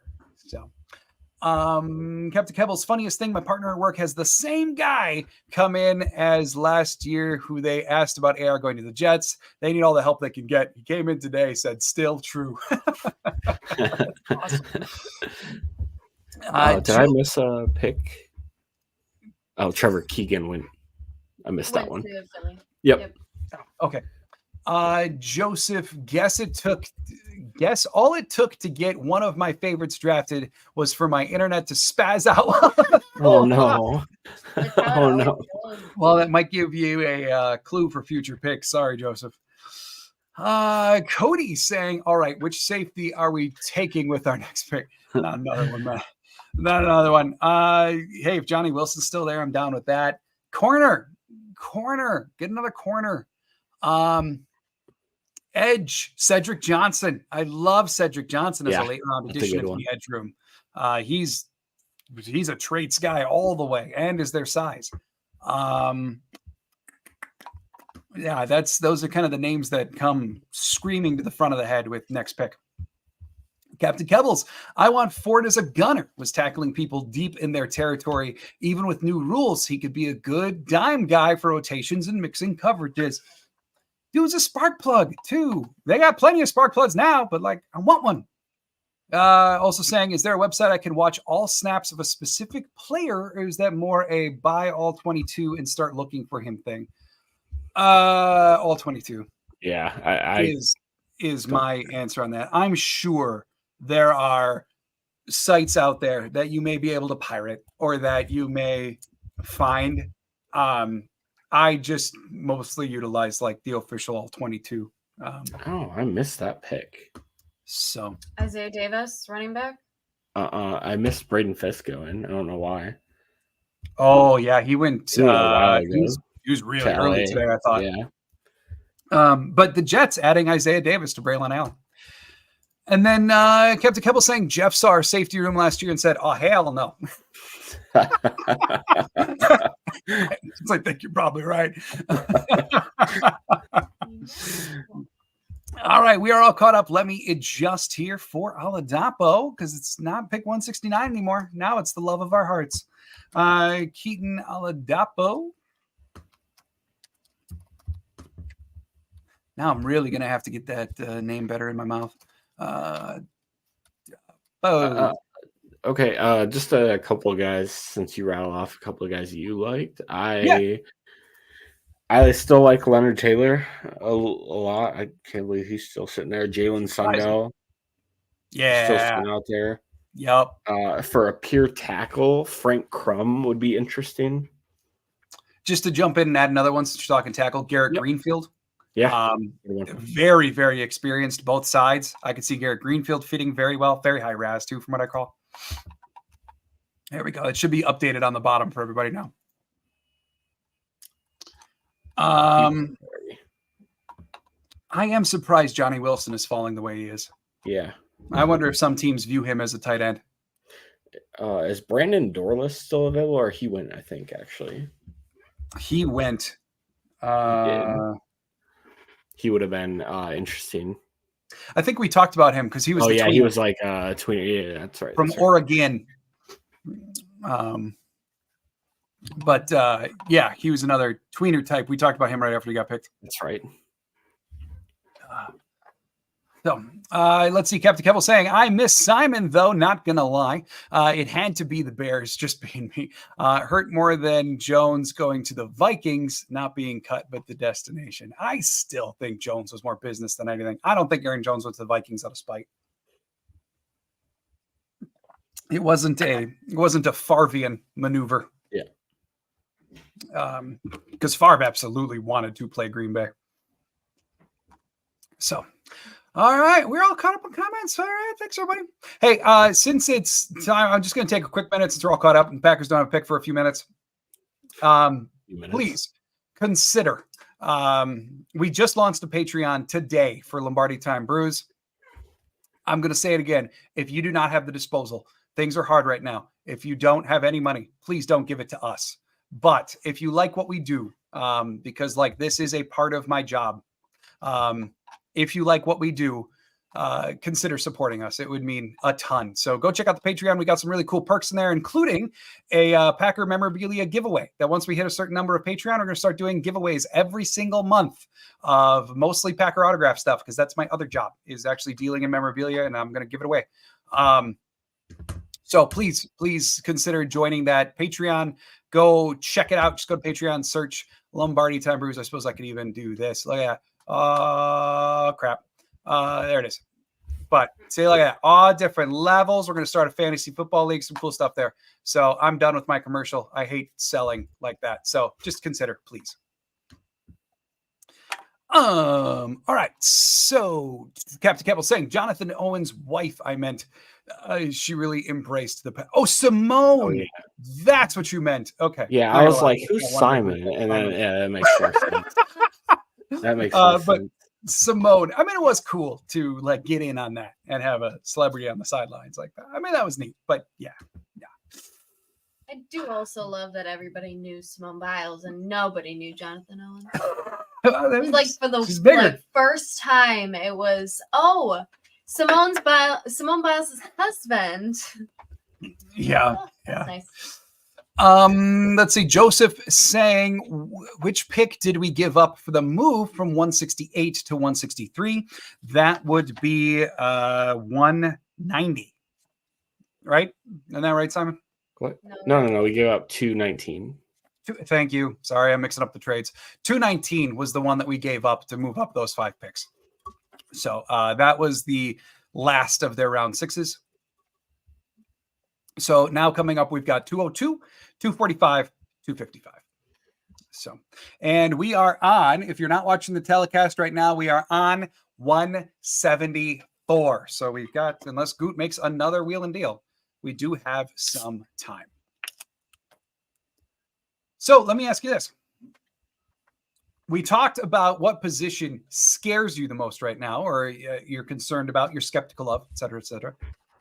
What position, not just player, what overall position besides quarterback are you most excited for that you think can hit a new level of ceiling this year? I don't know how it's not wide receiver. There was just so many young guys on the roster last year that if every single one of those guys hits the ceiling, it's going to be just nasty. Thank you, Janelle. And you just saw guys get better and better as the season went on too. And then if we Christian Watson with no injuries back, like that could be such a nasty force for the league to deal with for at least a couple of years before we have to start making decisions. For sure. All right, now I have to give a different answer.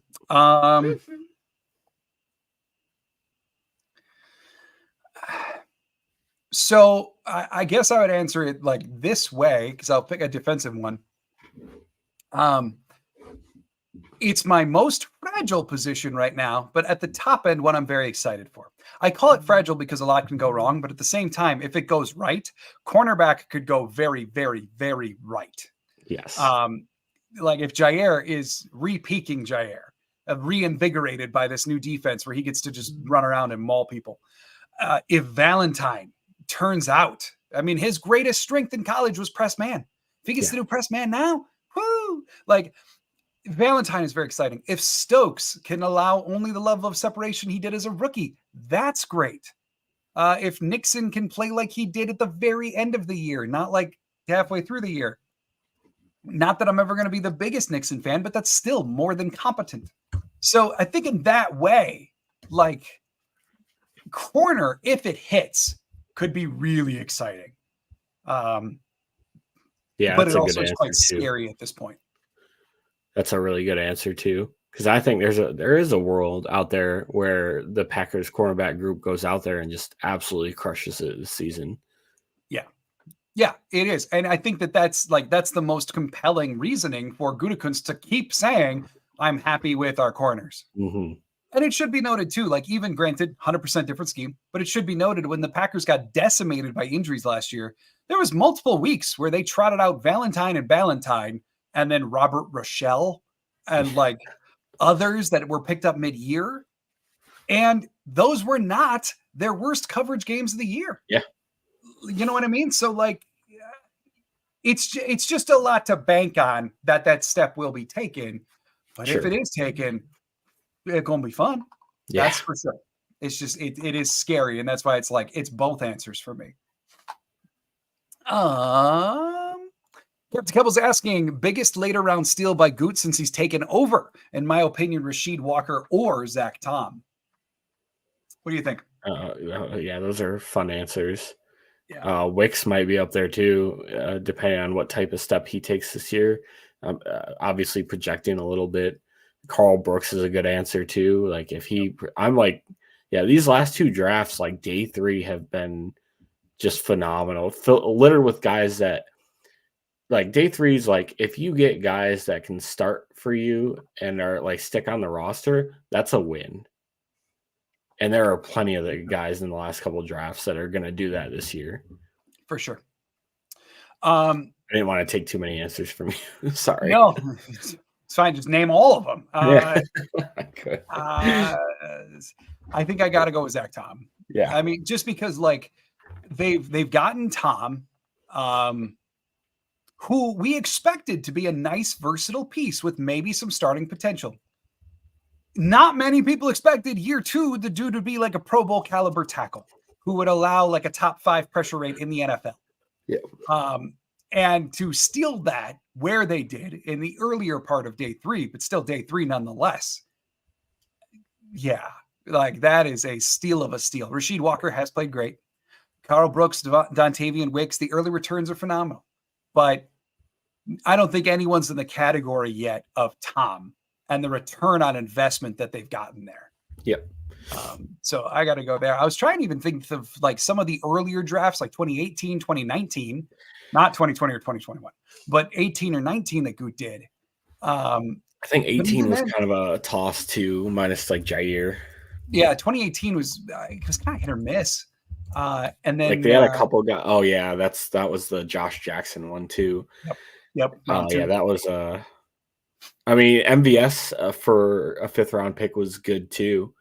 I would take that as a win. As a 5th round contributor? Yeah. Yes. But he had some misses this draft too. Yeah. So I probably got to go Tom, and I'm just nothing standing out from those early years. Yeah. Like as like a super steal on Tom's level. was the 19 draft. I don't remember that one very well. Oh, that was Rashawn Grady's draft. Oh, yeah. Yeah.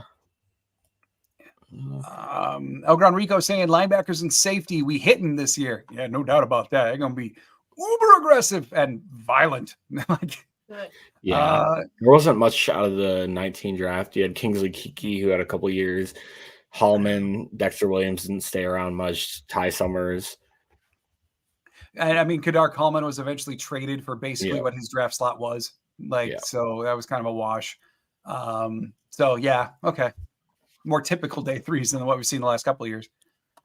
So sorry, I saw that comment real quick. Yeah. You got a guy in mind? At corner? Yep. With Newton gone, I gotta take a look at a list quick of who's chilling. There was what was that one guy that I remember? I forget his name, and I apologize in advance. The guy from the CFL, the corner. Did they have a top 30 visit with him? I don't remember. Well, their 30 visits at corner were Kool-Aid, Jerrion Jones, Jaquan Shepard. Here it is. I found it. And then Omar Brown. Quantez Stiggers from the Toronto Argonauts is a really interesting CFL prospect that fits kind of like the Packers mold for cornerback. Okay. That I think could be interesting. I'm not gonna lie, that's not what I'm super familiar with, so I'm gonna take your word for it. Other corners on the board, I'll say just for Josh's sake, Ryan Watts, who very much fits their sizing for sure. From a name standpoint, it would be sweet as all goodness to root for Storm Duck. He doesn't fit the Packers play, but like, man, that'll be fun. Go get him, Storm Duck. That would be fun. Other than that, like Kamal Haddon is still there. He's like one of the more interesting ones. He's also kind of press-ish in what he's got going. Kalen King would be a lot of fun, but I think he's very off what they generally look for.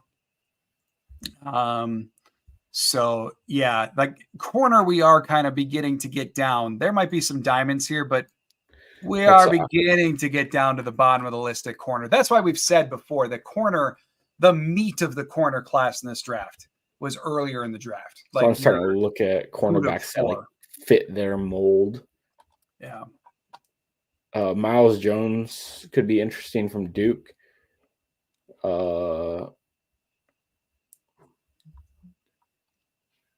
Johnny Dixon from Penn State. Miles Harden from South Dakota State is just slightly under what they like, but I think they would still take him at this point. Yeah. Just to answer your question quick, Connie, about DJ James. I mean, I like him. He should be very versatile. They could take him. Don't get me wrong. Yeah. It's just, it would be uncharacteristic from the standpoint of they generally like their corners to be bigger bodied. And James is 6 foot, but he's very, very lean. Yep. And it's like, they totally could. Don't get me wrong. It's just, it would be a tendency breaker to go with James. Because he's so lean, he's almost Shamar Jean-Charles sizing. And based upon how that went, I'm not sure the Packers want to retry that. Yeah. But yeah, I'm with all the comments right now saying like corner would be neat. I'm with you.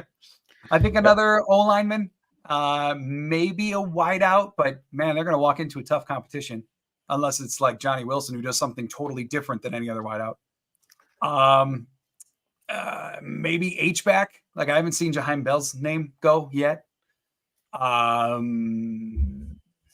Maybe a tight end at this point. They like their skill set. Maybe, or just a total like traits pick. Yeah.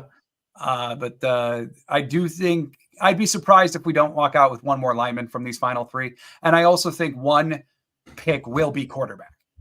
Like we're going to see could be. I do think we're going to see a quarterback in these final three. Christian Boyd's still out there. Yeah, If that you- too. Yeah, I'd forgotten about him. Christian Boyd absolutely would make a lot of sense for D-line. Connie noting that Christian Mahogany is still Yeah, out there as he's well. still out there too. He's still, I mean, he could probably take right guard right now and then relegate Jordan Morgan to being super sub. So, well, be very surprising, but it would be a good luxury to have. Michael's saying, what about Josh Wallace from Michigan for corner? I don't remember his specs off the top of my head. Let me just look him up super quick. 5'11", 185, graduate transfer from UMass. Enough length. Possible. He's not one that I remember a lot about off the top of my head. Let me just look up a few more details quick and try to remind myself of Wallace. Let me get this out of the way. Let's see. Just catching up on a couple of those. Rocket Knees saying Stickers, 202. The cornerback goes to Jets to close out the fifth round. Yeah, and that would be who we were just talking about. Rocket Knees 202, 245, and 255 we are here till the very end, boys and girls. Yes, we are. With the Packers hanging on at 255, they ensured we would be here for every minute of the draft. And Josh Wallace. Wallace is kind of interesting. His RAS was patently awful at 3.9 total score. Did not do any speed testing. And what he did do testing of did not come in well. 10-foot broad, 34.5 vertical, and then a shuttle of 4.35. So in terms of like, again, we're getting to the point where it doesn't matter as much. But from that standpoint, you'd be looking at some tendency breaking from the Green Bay's traditional aspects of cornerback. But like I said, we're getting to the point where they're just going to pick guys they want, and we've been there for a while. So, catching up on other things. I was asked earlier about free agent corners. If they wanted to go out and get a free agent, I think there is some to be.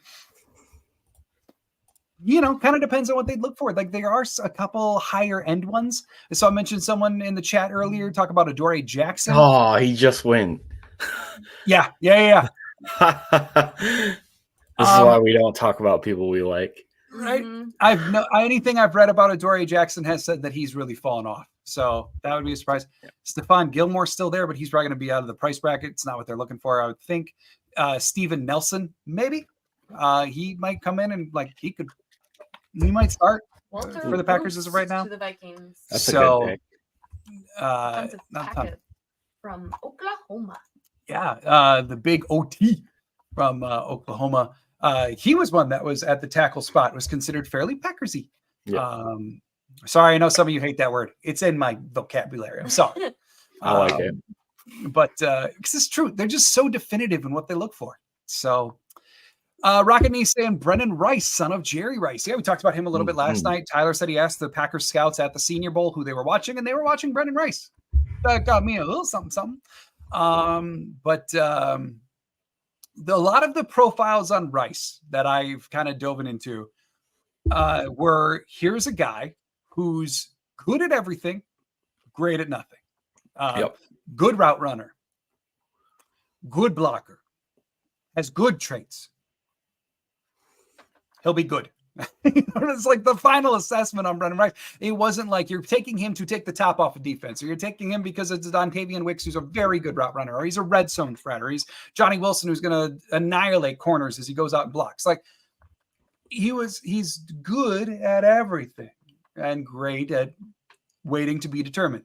So possible. I mean, if they see something there they think they can develop to raise the bar, then yeah. Gio, what's up, Gio? Is it completely crazy to think we should draft the best kicker with our last pick? Still don't trust Joseph or Carlson. This might be our most popular question of the day. I just don't think they're going to. They might. I don't think it's crazy. It wouldn't shock me either way. No, it's not crazy. I'm leaning towards they won't, because I really think, like I talked about earlier, in training camp, there are only so many kicks in a practice, especially in a simulation setting with a line, generally it's like 8 to 12. And when you get to splitting that between 3 kickers, you're barely giving yourself info about how they're kicking. So it's just very uncharacteristic for a team to walk into camp with 3 kickers. I think Joseph and Carlson is the competition. They still do have Podolski on their roster too. So I just think like we're going to see a Carlson versus Joseph battle, barring some other kind of free agent coming in. So I just don't see a draft pick. It wouldn't shock me. Yeah, but I just don't see it. Logan Lee of Iowa to the Pittsburgh Steelers. Kind of a sleeper pick on D-line who fits some of the Packer way or Packer thresholds. So and he was just a little smaller in the weight aisle. Yes. Yeah. 291. Yeah. Yep. So especially now that we're talking DTs, the Packers are more than likely looking at guys that are closer to 3. And there goes guard Satoa Laumea. Someone was calling for him earlier. I'm sorry, I don't recall who, but yes, it was a popular name earlier. Kind of around the time of picking Jacob Monk, he was mentioned. Yep. Connie is Wake Forest. Kalen Carson, is he still there? No, I think he went fairly recently. Yeah. And he went to the Cowboys. Okay. If I'm not mistaken. Ross Uglum thought he could be a fit for Green Bay. Yes, if they were willing to bend size a little bit, from what I recall, because he was on the smaller side, but he had some traits that they would have liked for sure. Michael, guard, Mahogany, edge, Cole. Are you talking Miles Cole? Yep, he should still be around, I do believe. He's still around. So, yeah, I mean, the depth at edge at this point is actually not bad. You're looking at like Miles Cole, Cedric Johnson. It's not uber plentiful, but those are 2 guys that come to mind. Gabriel Murphy from UCLA, they met with at the Combine. He's not quite as big, but bigger. Like they might entertain it. So they might kind of put him in the Enagbare type area. So, yeah. And then QB Pratt or Milton would be great to draft and develop. I know Peter would be just fine with Milton. Yeah, with Milton. So, let's see. Then we got Dan. Sorry, this is the first chance I've had to pay attention all day. What do you think of the day as a whole? There are some picks that the Evan Williams pick threw me for a loop. I'm not going to trash it until I hear more and see him. But to pick Evan Williams over Jaden Hicks was surprising. Makes me think that they have something in mind for Evan Williams. The rest, though, kind of right where we expected it to be. They got Jacob Monk, an interior offensive lineman. I'm over the moon about them picking Oladapo. He was one of my favorite prospects, totally. And that's kind of where we're at. They still do have some spots they got to plug in. I think we leave with one more O-lineman. I think edge could be addressed. We might see a receiver, quarterback. Like they got options with these last 3 picks. But overall, I'm confused by Evan Williams a bit. Well, I'm eager to dive in more probably tomorrow and take a look. But overall, yeah. All right. Let's see. Zach saying Frank Crum, draft crush. Yeah, I mentioned him earlier. Yes. Another one that very much could fit on the offensive line would be Tylen Grable. He was a guy that kind of screamed what the Packers look for at tackle. Another guy, one of my favorites, was Jalen Sundle out of North Dakota. You talk about flexibility. A lot of people project him inside to go back to center where he played earlier in his career, but he started a tackle last year. Like he did the inverse, starting at center and then kicking out to tackle, which you don't often see. He's one guy that I really like, even though he's on the older side. Garrett Greenfield, I don't think he's gone yet. He's kind of a interesting tackle candidate as well. Again, on the older side, but left-right versatility. So a guy I could see there as well. You got any thoughts on that? What was the question? Sorry, I got distracted. Just like other tackles you kind of like right now. Oh, straight tackles. Or just O-line. That's fine. Yeah. Kind of nailed most of them, or we've talked about them recently. Yeah, I'm big on Frank Cum. Yeah, Jalen Sundell, I'm high on as well. Yeah. Mahogany is still available. Let me see if I can find a couple tackles. For sure. Um, Chris Hayes, kicker was Anders Carlson. Joseph will compete with him. And then for punter, Dan Whelan, the Irishman. Yep. Who was above league average in most metrics last year as a rookie punter. So I thought he was solid. I think they're pretty set at punter, but the Irishman, he's got the job. Tylen Grable from UCF Yep. would be very Packers type guy. Extremely, yes. Jaquan Jackson, the wide receiver from Tulane. Goodbye, Jaquan. Oh, and then Vidal, the running back from the Yep. Chargers. Okay. Yep. And Dial, the corner, went to Patriots. Travis Glover was another guy from Georgia State. The Packers, no one seems to know what really happened there. The Packers scheduled a top 30 with Travis Glover, and then something scheduling wise happened on his end, and he couldn't come to Green Bay on that day because he had other visits. Something fell through, whatever. And then no one really knows if it got rescheduled or not. They just know that Green Bay tried to get him in for a top 30, then it went awry, and so nobody knows if it happened or not. But he's a tackle from Georgia State that the Packers must have had some kind of level of at least wanting to find out more.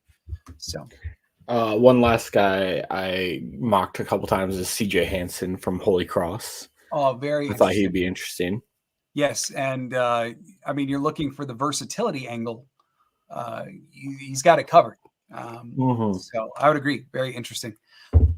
Let's see. Michael asking, would you take Tua's brother in the 7th from Maryland? There's other 7th rounders that I'm higher on.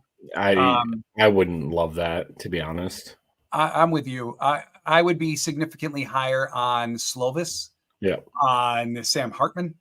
There's others that I would like better. Michael Pratt's still there. Devin Leary could make some sense from a Green Bay standpoint. Certainly Joe Milton is far higher than Tua's brother at this juncture. So Tua's kind of bottom of the list for me personally. Yeah, that's kind of where I'm at. Of which I don't even see Tua's brother at least on the ESPN board as to who's still available. Did he go? I don't think so. No. But or they just don't even list him, which ouch.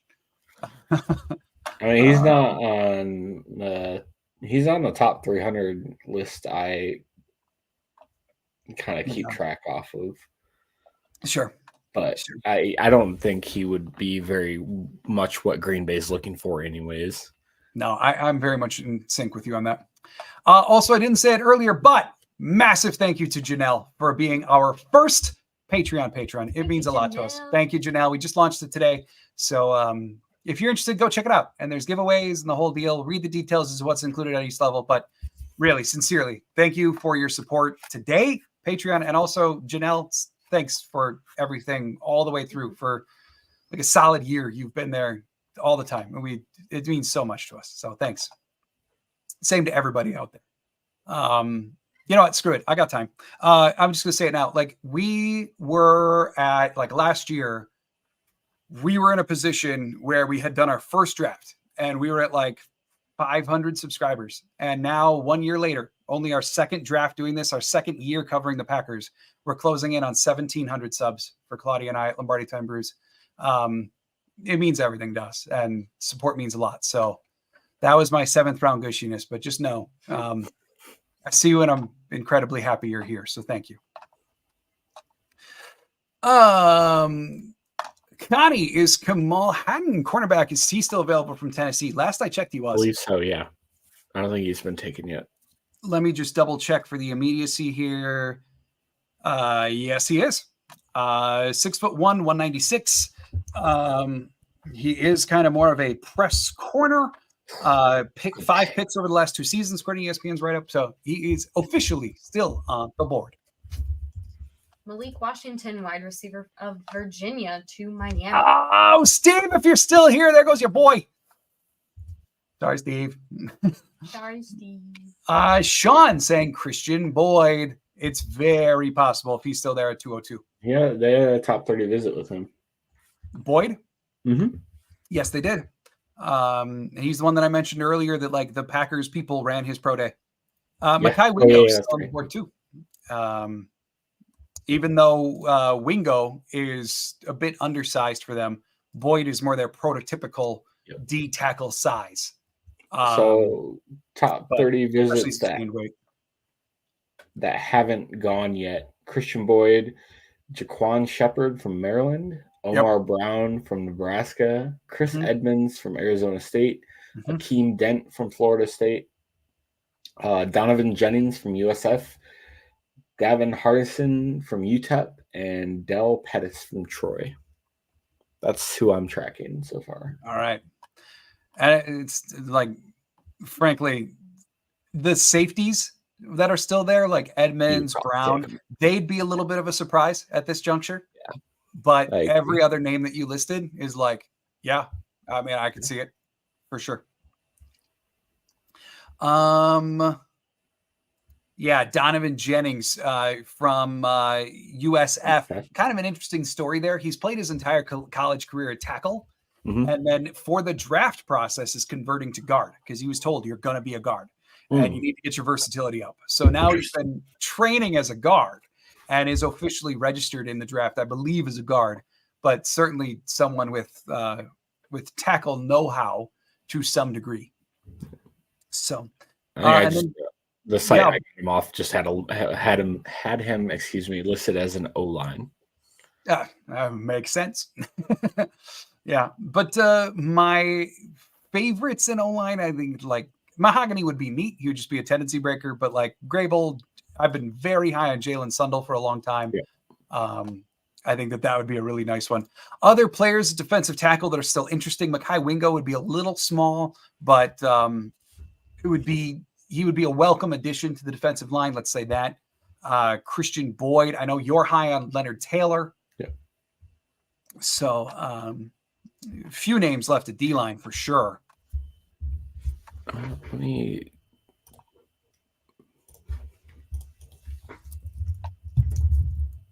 Mac Jerry, do us up, saying I would like for Green Bay to pick up Kamal Haddon or Joe Milton with the next pick. Kamal Haddon. Fine with either. Give me one of those two. Give me Cedric Johnson. Be very happy with Cedric Johnson at edge. I'm good at linebacker. I'd be surprised if they took a linebacker at this point too. Maybe they'll bring a guy in as a UDFA or something, but I'd be surprised. Jaheim Bell, if they're looking for an H-back, would make some sense.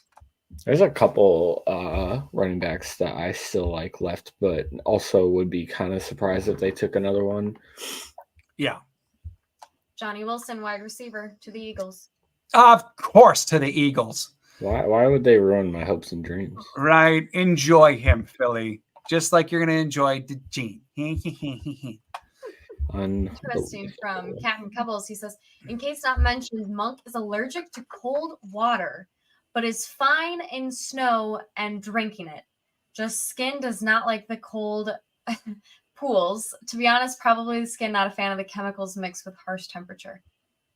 That's interesting. That's wow. So, like, what about rain? Umbrella. Got to be covered, and certainly no ice baths for him. Yeah. Wow. Oh, that's his way of getting out of ice baths. He's like, I'm allergic. I can't. He just doesn't want to do them. It's all fine, but I can't do it. Right, and then at the next practice, like he asks for water, and they all go, "Aren't you allergic?" "Oh no, I just can't have it touch me." Yeah, it's fine. Going to the training staff, don't miss when you're squirting the water bottle. Don't miss. Yeah, very, very interesting.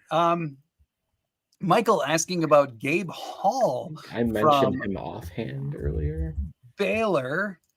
Yep, I do remember reading about Gabe Hall. Let me just refresh my memory here. Yeah, I always said he was like, he was one of the D tackles. It's just like right under the Packers, like good thresholds for D tackles. Right. So I wouldn't mind that pick. Oh, and another one, just to throw out another D-line name, Jaden Crumity. A RAS over 7. I remember I included him as like a 6th rounder in my final mock. I think it was anyway. Anyway, I talked about him before. Crumity, super interesting. 6th-year collegiate player, already has 2 degrees and a wife. Like, dude has been very productive. Really? Yeah. How old is he? Wow. I think 24. And on the field, he's got a very interesting profile. He's considered a high ceiling, but the inconsistency has been pretty wild to this point. That his ceiling's been great. It's the occasional great play. And then it's the occasional, where did he go? So, if that motor can run hot all the time, then they might have a guy there. But Crumity is one who kind of piqued my interest here in terms of like later linemen as well. Casey, I kind of receiver going to the Falcons. The Washingtons are gone. Well, there it is saying, quick sign Monk up for the polar plunge. That's how you test that allergy theory, right? But also, please don't kill our new lineman. He's 61. I did the polar plunge this year. Because it's raining. Oh, my God. Fair. I did the polar plunge this year. It was negative 15 degrees out. Like in Alaska? Yeah. Oh, my God. Why did you do that? Because it was highly encouraged. I see. Casey Washington. Yeah. Captain Kev was saying Monk broke out in hives when getting put in a cold tub. Suspiciously like ice bath, bro. Yes, I mean.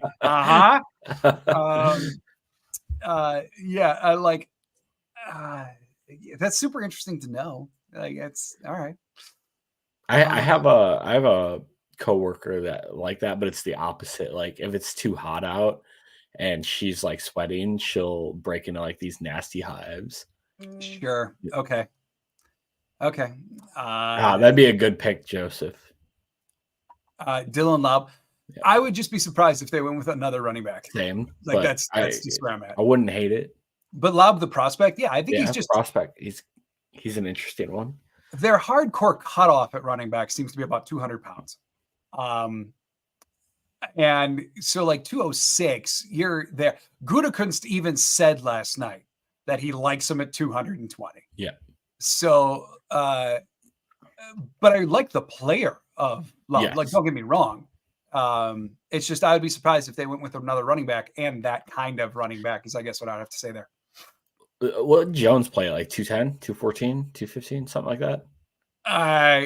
That's what he was listed at when he was drafted. He was in like the 2.0s. Okay. It is believed, however, that was that he got his weight up for being drafted and everything. There were some comments from people at their locker last year that seemed to allude to, at this point, Jones being like 185, 190 soaking wet. Like that he had dropped weight. Wow. Yeah. And like, I can't say that for sure. They were speaking very vaguely, but that is like, they were definitely alluding to like he had dropped under 200.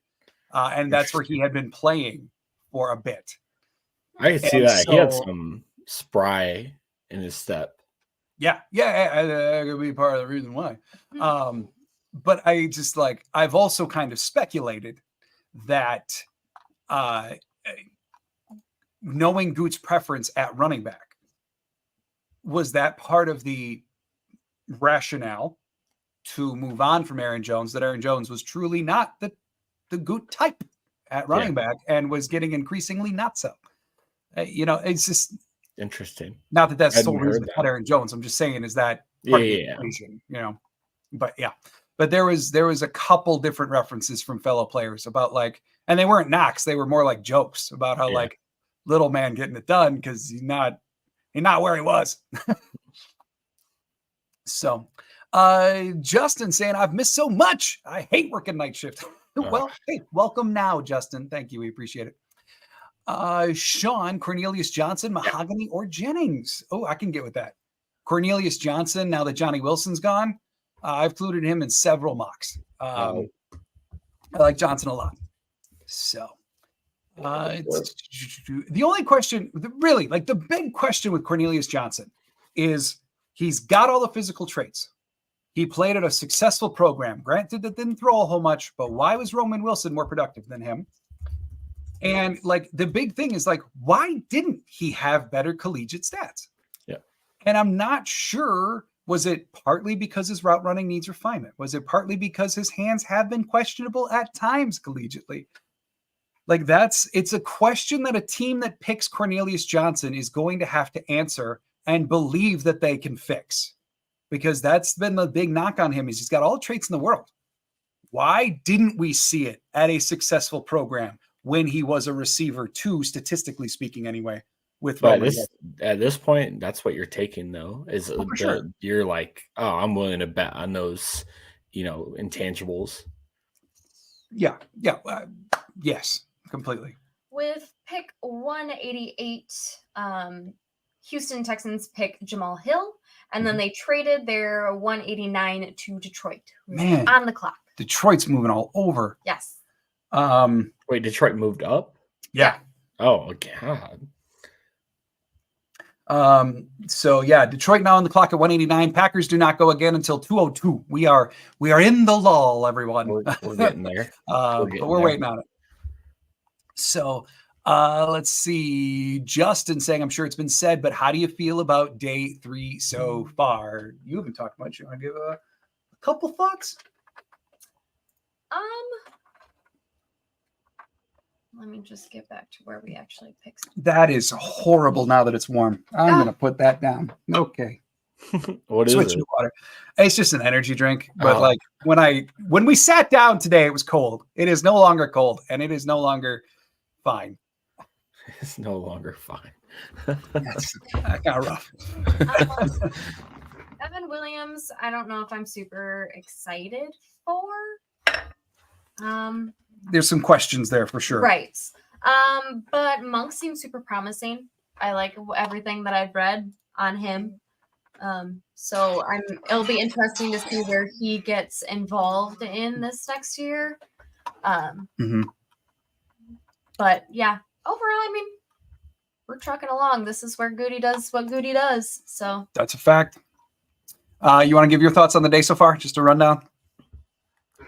Yeah, I mean, I'm bad at this because, like, even if I initially question a pick, I'll go look at later, and you could probably talk me into it. All right, that's fair.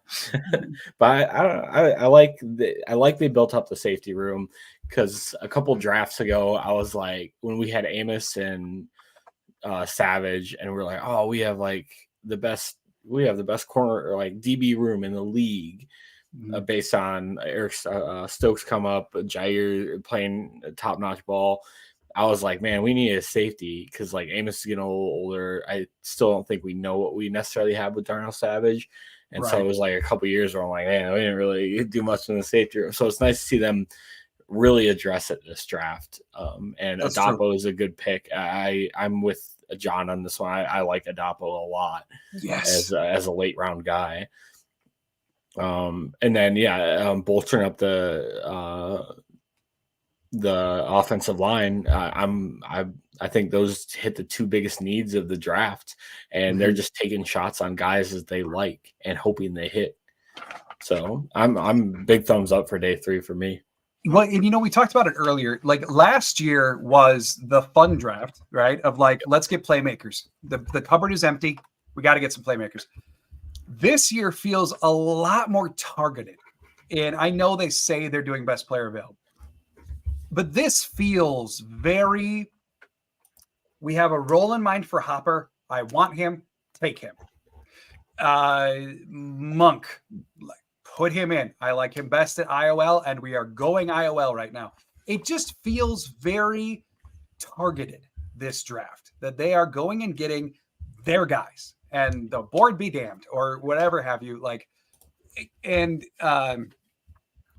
For a team that certainly could use depth, but at least from a starter standpoint is almost set, that does make a lot of sense. For a team entering a very serious contending window, it makes sense to be targeted in, I want this guy to do this function. Yep. Go get the best one who's going to do it for me. Yeah. All right. You know what I mean? Rather than just like, we need these 7 different positions. Pick the top one. You know, like that's a rebuilding thing. Green Bay feels very, very purposeful in every selection that they are making right now. Some I have questions about for sure, but it's very difficult to say it's bad until I know the purpose. Somebody we were just talking about, Mekhi Wingo. Mekhi Wingo. Detroit. Yep. That's a good pick for them. I like Mekhi Wingo. I hate that Detroit is smart now. I know. McMahon went Go back to being the Raiders. Right? Like, oh man, they are doing very well. This is back-to-back good drafts for Detroit. Let's see. I see Janelle talking about Taj Washington, wide receiver still out there. Not all of the Washingtons are gone. That's true. I forgot about Taj. You're right, but the higher ranked 2 are off the board. Sorry, Steve. There was like 6 Washingtons in this draft. Yeah, that's true. Mac, see, that's what I'm talking about. It feels very strategic, very purposeful, very targeted. Pick a synonym. That's where I'm at. That they are, and the strategery is not coming in with the playing the board or accumulating extra picks. We've seen Goot do that before. This is not that. This is very purposeful to get guys to do things that they want. Yeah. And I mean, I can deal with that. We got to see. I can't tell you how excited I am for training camp in 4 months. I know. I want to see so these far guys away. I know. Oh, we got so much time before that. Yeah. So Packers go now in about 11 picks as the Cardinals are turning in their pick at 191. Just to update. Michael saying not drafting a cornerback is a direct reflection to our current corners on our roster is my feeling. I do very much agree with that, Michael. I've talked about corner a lot. Good has said repeatedly and was apparently telling the truth that he really likes the cornerback room. I am very high on the corner room. I am very scared of the corner room because it just feels like if it goes bad, it could go bad quick, especially with injuries. Yeah. However, if it goes good, it could go very, very good. And that's just a very scary proposition to be walking into the season with. But the ceiling is sky high for the cornerback group. There's no doubt about that. And then Joseph, wide receiver Johnny Wilson is no longer. Eagles got him at 185. Arrgh. Yes, I know. Yeah, I would say probably the top wide receiver at this juncture for me personally is probably Cornelius Johnson. That's the one that I look at and go, if they're going to take a late round flyer, let's go get Cornelius and see if we can fix him. See if we can make him productive. So Tejan Palmer. Connie, yeah, Ja getting hurt as much as he has really worries me. I very much agree with you. And it's that dang shoulder. Like, I don't know. This is 1,000,000% speculation, so please don't take this as law or anything like that. But it just leads me to believe that initial injury in 21 was a lot more damaging than we knew at the time. Like, we knew it was bad. He was missing a lot of games. I'm talking on a chronic level. That did the shoulder endure that injury and then get weakened, not just recover? Because he had another shoulder thing this year. He also is just not the same guy in run support that he was pre that injury. And I don't think it's got anything to do with Ja getting paid. I don't think it's got anything to do with him not wanting to or hating Joe Barry, which I do think he did not like Joe Barry. I think it's just you watch him play, and it's like a guy who is sheepish about almost half of himself right now. And it's not that can't be overcome, but it feels kind of deep-seated in his head, and you hope that he can achieve a place of true full health. And I'm not sure that shoulder is ever going to get there again. He could still be the best cover corner in the league, but it's other parts of his game that have fallen. There's no doubt about it. Corner DJ James of Auburn goes to the Seahawks. There we go. Probably the top corner remaining, but just probably wasn't a great fit for Green Bay anyway. And then Dylan McMahon, one of the top centers left on the board as well. Definitely more center than guard in the case of McMahon, in my opinion. So just to say, we do have 2 channels here, Wisco Fanatics and Lombardi Time Brews. Most of you are on Lombardi Time Brews. That's us. And then we also have a guest here from Wisco Fanatics in Simon. So please do join, like, subscribe, both channels. Oh, well, there it is. Fun stat, 2025 draft picks traded away. Bears 1, Lions 2, Vikings 3. I'll take it. Right? I'll take it. They can for sure. keep giving them away. Yeah, so they're all just afraid to walk on the stage in Green Bay. That's all that means. Ha. Man, I can't tell you how excited I am for the 2025 drafts in Green Bay. I don't know what I'm doing for it yet. I'm going to hope to be in like the press area, but we will see. I can't wait. Yeah, hopefully I can make it down. That'd be nice. That'd be incredible. Yeah. So. All right. Captain Kebble's saying John needed surgery. He chose not to play again that year so he could be in a playoff push. I think that probably was a tie. He should have taken the lost season. Then Debo hit that shoulder again. Yeah, and that string of decisions could have led to an unfortunate recurrent weakening, etc., of that shoulder. I just think that's reality. I think that's where we at right now. Bye, Joe. Joe Melton gonna go play with Drake May in New England. Goodbye. Sorry, Peter. And Sorry, Peter. Yeah. So they get a cannon, and I wouldn't be shocked at all in New England with Gerard Mayo, and considering that Elliott Wolf just picked him, I would not be shocked if he's walking into a Taysom Hill style role in his future. Yeah, he's got an absolute cannon. Yeah. And yet the athletic traits to contribute in other ways. Tight end from Arizona to the Bengals. Okay, one of the top 10 items left on the board for sure. All right, so let's do this while we're still waiting on 202, because we still got like 8 picks to go. You know, we're moving faster, and it's so nice. Yes, yeah, finally. Like that was 2 picks in like a couple of minutes. Yeah. What do you got for a record prediction this year? Oh boy, what were we last year? 9-8. 9-8. I think that's what I predicted too. Yeah.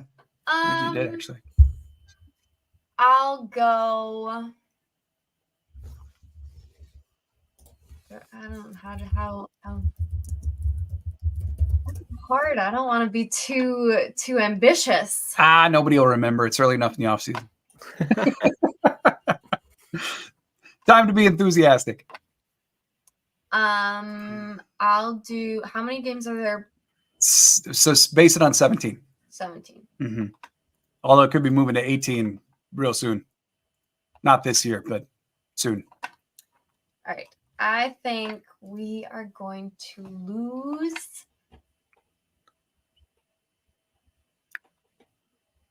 I'll say 6 games. 11-6? Yeah. Okay. 6. What do you got?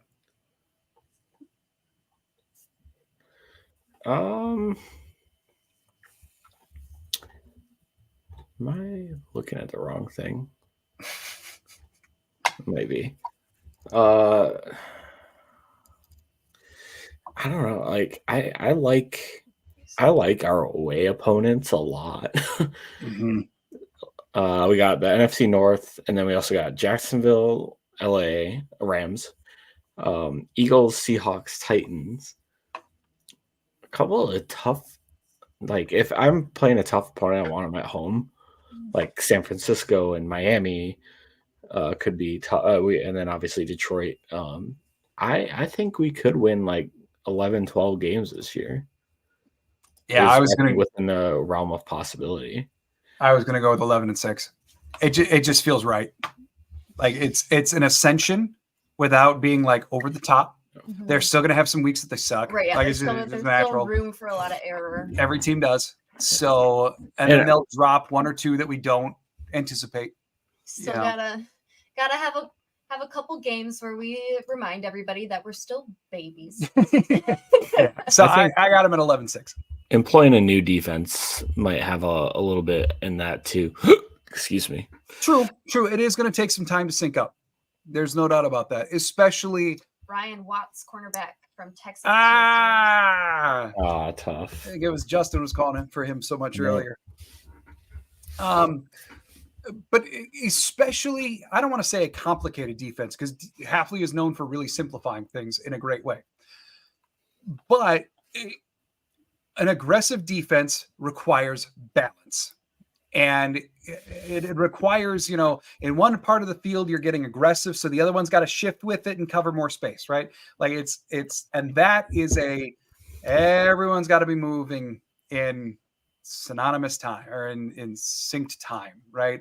That's going to take some time. It's going to be an adjustment. And so I very much agree with that defense is going to take some time. But Justin's got faith. He says we lose 4. The 13-4 season. Okay. I'm for it. How many preseason games are you? 3. 3 and then a week off. Do you think Love's gonna play preseason? Yeah. All of them? No. I think he'll probably play 2. Yeah. But he is not yet to the echelon of. Yeah, they're still going to want him to practice. They're still going to want him to sync up with the receivers. He's not yet to the well, Rodgers is 34, and what's he really going to get out of this? So let him sit. I think they'll still play Love a bit. Connie, defense has 6 weeks to gel. That's what our offense took. Yeah. Hold them to the high standards. And then, there it is, saying 2023 was rough when we were rebuilding for those 6 whole weeks. I know. For one tiny glimmer, we got what it's like to be a Bears fan. And let's just say we're thankful that we're on this side. Yeah.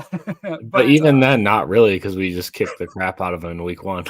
Right, yeah. I know. But it really was everybody was very down on the Packers. Obviously, you're losing. Who's going to be like, yippee, we're losing? Well, right.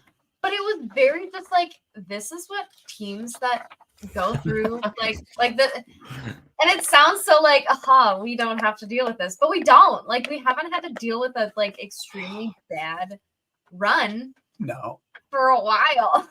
No, mid 2010s was probably as rough as it's gotten in the last in terms of a long duration. And even then, they were good. Collarbones was about as low as it gets. Yeah. Right. And even then, that was we kind of saw this coming. Not the injury, DeShone but Kaiser. the fact that they weren't great after. Right. Yeah. Even then, DeShone Kaiser beat the Bears. Let's see. El Gran Rico saying we're definitely overwhelming every opponent this year. Between the offense and defense. Or no, sorry, it was El Gran Rico who really wanted Brian Watts. I'm sorry. Yeah, he gone. But between the chattiest defense in the NFL for sure, because our secondary is never going to shut up, and an offense with the weapons that they do being overwhelming in a different way, I'm inclined to agree. So Sean saying, I think Dallas was set to draft Morgan in round 1. Yeah, they actually talked about that. Once they traded back, they had their eyes on Morgan, and Green Bay knew they had to take him. So in Detroit, way overpaid to jump, it left Morgan for Goody. Yeah, I think that is exactly what happened. And from the Packers' perspective, supposedly Washington was also very, very high on Morgan. And if Morgan got past Dallas, Washington was going to take him with one of their 2 early seconds, both of which were before Green Bay was going to go at 41. Yep. So Green Bay obviously had Morgan high on their board, wanted him, took him. I think that's exactly how it went in round 1 because they knew he wasn't going to last. That's not true. All the consensus mock boards had him in the 40s. Mm-hmm. Yes, and they are omnipotent. Yep. Let's see. Justin saying Christian Boyd. Did Boyd just come off the board, or are you predicting next pick? I think he's predicting. Okay. Yeah. Let's see. Joseph saying at 6'3", 212 with a 989 RAS and good blocking, 4.44 40 special teams experience. Cornelius Johnson is a goody late round flyer. So that's what I'm saying. That's why I've been mocking him to the Packers, not mocking him. But of late round receivers, find a Goot type.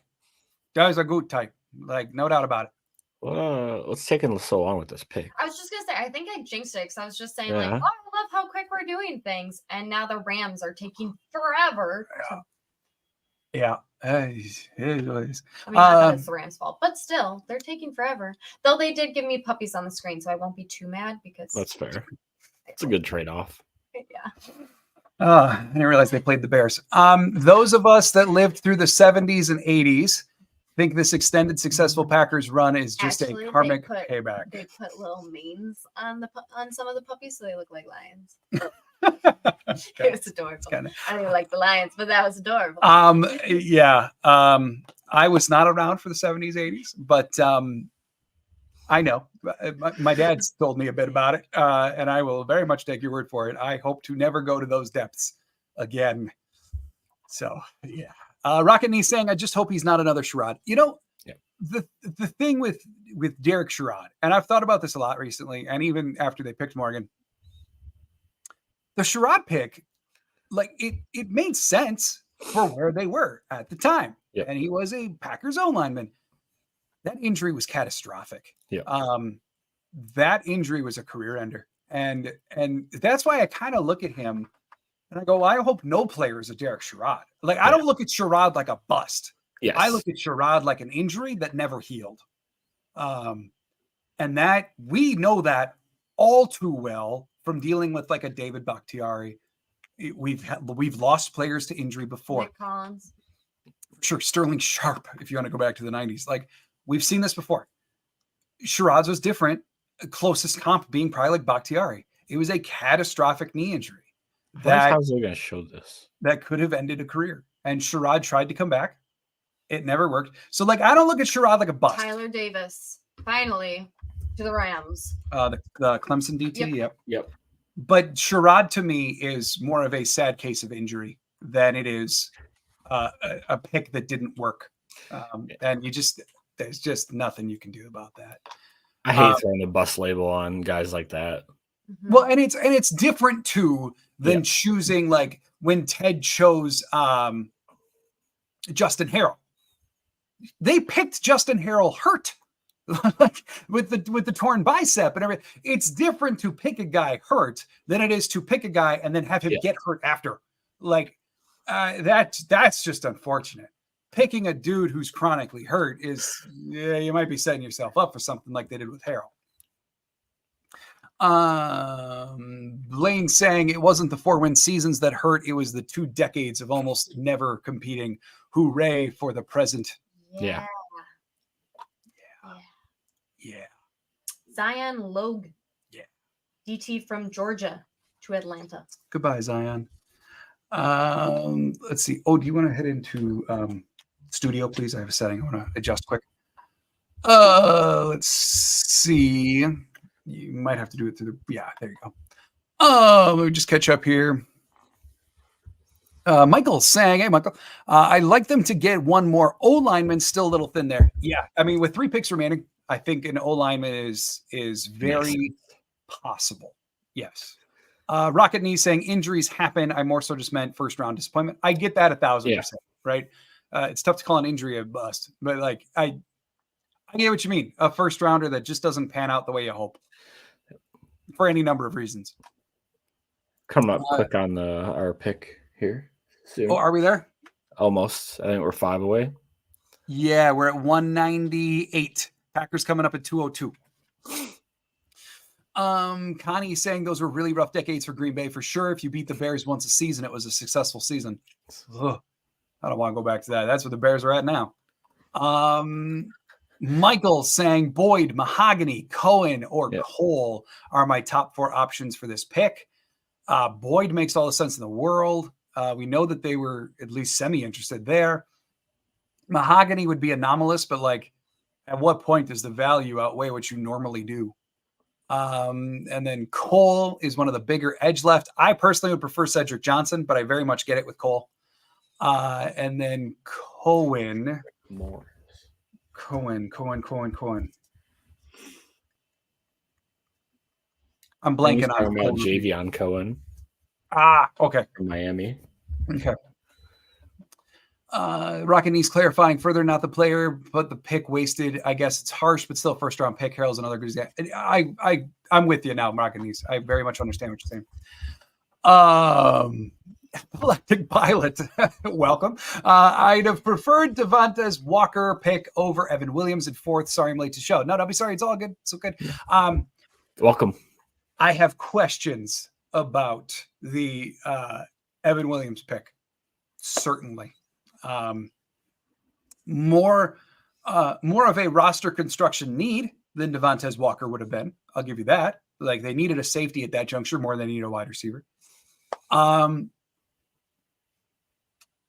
I honestly wish I could tell you why with specifics. Why did they choose Evan Williams? And at this point, I don't have the info to do so. I can theorize, I could speculate, but I think they just picked him for a particular role, just like they did Hopper the night before. But they picked him because they liked him. There you go. That is a fact. That I feel very confident in. All right, so pick is in for the Saints at 199. Green Bay is going at 202 now with their sole 6th rounder.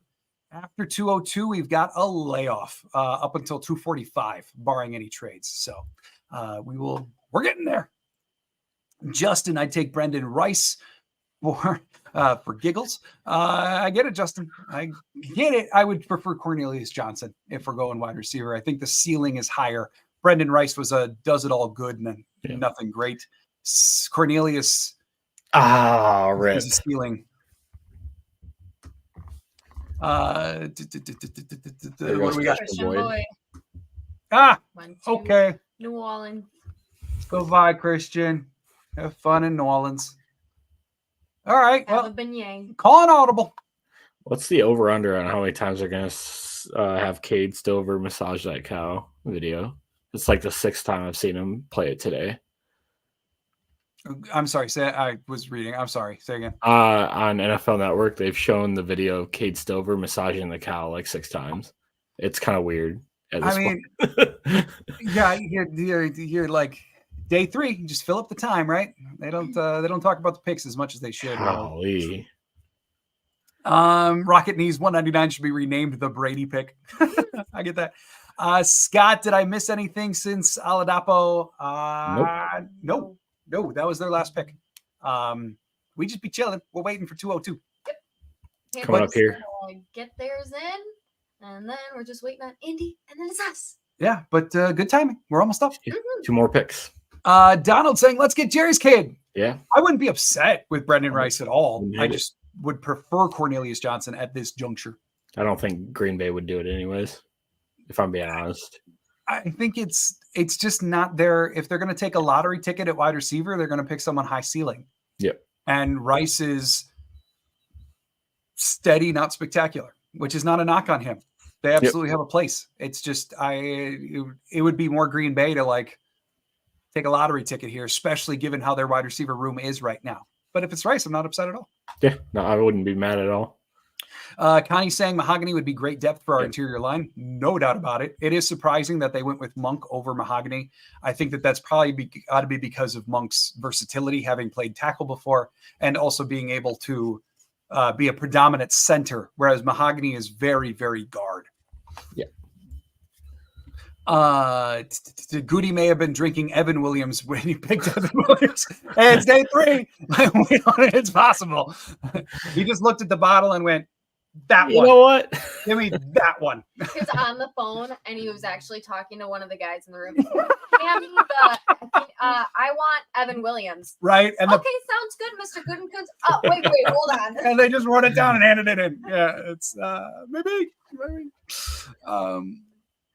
Although Goody has admitted before he's a spotted cow man. So let's see. Welp, there it is. Tangent. Never was a bust, but the biggest career-ending injury during my 10 years of Packer backer was Jermichael Finley.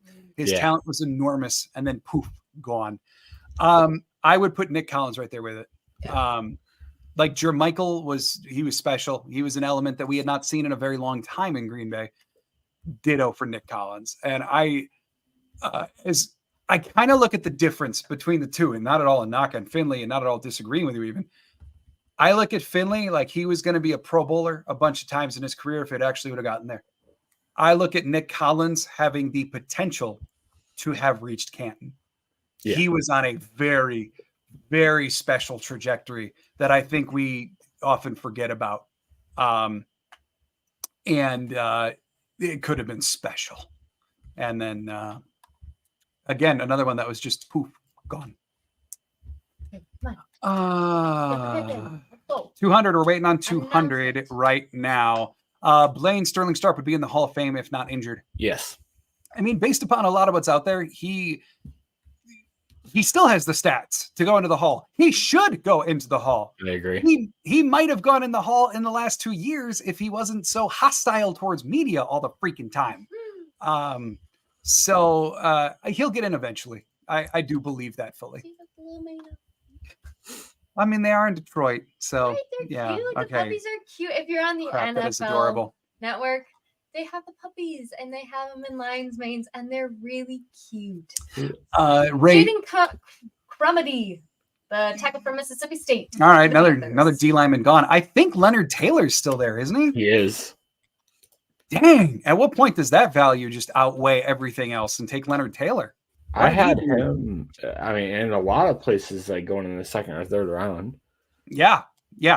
Even on you mentioned Packer Report's draft guide earlier. Yeah. He's like in the top 40 on their big board. I think I saw. So like Leonard Taylor falling. Let's see, just catching up on a couple more here. So Are we on the pick clock is now? in for the Colts, which means we are on the clock. Wait. Green Bay's on the clock. Who'd the Colts take? Not revealed yet. There it is. Micah Abraham, corner from Marshall. NFL Network is commercialing, so I got nothing. Yeah. At least on my screen. She's got ESPN. That's I got all the sources. I got ESPN, I got NFL Network, I got ESPN on the tablet, which is different from the ESPN timing wise than the broadcast, but it's fine. Our pick is in. Green Bay, the pick is in. All right, everybody, get your last bets in. What's it going to be? O-line versus, what are we doing here? Someone that's not anywhere where I'm looking. Like I would be good with Cornelius Johnson. Jaheim Bell, even to come in and be your H-back. He's still chilling there, probably the type tight end on the board. There's some linemen that make sense. Tylen Grable, Jalen Sundle, Garrett Greenfield, Mahogany if they wanted to be a tendency breaker. Leonard Taylor is still there, which is the value's got to outweigh everything else at some point. I know Brandy's been in here before. She really likes Miles Murphy, the big dude from UNC, a little bit more run stuffer type. Also, don't forget, don't spoil if you know anything. Don't spoil. Let us get there. So I mean, there is talent on the board here. I would not mind a corner in any way, shape, or form. Maybe Kamal Haddon from Tennessee, or maybe this will be the quarterback pick. They probably could wait on that, but maybe it will be to go quarterback and scoop up someone or at edge. Just looking at my list here, Cedric Johnson is probably my top edge. Miles Cole would certainly qualify as well as being Packersy at edge. So we got options here, y'all. I'm impatient. They didn't give me any puppies to look at. Give me the pick. Let's see. Oh, I saw someone mention in the comments earlier, Gabe Hall, a little bit of a tweener type. Yep. He's got some traits that Green Bay could like. A lot of different ways that this pick could go. All right. We got the selection. What is it? What do we got? Travis Glover, the offensive tackle. Offensive line help. More O-line help. O-line number 3 now. And he was the guy that I was talking about earlier, that they had scheduled a top 30 visit. And then we don't know if they actually did it or not because scheduling things fell apart. It had to be rescheduled. No one outside of Lombardi, like 1265 Lombardi, knows if it actually happened or not anymore. But Travis Glover, offensive tackle, now coming into Green Bay, further offensive line help, the 3rd offensive lineman for Green Bay in this draft to match the 3 safeties that have also been selected. So there were other linemen for sure. Sundell, Greenfield. I see someone mentioning Crum. I get it. Even Grable still would have been there as well. So like lots of linemen. They opted for Glover. They obviously like him though. So what do you got on Glover? We got 6'6", 317 pounds. It says a 5-year starter at Georgia State, Glover lined up primarily at left tackle in former head coach Sean Elliott's balanced offense. With 57 career starts, second most in school history, he showed steady improvements over the years and played his best as a super senior. He continued that momentum with standout weeks at the Hula Bowl and Senior Bowl. A big-bodied blocker, Glover transfers his immense body force into his hands to jolt at contact, and he often gets back for seconds with his punishing mentality. Though he appears heavy at times in space, he relies on his length to reassert himself and save his feet from the quicksand. Overall, Glover isn't an explosive athlete, and achieving leverage will be a constant battle for him, but he also isn't a slug and looks for ways to unleash his power in all areas. Given his experience at both tackle and guard, he can provide depth at multiple spots on a team's depth chart. There it is. I'm glad he's not a slug. The definition of Packers there with that versatility again. And yeah, I've seen some comments about like, he a big boy. And that is true. 6'6", 317 pounds. Will be turning 24 years old soon as well. So Donald, to answer your question, yeah, turning 24 soon. He's like 23.6 according to the draft guide right now. So ooh, there goes a kicker. But yeah, a big guy who does not fit their typical like thresholds, but big, versatile between guard and tackle, coming off of his best season. I can get with this for sure. Claudia, are you looking at the puppies? I am. Yeah. They were just showing stats for the puppies. Yeah, I saw it. They're so cute. I saw the stats. You see the fetch one? That's adorable. How can you not? Joseph pointing out that his arms are 35 inches. Yeah, dang. 34.75 on the RAS card. That's a tackle.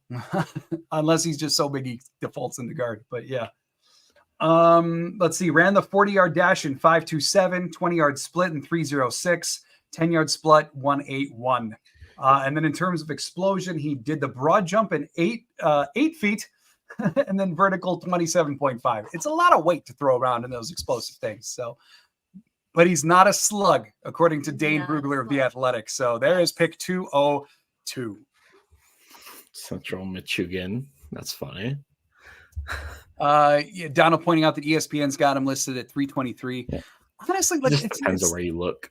Yeah, like it's I always default sizings to RAS cards because I know Keith LaPlatte, who runs RAS, gets that directly from the school's pro days or the combine. So I don't know where ESPN pulls that from, but I know where LaPlatte. So I just go by those. Figure it's the most current. All right, let me update the banner here on the bottom. Bumblebee the dog is from Central Michigan. Oh, good Lord. All right, if you want to, why don't you, if you're good with it, Simon, why don't you spend a minute just talking about the state of the O-line at this juncture? I got to type some stuff here. Yeah, sure. So I just think going into training camp, this is gonna be like a group to watch for me. You got 3 incoming guys, and then I think I said this a day or two ago or whatever. Like if we started the O-line or the year with Rasheed Walker, Elton Jenkins, Josh Myers, Sean Ryan, and Zach Tom, I don't think that's a bad starting 5. But now you introduce Jordan Morgan and Monk and the guy we just took. Glover. Glover, thank you. That adds a lot of competition, and who knows what spot, because the Packers have really done a job of like, let's insert the best starting 5 guys we have. Mm-hmm. And even though like the draft profiles and stuff will project them, as an inside guy, like Zach Tom was projected as like a center incoming Certainly, draft. And so a lot of people were like, oh, like interior at best, but he's out there killing it at right tackle right now. So I could see Green Bay working this many ways. And they're gonna make it like kind of, and I said this too, like Elton Jenkins is a guy I think he's the only one where I think they're just not gonna move him. Yeah. Like that's where he's gonna sit and nobody else is competing for the left guard spot. I think there's Zach Tom's gonna figure his way on there in some capacity, whether it's them moving him to center or letting him maybe try right guard, who knows. But I think those two are the only two that have solidified them as a starting five, as two of the starting five guys. And then the rest is going to be open competition. Yeah, I think it's just to answer your question, Thomas. I see it there. Who we just got. That would be Travis Glover, the very large offensive tackle from Georgia State. So, I mean, overall, like I would just differ in my opinion a little bit. I think Myers is safe for now. I think the Zach Tom switch comes after this year, just in my personal opinion. I can see it. So, and I see Connie's question here about have we seen the last of Tenuta, the last of Caleb Jones, the guys that were tackles now, because they also added Dillard, who might be outside or inside. They still have Royce Newman. They've added Monk. Way to hide your feelings on that one. Right? He has such a poker face when it comes to music. You never know how he feels. Look, I told y'all there's one guy that I've turned against on the team in his voice. All right. Newman. So like it's I just think they're setting up multiple spots in the O-line to be incredibly competitive. I think Elton Jenkins is locked in at left guard. I also would say Myers is locked in at center for this year. But then left tackle, right guard, like there is some fluctuations there. My personal thing still could be Morgan starting at right guard, keep the tackles as they are. But when you're getting here with a player like Travis Glover, who the reports acknowledge he needs refinement to his technique. He's got the body, he's big, but there's some real questions about like getting him ready to appear in an NFL game. It is not at all inconceivable that a 6th round pick, especially for a team as deep in some ways as Green Bay, not the deepest on O-line, but still not at all inconceivable that a 6th round pick may not make the 53. He could be stashed on the practice squad. And Caleb Jones could be the swing tackle this year, or Tenuta, or Morgan, or whatever, while Glover takes a year on the practice squad and becomes the latest iteration of Caleb Jones. So, I mean, keep that in mind with some of these draft picks. Where we're at this stage, not everyone's guaranteed to make the roster. And Glover is a very developmental offensive lineman who's got a lot of the traits, the versatility, and the body that they want. Yep. But he needs work. And maybe he'll surprise and become an impact player right away. There goes Grable. What we can say is that this offensive line is going to be very competitive in a number of different ways. And that is exactly what Goot set out to do. So, and they're going to not all of the names I would have picked, but the competition will be present undoubtedly. So they're going to carry like 13 offensive linemen into camp. Yeah. And so that's going to be one of the best roster competitions. Yeah. I mean, well, you figure, let's see, you've got Caleb Jones and Tenuta as your backups at tackle.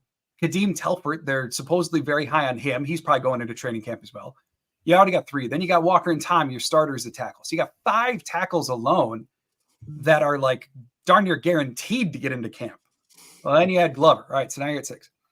On the interior, you've got your 3 starters in Myers, Ryan, as of now, and Jenkins. All right, so now you're at 9 linemen. Then you figure Royce Newman at least gets to camp. Then you got Monk. Then you got it's just there is a lot of I think we're going to walk in even with more than 13. And really whittle it down in camp and probably get to 9 to 10 offensive linemen that they're actually going to carry on the 53 within a couple who are going to be protected on the practice squad. Yeah. So let's see. Donald saying the running game should be beastly this year. Epileptic Pilot saying the pack org tends to allow their O-linemen to develop before starting them. Yes, kind of like quarterback in that way. The one position I feel that they really take their time with. Yes, which could be part of the reason they're consistently above the average in offensive line play. Let's see. It's kind of what I was saying. Justin saying, got to win in the trenches. Yep. Laramie's got a really good one. He says, how do you negotiate a contract with Zach Tom next year after he's played tackle for multiple years at a high level? Do you pay him tackle money to play center? It is a fascinating question. Donald, I didn't in that add up, but he's part of the math for sure. Fascinating question. And Russ Ball is going to have his hands full with that. Yeah. And I don't doubt that if Tom turns in a great year at right tackle this year, let's say he makes the Pro Bowl, I would not be shocked at all if Green Bay went to Zach Tom and said, hey, we're not going to re-sign Josh Myers. We believe you can have a limitless potential at center. We want you at center. One of Zach Tom's and his agents' first comments may be, well, then you're going to pay me like the last 2 years, right? Or like I played the last 2 years, right? Because the financial difference at center is the bottom paid offensive line spot. Yep. Versus tackle, the highest paid. Tom's going to want to get paid like a tackle. An example that may be out there could be the Elton Jenkins contract, who faced kind of a similar situation, just not as much, where they basically said, oh, there you go, Joseph, where they basically said, here is your contract. We're going to pay you like one of the best guards in the NFL. But if you happen to start playing tackle again, we're going to elevate that to tackle money. We're going to throw a whole bunch of bonuses on there in an unconventional format. Maybe Zach Tom would go for that. Maybe not. I would be inclined to say not, because Tom's been more of a full-time tackle than Jenkins was. Jenkins was an injury fill-in who just could do it really well. It's going to be very, very complicated, and I won't be shocked at all if Tom just gets handed tackle money and is just paid like one of the best offensive linemen and give him that title in the NFL, regardless of where he goes. It's kind of where I think this is going to wind up, just because I think that they're not going to want to play around with like interior money or incentives or bonuses. And frankly, with how well Tom is playing, they don't need to. And that's to say, if Tom moves inside, which is far from a guarantee, they might find a different O-lineman. They might kick Jenkins to center. They have lots of options. And if Tom proves to be one of the best tackles in the league, leave him the hell alone is my stance on it. Let's see here. David. Yeah, certainly, Simon. Go right ahead, and then I'll hit this comment. So I gotta head to a lunch, so I gotta say bye as we jump into the last two picks of the draft. But I just want to thank the Lombardi Time Brew. It's been fun. Honestly, this is. It seems like it's just nothing but football talk, and I love it.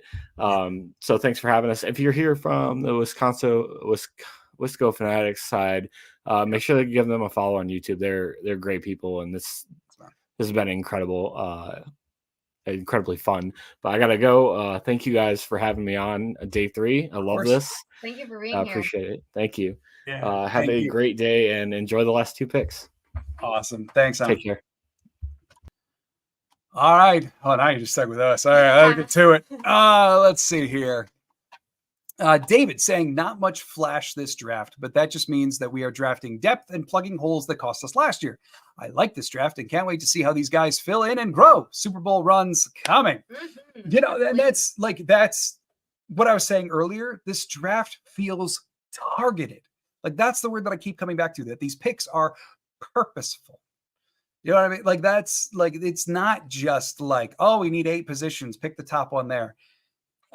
Some of these picks feel very, very purposeful in what they're doing. Another kicker off the board. Joshua Carton is going to the Rams. Bye. Mm-hmm. All right. Captain Keble saying center seems more important than guard. I wonder why paid so low. I would agree. Center is more important than guard. Definitely more important than right guard. I think it's just in the last 2 years is when we've really seen the guard contracts escalate fast. And I think center just hasn't caught up. Like, that's kind of where I'm at with that. That pay may be coming.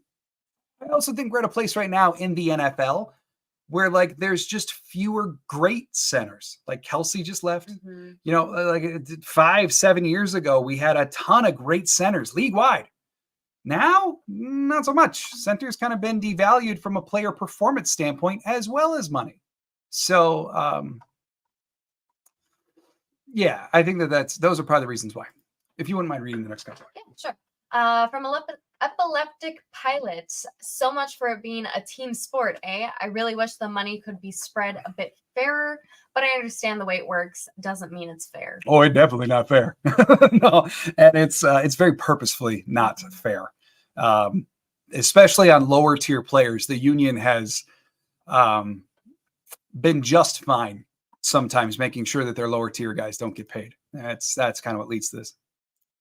Well, there it says, what again was his YouTube channel name? Need to throw him a sub. They are Wisco Fanatics. Yeah, and they do all Wisconsin sports, whereas we are just Packers. So don't abandon us, but yeah, do You please can like and sub. share the love.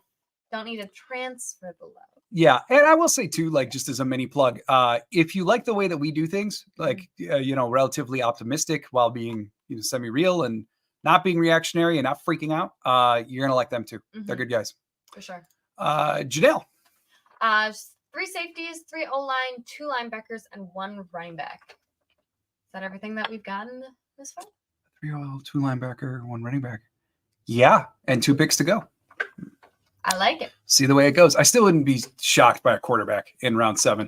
245, 255. And Mahogany is gone to the Lions. Man, the Lions are killing it. Yeah. All right. Cool. All right. Scott, yes, Joe Milton is gone. Yep. He went to the Patriots. Epileptic Pilot says, I always like solid secondary picks because over the last few years, they've become expensive free agent signings. Yeah. And that is something, especially in day 3, that you do see Gutekunst be aware of. Like, there's a little rust ball on his shoulder that goes, hey, we got to pay some people coming up soon. And by the way, like, this position's gone up X% every couple of years. So get them cheap. Like, Green Bay is not going to do that with a quarterback. They don't believe in contending on a quarterback rookie contract like you see so commonly around the NFL now. Like, that's just not how Green Bay does things. Other spots, they absolutely want to have locked in at rookie contracts. And I think wide receiver is one of the best examples of that. Cornerback Kamal Haddon going to K-City. There you go. So one of the top corners left, one of the more Packery ones for sure. Off the board. We got Kevin Keppel saying, won't lie, did not expect this many safeties or linemen, guys. I love it. Linemen, I was thinking, is certainly possible with 3. I'd be surprised if they take 4, but 3, like, yeah, right. Safeties did not see 3. Yeah. Knew they would address it. Didn't see 3 coming. Yeah, I figured a double dip, maybe not a keep going. Right. But not mad at it. Yep. We got Dan asking, has Josh Myers reached his ceiling? That's a great question.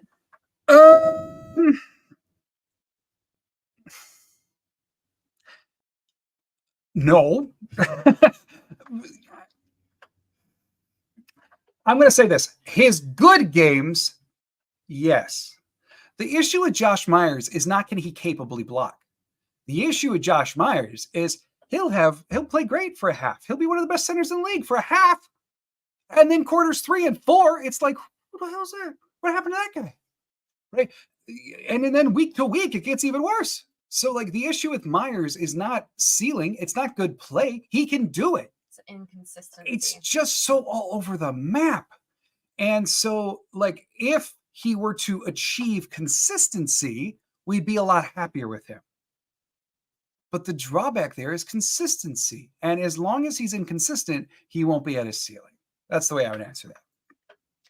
Donald saying, still can't believe the Bears took a punter with their last pick, especially with how limited their number of picks was, which then turned out to not be their last pick, which is very interesting because you would think that they would try to, if all they wanted was a punter, you'd think they would have tried to trade back.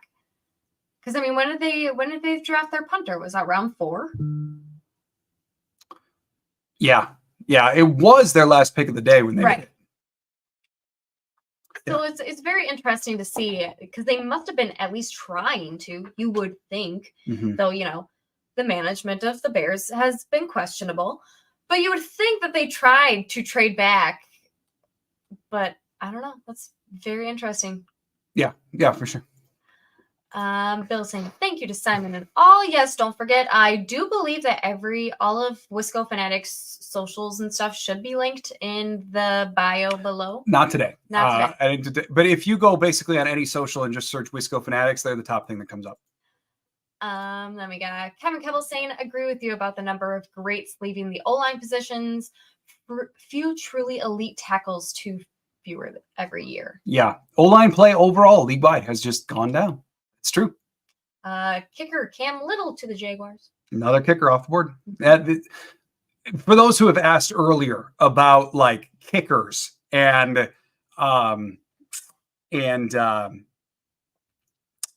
kickers and whether the Packers would take a lottery take, every kicker that you're seeing taken right now greatly diminishes that chance.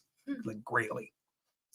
Then we got Joseph saying, oops, I did it again. Dylan Love to Raiders. I best keep my faves to myself.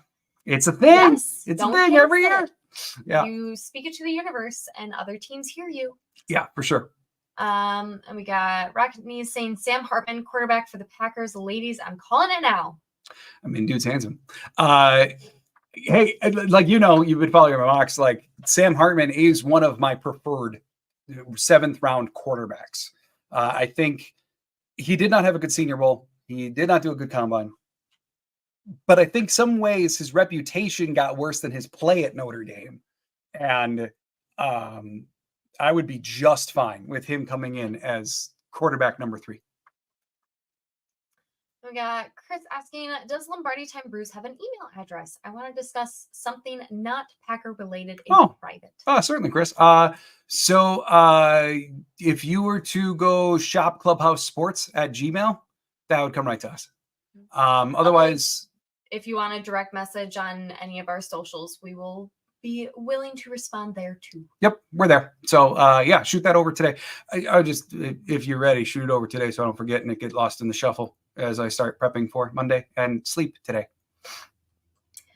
We got Justin saying, with safeties, no chance we grab Simmons. Would have liked him and grab a stud cornerback next year, but I'm not mad at it. I very much agree. Like, having chosen 3 safeties now, the Simmons thing, gone. Like, there's no way now. And that's even if Anthony Johnson Jr. switches to corner, which I still think is a possibility. Way more likely that they'd re-sign Rudy Ford if he wants to come back, rather than going for like a splash play like Simmons. We got Dan saying, might be interesting when Myers gets pushed. Potentially. I really think Myers is still the starting center on this team, and will be for this year. And then the bigger question in my mind is, will he be re-signed next year? Because he's entering the last year of his deal. So in my mind, the question is not, is he still the center this year? I think he is. It's more, is he going to get re-signed? I tend to doubt. And we got Joseph saying, does extra safeties possibly mean Anthony Johnson Jr. cross-trains in the cornerback room? 4 of his 5 years in college there. Yes, we've talked about that a few times. I think it very well might. So.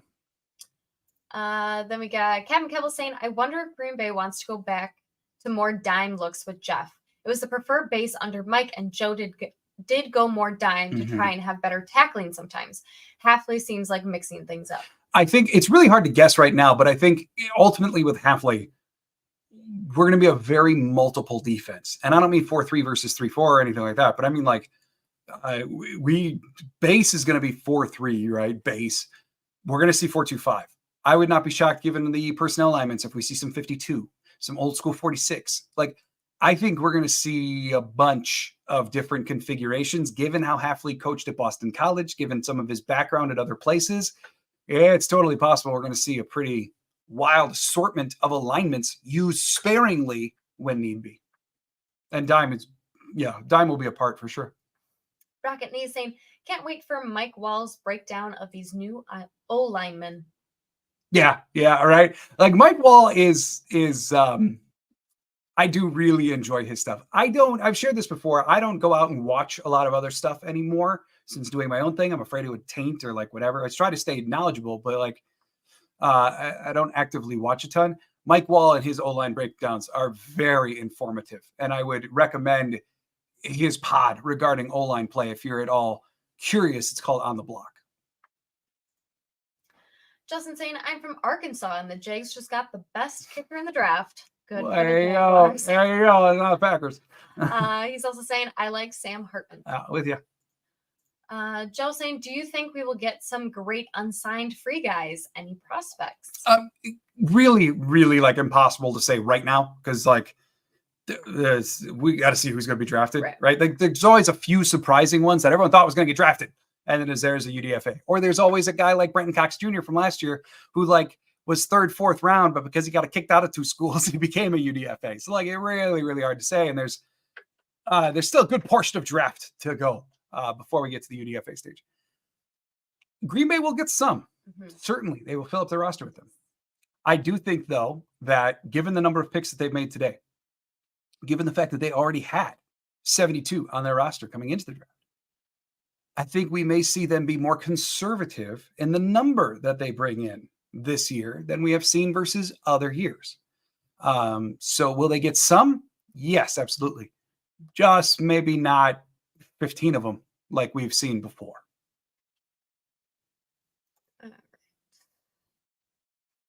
Thank you, Scott. We got Kevin Kill saying, someone in Green Bay mentioned some 3-4 looks in passing situations, and I was giddy. It's possible. Sure. Yeah, especially with some of the backers that they've taken. Possible. We got Joe saying, what's nice is that with us changing to a 4-3, teams are not used to this and can't scheme us that well for this year. True. I mean, they can, like, Halfley alone, they can't scheme as much for. And it's not just because he's new. It's because he's very varied in his background, in his what he did at Boston College, what he did at Ohio State. They're all like, he can roll out a number of different things. Joe Barry had worked in a number of different systems, but was so definitively the Fangio school, right? Like he was a disciple, and that came from the Monty Kiffin school. Like he was very one-tracked, and he did try some other stuff this year with the Packers, and it worked to varying results, but like he was very a disciple of one school. Halfley, yes, the big thing, his reputation is press man, no doubt about it. However, he's way more multiple in his background, and that's something to look forward to. We've not had that in Green Bay since, like, someone this multiple a defensive coordinator. We have not had since Fritz Schirmer, late 90s. Like, because Dom, Pettin, Barry, all very set in what they do. Halfley, not so much, and that's really exciting. We got Joseph saying, Green Bay is known for their UDFA signings. Best bet is check the top 30 visits list the Packers had in. Really good point, Joseph. Yeah, and I'll point it out again. I know I've said it before, but I'll just point it out. In the last 2 years, they've done 60 top 30 visits. 10 of them wound up as Packers, which is just stupid high. And then if you factor in guys that they've gotten from other teams and UDFAs and all that, it becomes 16 out of the 60 and become Packers. So very informative, Joseph. Thank you. Yes, great point.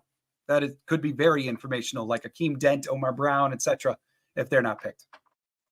We got Donald saying, Mike Wall is good, but between this channel and Andy Herman, I'm content. Well, thank you, Donald. Really appreciate that. Joe saying, I hate those mad about us getting a running back. To get one to train under Jacobs and Million is perfect. Well, I mean, like, a lot of people thought it was going to happen. Yeah. Like, Jacobs is on a 4-year deal. Yes. All the money is in like 2 years. They can get out from Jacobs' contract if they want in 2 years. Plus, Dylan's making like $1 million. Like in terms of cap space, he's making like $1 million. And then they've got Emmanuel Wilson. Like, sure, you could have walked out of this draft with not a single running back taken and been comfortable with your running back room. They chose to future-proof it a little bit more, and they choose to brought in another prospect for it who's a little bit different than some of the other guys. And I think a lot of people thought that was going to happen. Joe adding plus the size and speed. Awesome. Yes. Yes, he profiles very well in that way. Definitely. Captain Keppel saying happily being worried why he kept being asked about press man was funny. You guys sure like asking about press man, huh? See some things. Okay. I mean, that's true. Like, that was part of it. Like, we got to ask him about this because he's known as a press man guy, and we've been allergic to press man on a heavy usage basis for a long time. It's like, he should have known that was coming. Read the room, man. Right. Then we got Epileptic Pilot saying, yeah, but what they claim as a 3-4 has mostly been 4-3-D. I mean, when we had Clay Matthews, we supposedly ran a 3-4. How often was he on the line rushing the passer? 95%. I mean, right. And that's why when you're talking about the base conversation, first of all, by like NFL standards, base set 3-4 or 4-3 is used generally league wide, like under 20% of plays. So it's not like it's down in, down out for your defense anyway. But the functions of them are predominantly the same. What is way more important from a personnel usage standpoint is zone versus man, because 3-4, 4-3, you ultimately wind up with the same number of guys rushing the passer anyway. So I like on some level I get what you're saying. You're kind of splitting hairs there for sure. I got Donald saying, love the youth of this staff. Goody in his 50s and Hafley and LaFleur in their 40s. I gotta agree with that. I mean, yeah. Not just the players are young. It's true. It's true. We got Joe asking, why do you think we didn't go for DeJean or Kool-Aid? So my guess with Kool-Aid is the Jones fracture. I don't know that for sure. I'm just speculating. But an injury like that, very well. And considering they brought him in for a top 30 visit and really got their hands on him, it would not surprise me if they did not believe in that foot long term and that crossed them off their board. When it comes to DeJean, I think they really liked him. I just wouldn't be shocked if they had a second round grade on him. And then when it came down to, all right, DeJean, Cooper, all right, well, if we go back a couple, we can still get Cooper and get a couple picks. That's really valuable to us. That's out for that one. DeJean, I can't say for certain. Maybe they felt it wasn't a great match. Maybe they felt DeJean was, even though Goot said he could do both, maybe they thought he was more safety than corner, and they liked Bullard better as a true safety, right? But with Kool-Aid, I think it came down to the foot. I mean, he dropped so far. Yeah, I mean, Kool-Aid was getting some play as something. Kool-Aid was getting play as round 1, and then where did he actually go? Like late 2? I don't think he went that far. No, he went further than that. I mean, we're not talking Tampa. I got to relook it up, but yeah. Oh yeah. I think it's the foot. Yeah, you might have gone. Tampa was the one who dropped like insane amount. Josh saying, and I'm sorry, he's a great kid, but AJ Dillon is not an NFL running back. He's a fullback. We needed Lloyd. I thought we would target Benson in the 3rd. Yeah. I mean, Benson was a Packers type. Sure. They opted for Lloyd. And then I do wonder if we're going to see Dillon and the H-back role this year. If they're going to try to have him in some ways, not every way, replace DeGuara in that H-back style role. Dillon's got some traits that could really work there. So we'll see. Yeah, Joe saying, I would have liked us to get Lad McConkey. Watch his combine and reels. Dude is godly. Yeah, it would have been cool, but he's a slot receiver. That's where he projects in the NFL. And Green Bay, like, 1, does not pick those often, and 2, they got Jaden Reed. Like, that's their one slot guy, even though he plays outside sometimes. They classify him as their slot guy.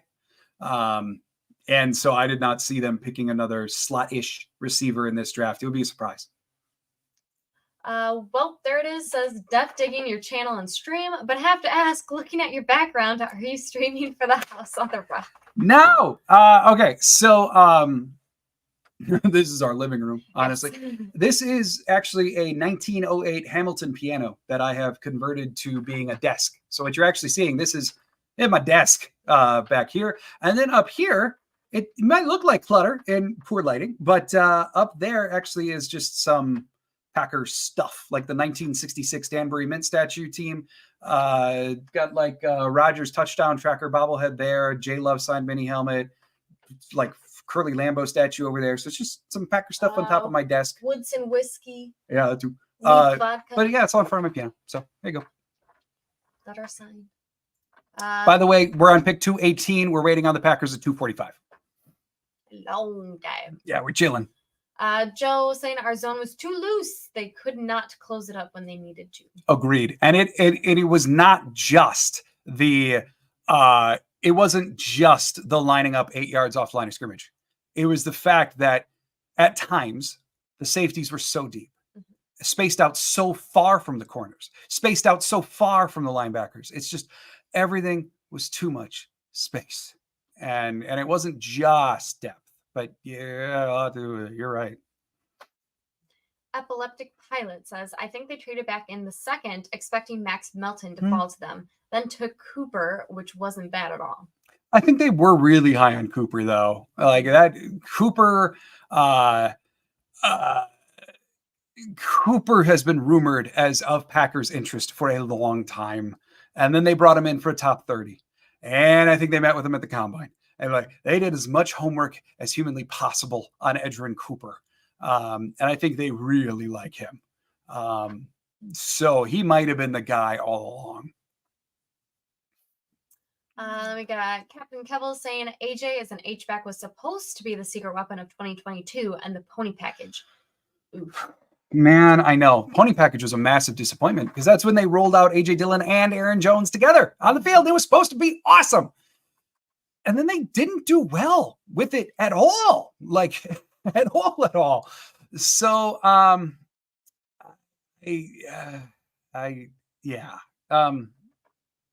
let's hope for better returns this time around if that's what they do. Like, that's what I'll say. Pony was very disappointing. And I also can't tell you why. Like, when you would go back and watch those plays, like, I never had a clear cut, like, they just didn't work. But it wasn't because, like, oh, this person screwed up, or like this just isn't working. It was always just like, I don't know, it just didn't go. It was one of the more baffling things in the last few years for Green Bay, for sure. Just saying, I'm shocked we didn't offer a 6th and a 7th and a future pick for someone. Did anyone offer big futures for a big player? Minnesota early on, when they did some shuffling, they gave away a portion of their draft next year. Bears gave up some of their next year. Lions did. Yeah, the division, except for Green Bay. But I would say, like, with Green Bay, I think, like, next year, they are not projected to get any comp picks.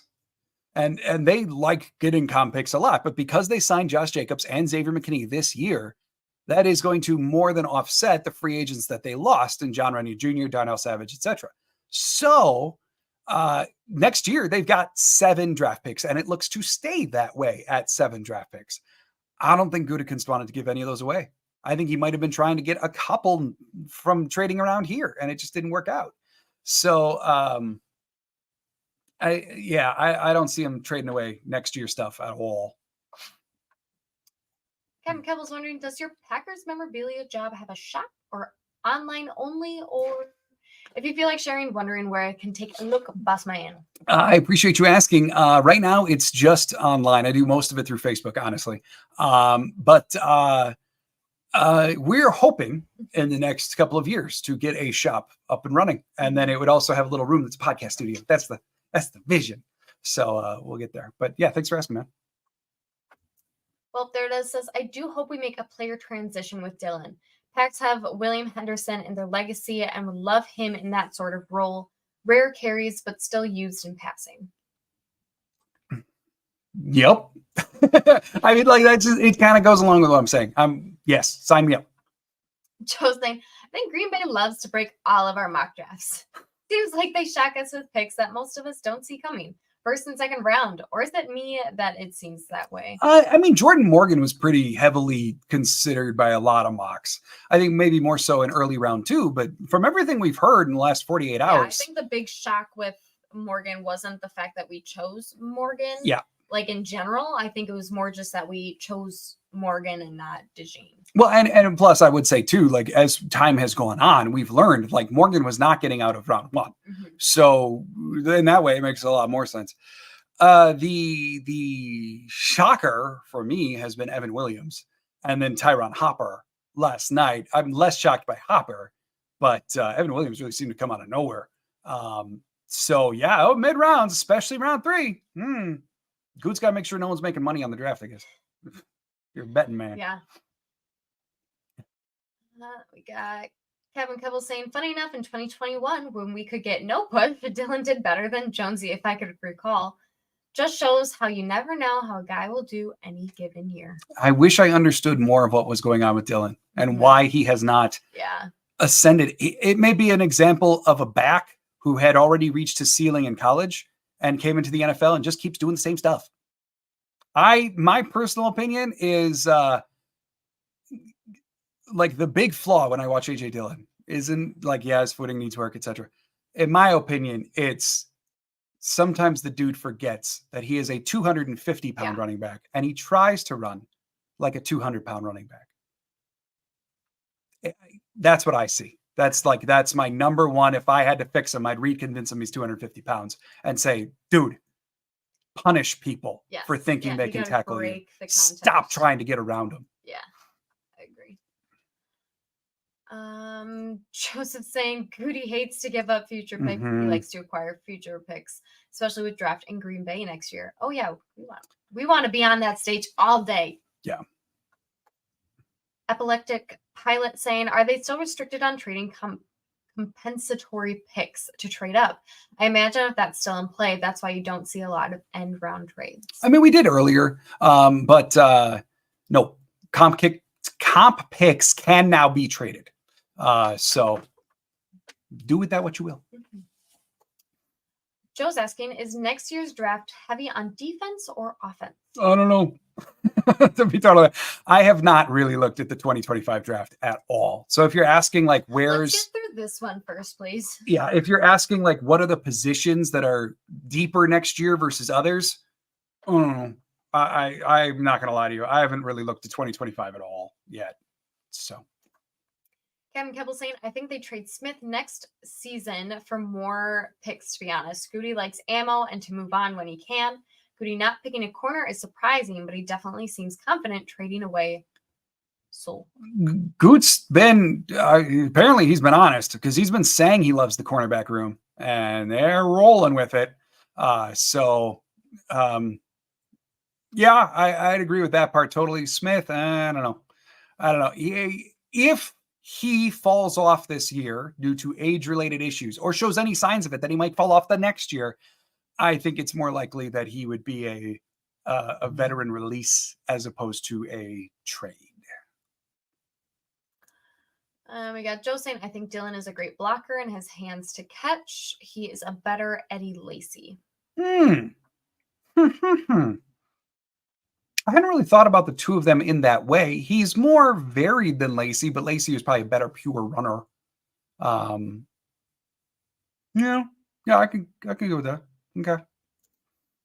Kind of as to what you were talking about before, I think AJ reached his ceiling, but also them trying so hard to make him more like Jones. He tries to dodge contact and then makes odd choices when trying to truck someone. Always felt odd. I would agree. And see, that's what I mean. I don't know if it's Green Bay doing that or if it's Dylan doing that. No. And I would just get him to be a 250-pound runner again. Punish people. Don't try to dance around them. It's not your job. Joe saying, well, asking it next year because they knew this year was heavy on offensive linemen and others on offense. Yeah, very offense heavy draft this year. I can't give you an honest answer. I'm going to assume it's more balanced because this has been a record-breaking offensive draft, which has led to some nice values in the defensive side of the ball, but not that Green Bay's taken that much advantage. But I think so. I would just assume it's more balanced by default. We got Kevin Keble saying AJ is so good in the passing game as it is. Just get ball and go and not thinking. Hoping Jacobs gets him back to 2020-21 form. It would be nice. No doubt about it. It would be nice. And Joseph saying, and we are on to round 7, 245 and 255. Here we go. Yes, indeedy.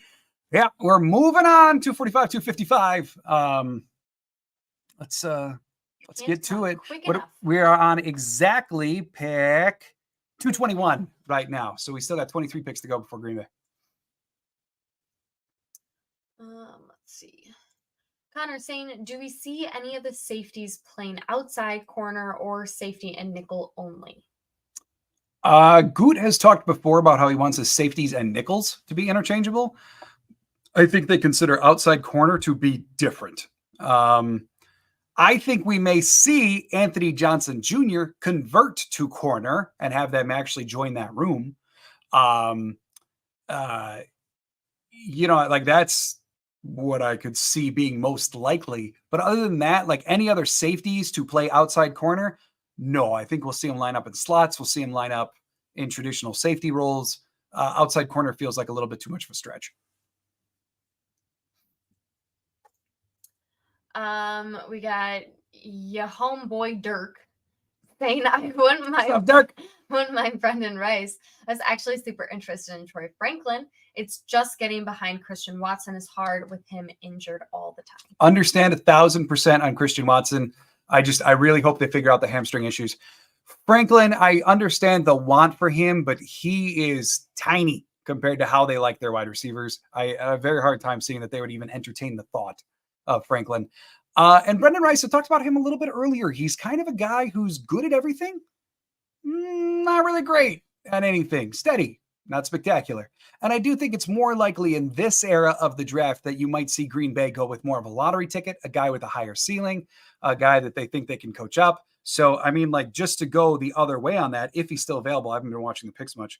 But like I would go with Cornelius Johnson instead of Brendan Rice. But Brendan Rice, steady as she goes. We got Joe comparing Dylan to Mike Allstott from Tampa Bay back in the day. I mean, that would be a dream come true, right? And it does feel like that's how he should run. He's done. But yeah, that would be a dream. Richard's saying, I don't think it will be long for Dylan to be let go. Marshawn is coming for the job. Yeah. I mean, but they're going to keep 3 running backs no matter what. So there's certainly possibility of Josh Jacobs, Dylan, and Lloyd. And then, Emmanuel Wilson being the one that they would let go, or have Dylan become the H-back and be his own thing. In which case, then you could keep the other 3 running backs, depending on what you do at other positions. Like, it's just really early to see. But I don't think Marshawn and Dylan are necessarily like direct for direct competition. We got an Englishman being drafted to the Buffalo Bills. Neat. Kevin Kebbell is saying, do we know why Green Bay likes their wide receivers bigger, other than Jedi Master Wolf saying so? I'm sure it's out there somewhere. I'm not remembering it off the top of my head right now, but yes, Ron Wolf said the wide receivers need to be XYZ. And then Ted Thompson and Brian Goodkins went, I got them and have kept them at XYZ. So you're right. Ron Wolf said so, and they have followed suit. In terms of why, I don't really want to BS an answer. I mean, I could guess, but I'm sure it's out there somewhere. It might even be in Ron Wolf's book, The Packer Way. I cannot recall why off the top of my head. So I might have to look into that and address that later this week. We got Joe saying, can't wait to see if we go with a 2 tight end formation. Can't remember if we did that last year. We did some, and I do think we'll see it this year with Musgrave and Kraft, or even if you want to bring in 2 like more inline tight ends, give Musgrave a playoff, but Kraft and Sims out there, like it's coming. It'll be a wrinkle in the offense for sure. Not the standard, but it will be a wrinkle. Your homeboy Dirk says, I am putting my marbles in for Wicks to be wide receiver 1, Reed wide receiver 2, and Dobbs wide receiver 3. Yeah, we talked about it a little bit earlier. I think if Watson's healthy, he's wide receiver 1 in my mind. Then I would go in pecking order: Reed, Wicks, Dobbs. I would put Reed above Wicks. I think Wicks has the potential, but Reed has the current usage. So like that's kind of the order I would go with, but I understand where you're at. And then Rocket Knees wants to know your thoughts about the 3 safeties. Supposedly, this was to be a weak class, according to the so-called experts. Mhm. I know you're going to break it down in depth later, but what do you think? Well, I'll just start with Evan Williams. I'm confused. And I understand some traits that they like. I don't understand why they liked his traits better than they liked Jaden Hicks's traits, or others that were available at the time. So I admittedly have to dive into Evan Williams. He's not someone I saw coming so early. But I think Bullard is kind of your typical like round 2 safety. Overall, yes, this is a weak safety class. And I think they say that for 2 reasons. One, there was no Kyle Hamilton. There was no safety that you're looking at and going, that's perfect. Take him in pick 15. Take him in pick 10. There wasn't any of those this year. There was a lot of second roundish type safeties. DeGene, who knows each team classifies him at probably safety, but like then you've got Bullard, you've got Hicks, you've got DDT, you've got like there's others, but they're all in that like rounds 2, 3 kind of collective. Now we're at the other part of the draft where it's like, okay, a lot of the ones that are more than just tremendous projects are gone. So it's like this is a weaker safety class because it's not top heavy. It also doesn't have unlimited depth, but it was good in the middle. And so that's where Green Bay kind of lived. Bullard, I think, is a sensational fit. He is a little undersized, but they really like his nickel safety versatility. If you made me pick, even though I think they're going to be interchangeable, I think he's more so the box one for McKinney to go play post, but he can play some post safety. He tackles well. He's fiery as hell. He can come downhill. He does have, well, they're not the best. They're not Cooper DeJean ball skills. He does have good ball skills. He's a leader. It's heavy reputation for that in Georgia. So I really like Bullard. Great fit for what they're looking for. The other one I'm confused by. I'll be looking at him later. And then Oladapo.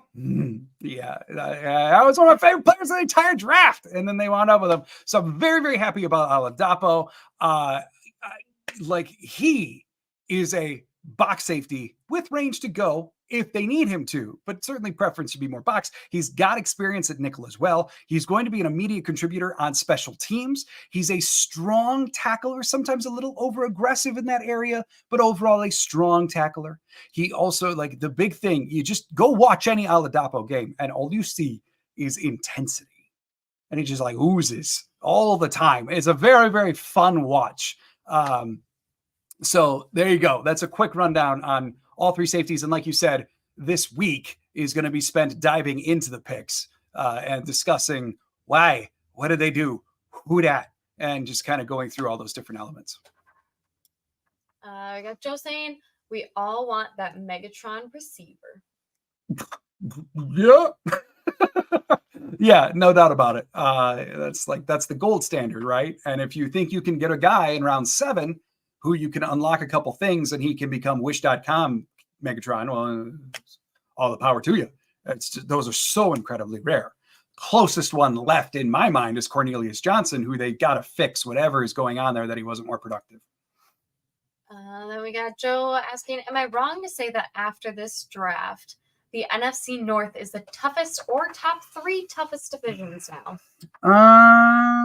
I'd probably go top 3 without thinking about it too much. It's going to be competitive. That's for sure.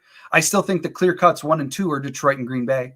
And then there's a gap to Chicago and Minnesota. But it's going to be competitive. Yeah, for sure. Got Kevin Keppel saying, I found the Packer way for a steal of a deal at a used bookstore, Nice. but it was in such rough shape, could not do it. But it was signed by Wolf. Just was going to turn to dust if you even flipped pages. Yeah, it's about as rough as it gets in the book world. Yeah. Yeesh. Rocket Knees saying, so 1 top safety and 2 box safeties. Mm-hmm. Fair enough. We got McKinney, a top safety. Yeah, exactly. And they paired Bullard, who some people consider to be the top safety in this draft, if not top, then one of the 3 in this draft, like top 3. So, yeah, I think that's a very safe assessment. Yes. We've got your boy Dirk, or your homeboy Dirk. Oh, I have such a hard time saying. Long day. Man, these last 3 days have been rough. First day of draft at 2 a.m. Second, what are you? Where are you? Oh, yeah, we've had a few people like that. Well, thank you for joining us at these times, but Oh, I'm so sorry. Sorry. Jobs is saying UDFA potential player agents and team personnel staff are likely bumming up the phones as we speak. Cannot sign until Mr. Relevant is picked. Yes. Pick 257 of Jets. But the fax machines are warming up. Absolutely. That's exactly what's going on in a war room right now. You also are in a spot, very curiously.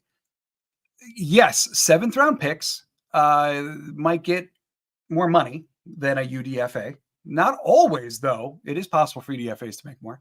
But you do wind up in situations where sometimes these guys who, when faced with the choice, not that it's their pick, right? But when faced with the options of, do I want to be a UDFA where I can pick where I want to go and be a priority UDFA, or do I want to be a 7th round pick? A bunch of them may very well prefer the UDFA route.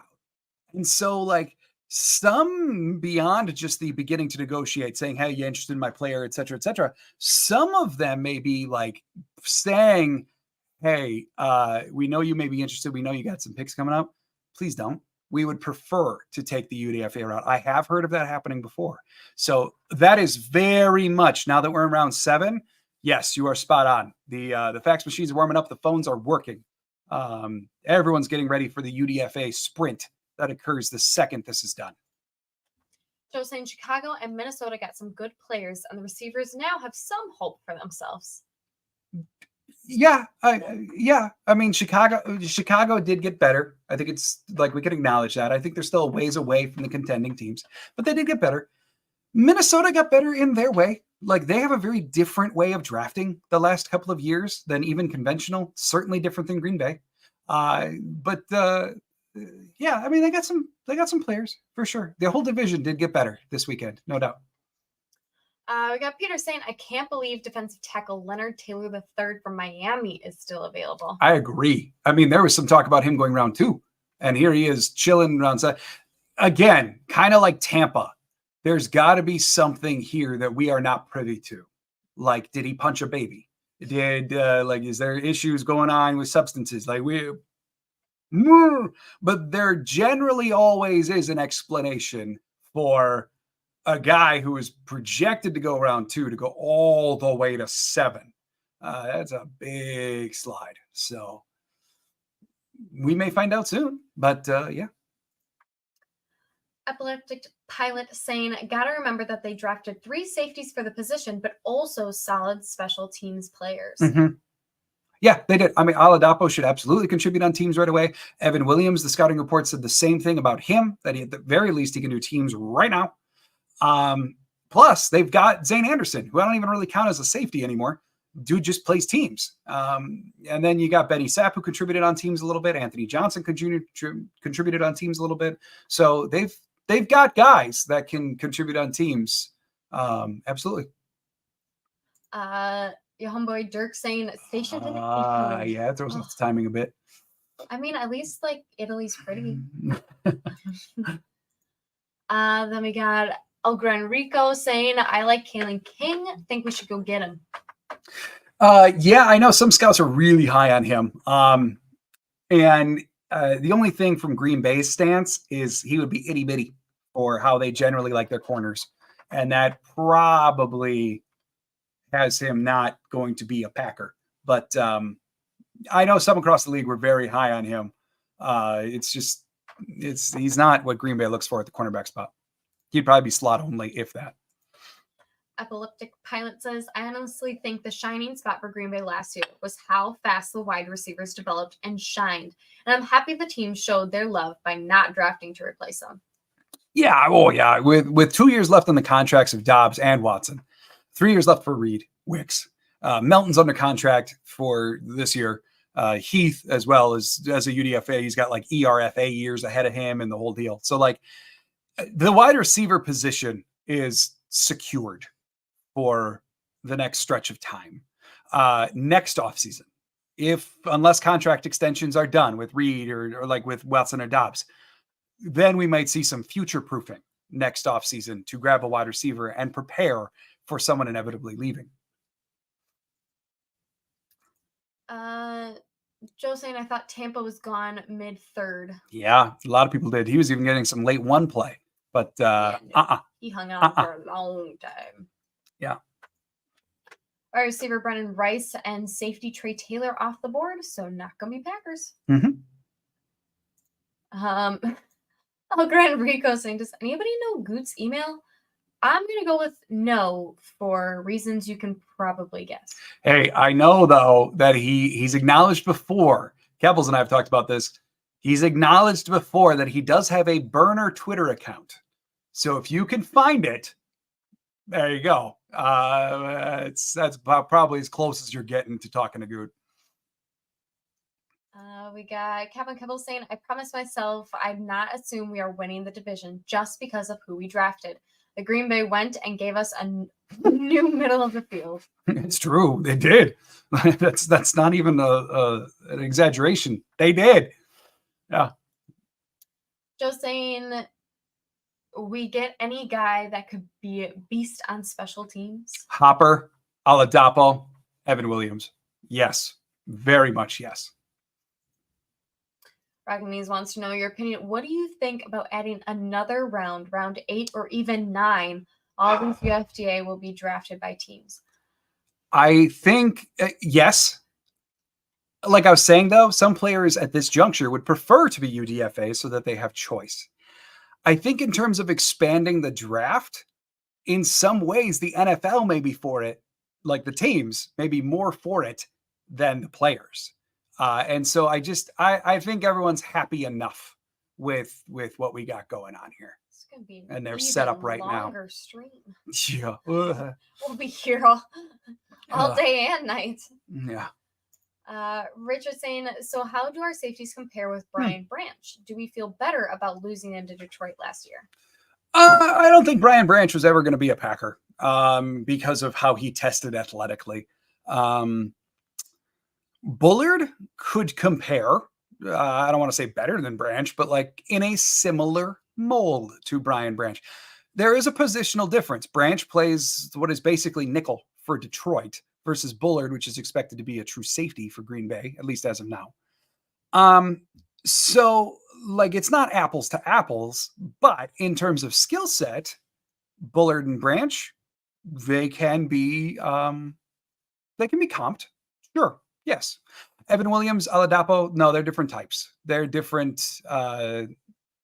They play a different style than you would see a Branch or a Bullard do. Then we have Joe saying, we got a center, but would Zach Tom move to that spot after this year? Mm-hmm. Yeah, I've been talking about that a bunch, Joe, I think before you came in. I think Zach Tom stays put this year. And then the Packers may want to move him, especially if they don't re-sign Myers after this year, move him to center. Then, if Tom doesn't completely object to that because he's going to get paid dramatically less, or they got to pay him offensive lineman money, not center money. So, yeah, I think it's quite possible. Then we got Mr. Bull Goat saying, I'm preaching it, untethered, skies fall. If we have an inch of defense, Love will win the MVP this season. Preach. Yeah, I'm down with it. And the defense is going to be very frustrating at times. They are switching schemes. It is a very aggressive defense that is not going to work in their favor sometimes. So be ready for that, certainly. But I do think overall the defense should be a lot more dynamic than what we have seen in the last couple of years, both because of personnel additions and scheme changes. Plus just maybe more complementary football from the offense, being able to put them in better positions. Keep in mind, sometimes this year when the offense was stagnant, the defense got screwed by having to go out there again and again and again and not in good field position. So a better offense will make a better defense as well. Kevin Pebble saying, I'm still betting Goody's handle is something like Rodgers is God, fired. It would be the ultimate Goody humor. Yeah, for sure. Definitely. Justin saying, Yaheem tight end fullback hybrid, him and Dylan at H-back? Well, they're only going to carry one H-back. But of the tight ends available, Jaheim Bell is definitely the most H-backy. And I got to believe any team that picks him has that kind of role in mind for Bell.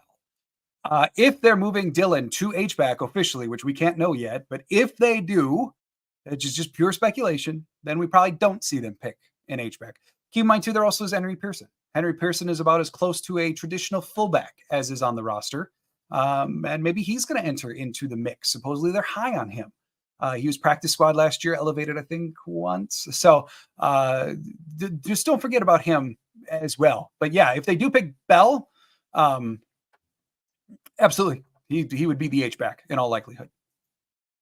Well, there it is. Says every time I want to start questioning our picks, I go back to the mantra, trust the process. Mm-hmm. Not every pick is going to work. That is a stone cold fact. People seem to forget sometimes the draft is a lot like baseball. Baseball, if you get 3 hits out of 10 at bats, you're really good. And the draft is not quite that, but you don't gotta be perfect to be good at this. And at least, like he's had a few rough years. 2020, 2021 were not good. They were very bad. Last few years, Good is hitting well above board average. Joe saying Zach is a monster. He's been a blessing for Green Bay is what he's been for sure. Kind of a couple saying, what game for you was the we good Jordan Love game? For me, it was the Steelers game, believe it or not. I fully expected us to win that game had we not had a weird middle of the field Dylan call. Steelers game is certainly up there. Mine comes even earlier, and that was the Saints. The Saints game, when they came back in the fourth, scored 18 points the fourth to come back and win that thing, wasn't necessarily like, oh, we're like face of franchise good forever. But it was like, oh, that's his stealing? Oh, he can do that for a quarter? Okay, do that a lot, and we good. Like, and that was the thinking there. And then I would agree the Steelers game, even though they lost, was one of the more complete performances in that portion of the year for Jordan Love. And that certainly came. But then, like, let's see, after the Steelers, Kansas City was a strong performance. Detroit on Thanksgiving was like, oh, the whole team is arriving. Oh, this is fun. And then, to go from there to now, like, he can be him. No doubt about it.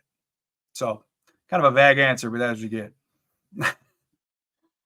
Peter's saying that Josh Myers' brother Michael could be a scary center in the near future. He doesn't talk much, but man, look out for that knife. We got Joseph saying, H. Becky, add that to Packzy in John's lexicon. Yeah. Pair that with at watch parties when the other team makes a penalty and I just go, can't do that. Yeah, it's added to the lexicon, I guess. Oh, man. Rackney is saying, what do you think about Caleb Williams and JJ McCarthy joining our division? If Caleb lives up to his hype, we're going to compete with Bears for division every year.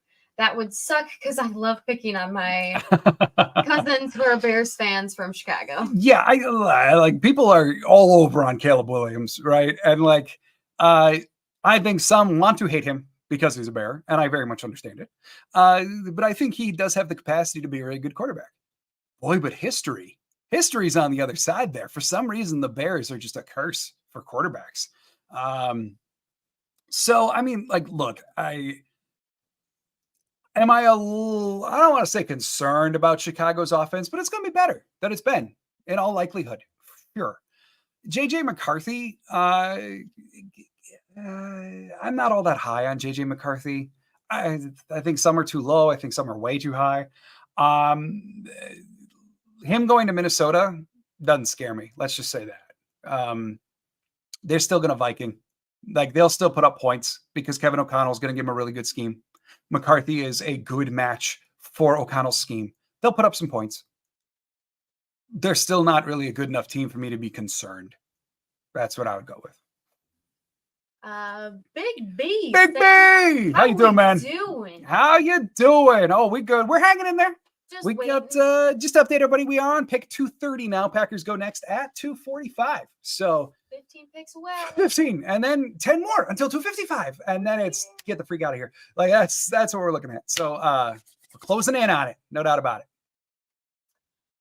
We got there it is saying the specific play for me when I said that's my franchise quarterback is the touchdown pass against the Chiefs when he stepped up in the pocket rather than running away. There were a few. There was one dot to Romeo Dobbs. Can't remember it came in. I'm just picturing the end zone. But I do recall that was something we saw Jordan really progress through as the year evolved, right? Earlier in the year, he was more likely to not just trust what was going on and he would kick out, right? Later in the year, though, he really began to take command, not just be victim to what was going on around him. And that's not the right word, but I think you get what I'm going for. We saw a lot more stepping into pockets. We saw a lot more trusting that his receivers would make the play when he puts it in a small window, and also trusting his protection. And that went a long way to helping the offense for sure. We got Mark saying, joining late. Can you give a Packers Day 3 recap? Oh, you betcha. So here's a quick rundown. Round 4, they wound up choosing Evan Williams, safety. It was a surprising pick. A lot of consensus boards had him significantly later. Even Brugler from The Athletic had him round 6. But the Packers picked him in round 4. He is a downhill crashing safety who should be able to help on teams right away. Don't ask him to do a lot of coverage. But I will say, Green Bay must have seen something here. They must have heard that he was going to go soon and they just really wanted him. Whatever. That's Evan Williams. After Evan Williams, they chose Jacob Monk, interior offensive lineman from Duke. I've been calling him a Wish.com Graham Barton. Very versatile. Not quite as strong, not as polished, but has started at 3 different positions for Duke. Probably profiles most as a center in the NFL, although he can go to guard if need be. Let's see. After Jacob Monk, who's Monk? Your favorite. Keaton Oladapo. So from Oregon State. Very, very good safety. I'm very excited about this one. One of my favorite picks in the draft. More box safety than anything else, but he has played nickel before, and he's also got the range to drop back and be more of a traditional center fielder. So fun, really, really fun player. Very intense player. That is going to be a perfect match for this chirping defense. Beyond Oladapo, my memory's failing. Who did we get after Oladapo? Then we also grabbed Travis Glover, the offensive tackle from Georgia State. Big boy. He is a very large individual. It needs a lot of technical refinement. The Packers tried to get him in for a top 30 visit. Not sure if it was actually completed because there were some scheduling problems. But regardless, they obviously had some interest there. His RAS, it ain't good if you go look up his RAS card. But big dude, not overall that explosive, but he can take up a lot of space. And certainly, looks like they got another big guy who's going to be a bit of a project at tackle. Wouldn't expect to see him play anytime soon. There's also some murmurs that maybe he'll kick inside, maybe that'll be a tackle. He's got almost 35-inch arms, so tackle may still be in his future, kind of like a Caleb Jones type. So there you go. I think that was all the picks of today. Yes, and now we got 245 and 255 upcoming. So there you have it. There it is. Says it will really help Caleb and the Bears if they have a solid tight end to give him an out when needed. I mean, don't sleep on Cole Kmet though. He's good, even if he was underutilized. But he's a good tight end. All right, then we got Kevin Kebbell saying Saints were good. I actually left the first Lions game feeling good. The second half Packers was a very different offense. Thanksgiving partners messaged me. I hate you. It said we'd win. Yeah. The earlier that early season Detroit game in September. That was still very much the baby Packers are growing up. Yeah, no doubt. We got Ed Madden saying, with all the picks at safety, could you see the Packers using Anthony Johnson Jr. at corner, where he had a lot of experience in college? I talked about that a little bit ago, Ed. I mean, he spent 4 of his 5 years in college at corner. I would not be shocked at all if he's going to transition back to the cornerback room, or at least be some kind of hybrid. Would not be surprising in the least to see them at least try that. We got Dan saying, I heard someone compare Marshawn Lloyd to DeAndre Swift. Accurate? Yeah, someone did that in here earlier. I mean, I can see it. It's not the first thing that comes to mind. I think the most prevalent comp is Josh Jacobs, which how relevant. But the distinction that I would draw there is that Josh Jacobs, not that he goes for contact, but he's more likely to miss a tackle by like hitting a dude, whereas Lloyd is more likely to make a dude miss. But in terms of running styles and being able to receive, I do see Josh Jacobs. Swift being a little muscle hamster like Swift, like Doug Martin used to be. I mean, I can get with that. I just see shades more play style being Jacobs and a couple others. We got Kevin Kibble saying, I love that instead of getting into game manager stuff, Matt let J-Love sink or swim on Thanksgiving per Jordan's request. And oh boy, did he swim. And that's like one of my gripes with Matt earlier in the year. I even did I remember, like I said, like it may be time for him to let someone else play call for a little while because I felt like he was keeping the reins on too tight. And then that went away. And then it got even looser and looser. And then it really became Jordan's offense. And that's what we get to look forward to this year. Justin asking, so what's next? Do we find a project with high ceiling at edge or D-line? Or we still looking at a late blue collar pick on offense? Honestly, they got options. I mean, I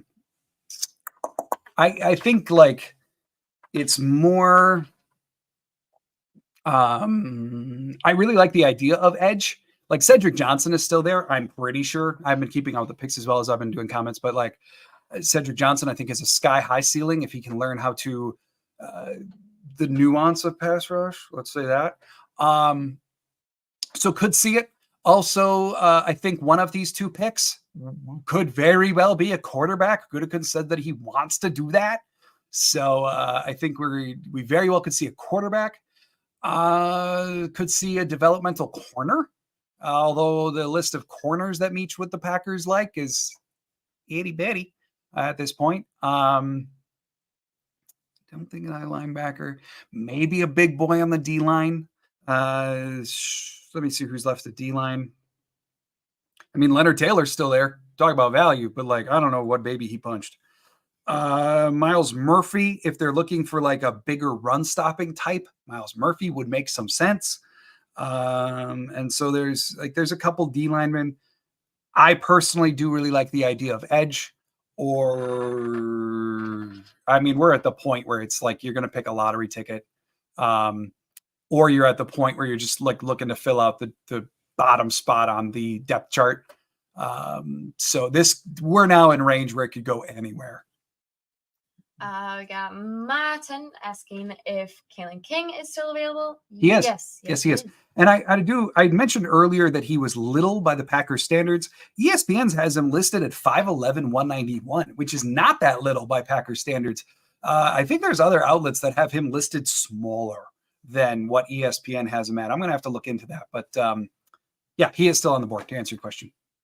And we got Namnees saying Yaheem Bell just went to the Pats. Yes, he did. There goes the H-back. Yeah, yep. For sure. We got Joseph saying, Senior Bowl director Jim Nagy, Packers just got a guy that bunch of teams were quietly hoping would fall to them in round 4. Mm-hmm. Evan Williams is an instinctive dude, voted as one of 2 top safeties there. Yeah, at the Senior Bowl. Yeah. And someone said that earlier, that like there were other teams that were hoping Williams would be available. And that has to be the kind of thing that Goot has to hear to pick someone so early, right? He's got to have a round 4 grade on Williams. He's got to hear like, oh, Williams isn't going to be there if I wait. And I really like Williams.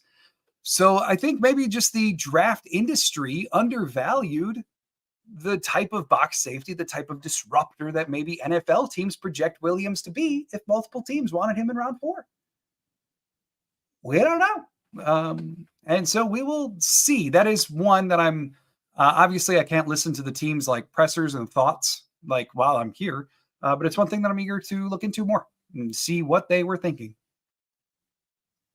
All right. We got Joseph saying, oof, I did it again. I had earlier hoped and touted Raheem Bell for Packers. I learned to keep it on the down low now. There you go. All right. Then we got Captain Keppel saying, Jacobs have an insane missed tackle number. Makes me very happy. Topping the NFL with 90 in 2022 and still being good last year till the third guy would get him because he had no O-line. Yeah, I mean, that's like the whole Raiders offense was garbage throughout most of last year. So,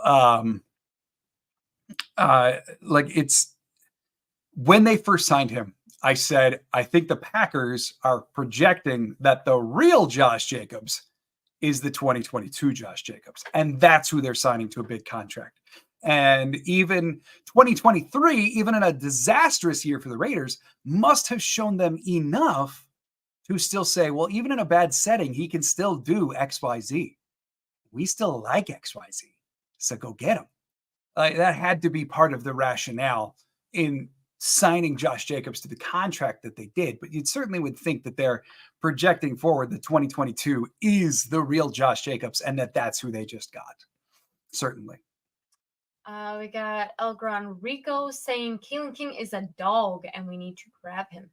Yeah, like I said earlier, I know a lot of people around the league were or at least analysts were high on Kalen King, no doubt about it. And the fact that he, in some points in his collegiate career for individual games, flashed shutdown corner traits. It's just, you know, I don't know. I want to go look up his size elsewhere, but like ESPN's got him listed at 191. I remember thinking that he was very small and would probably be slot in Green Bay, like a feisty little slot dude, which it'd be hard pressed to believe that they pick. We got Justin saying Gabe Hall at edge would be nice. Yeah, Gabe Hall, I looked him up a little bit earlier, kind of a tweener type, defensive tackle, defensive end, like somewhere in the middle there. Maybe. I mean, in terms of like, let me take a look at DTs.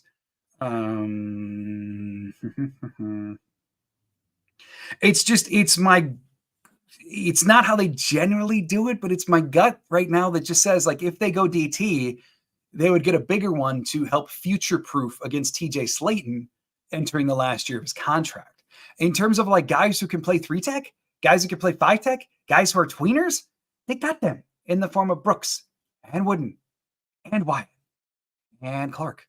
So like, it's like, if they're going to fill in a gap on the D line, it feels like they'd pick some big guy who, like almost like a Jonathan Ford, like they did a couple of years ago. Sign one of those guys to help future-proof against Slayton, a true nose tackle heading out, potentially. We got Don saying Trey Taylor from Air Force. Are they still obligated to serve 4 years? I don't know exactly what the rules are right now, Don. I do believe that it got changed. Maybe someone else out there knows it better than me. I don't remember the technicalities. I do believe it got changed now to be where they can delay that service until their NFL career is complete. Where's Simon, our military guy? When no kidding. Yeah. So in theory, like if that's true, which I believe it is, then Trey Taylor could play, do his career, then go fulfill his military obligation afterwards. We got Miserable Goat saying, I can't wait for the performance love show this season. For you to say Miserable Goat, you got him again. Love for MVP. I would be happy to do that, Miserable Goat. Absolutely. Definitely.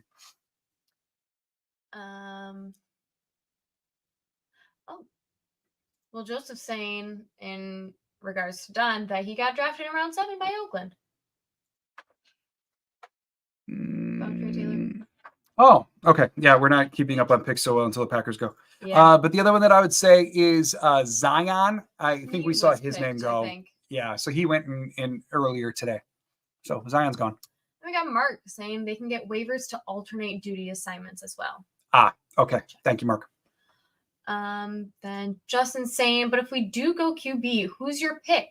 Pratt, Slavis, Hartman, maybe even Reed from Western Kentucky? Yeah, the other one that I wouldn't discount, although he maybe more in the UDFA category, is the one that they did a top 30 visit with, Hardison from Utah. Hardison, I don't remember all of the exact specs around him, but like he had a down year this last year. I think it was injury related. The year prior, he performed quite well. And a lot of people at the time were saying like he could be a mid-round-ish type profile at quarterback. He got hurt, had a down year, and now here he is, UDFA 7th round type. Green Bay brought him in for a top 30 visit, quite possibly to check on his medical status, see if they're comfortable with it. So I wouldn't totally discount that. Another one, although definitely in the UDFA category, would be Rocky Lombardi, a guy that they brought in for their local pro day. I think he's from one of the Southern Illinois schools. Is he related? Not that I know of. I don't think he is, but the name would work in Green Bay. Pretty awesome. We'd have to have him on the show. Right? And then my choice at this juncture with who's available would be probably either, I think you kind of hit it, Pratt, Hartman, or Slovis.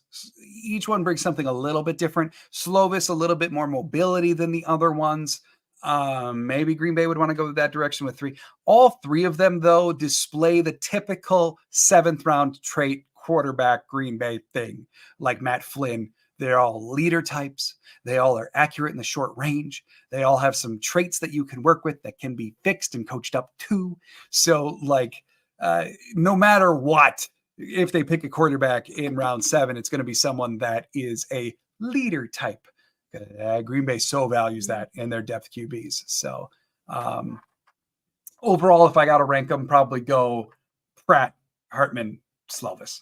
And is how I would probably rank them right now. With 2 picks left. Surprising Pratt's still here, by the way. Would you want them to choose a quarterback, or would you rather them use those 2 picks elsewhere?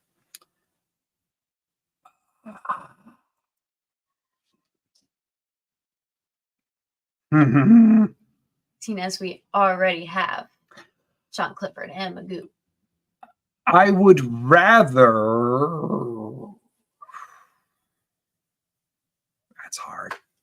That's hard.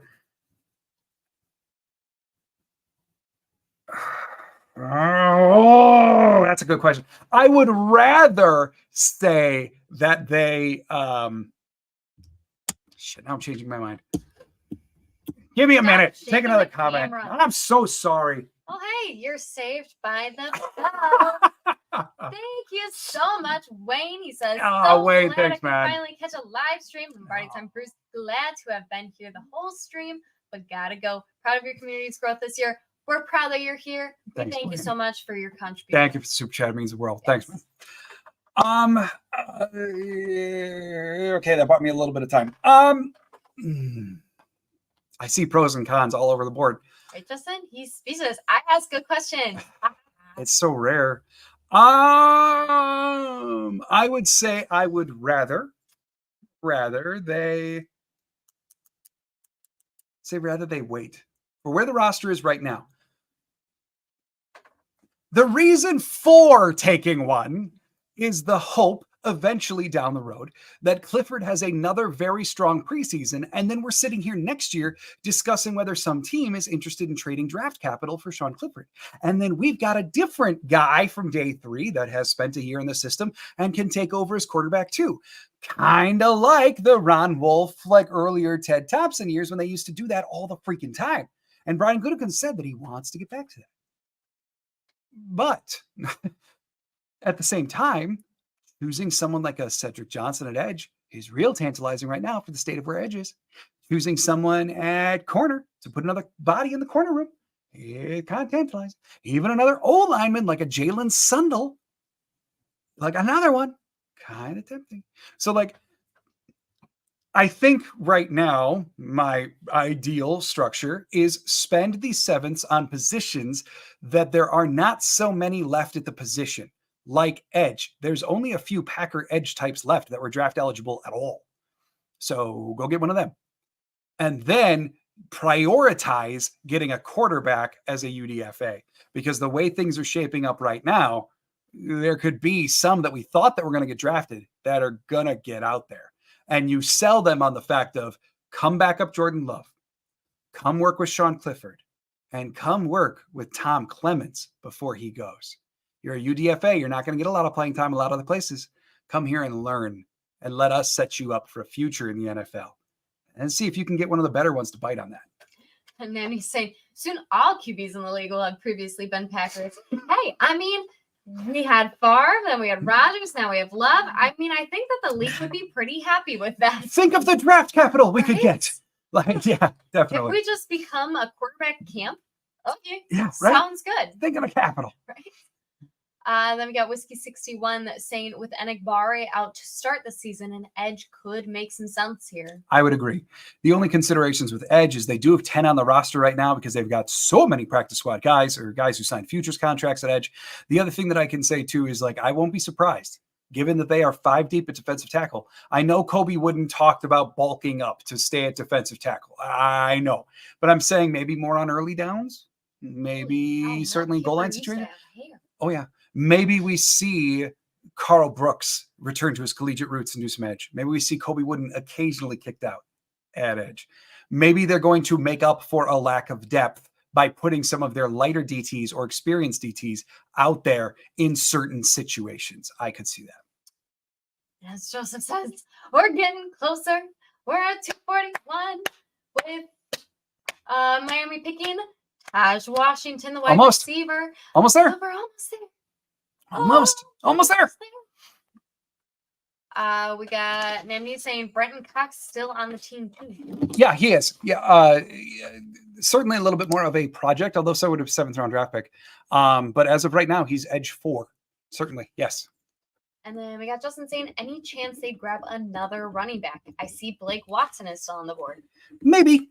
Like, it's a maybe, but I would be surprised. Yeah. That room does feel crowded, Mm-hmm. especially depending on what they do with AJ Dillon. So I'm going to go maybe unlikely as kind of the camp I'm in, but it wouldn't bowl me over shocked. Kevin Kevel says, the day Tom Clements retires is the day I scream into a pillow. Won't lie, dude is the greatest. It's going to be a sad day. I agree. He's been a welcome addition back to the coaching staff. All right, the Titans pick James Williams, safety from Miami. There you go. Which means I mean, you want to talk about a Viper. There's James Williams. we're going to pick number 243 with the Cleveland Browns. Let's get moving. And then it's Dallas, and then it's your boy, the Packers. Let's see.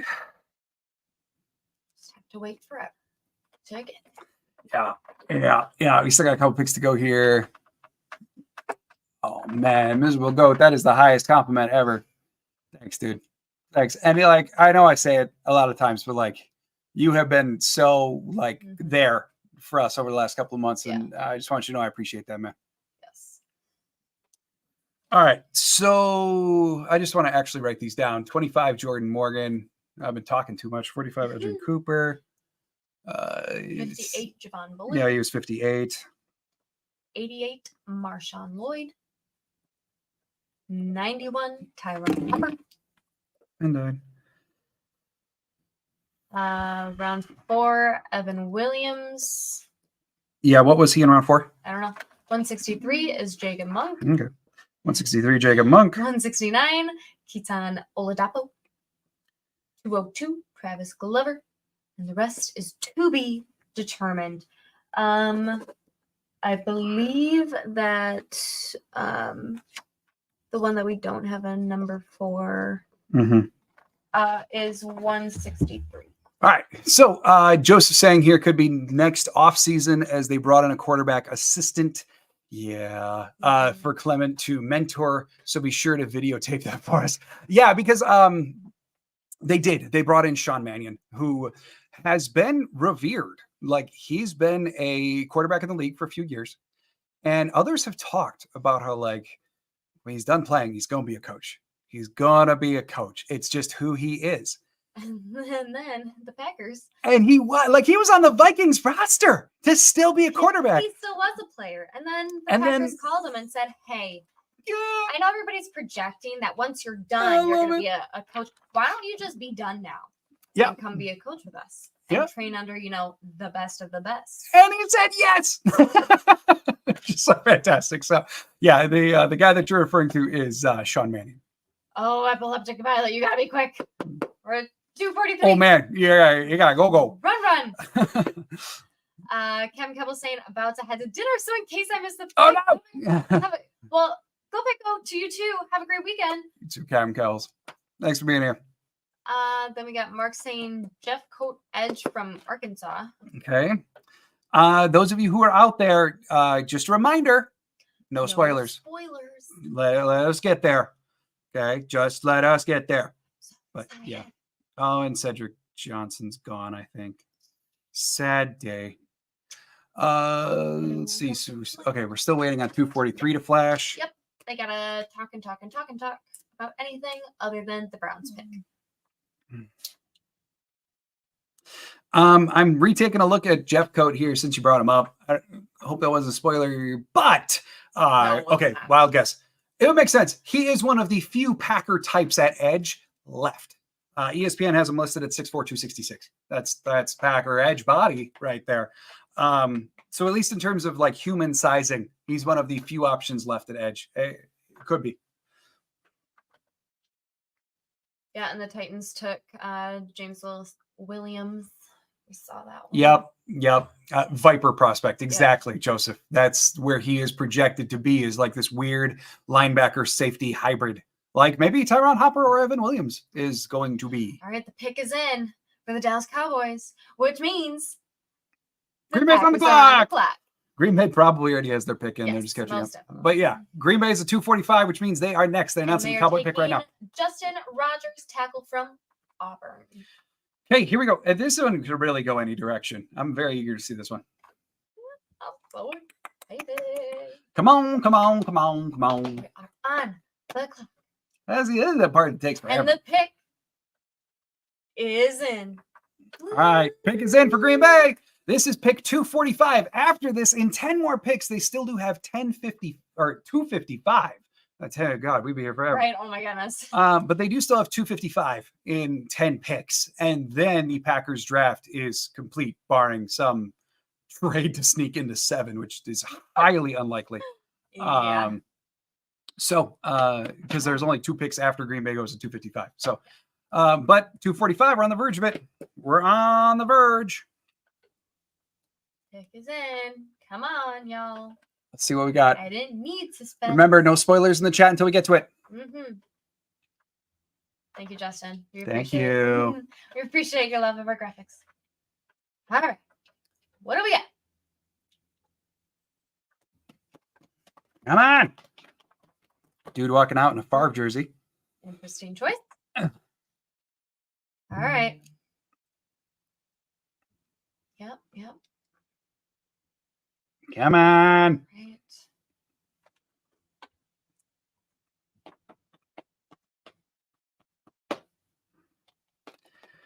Yes. I know.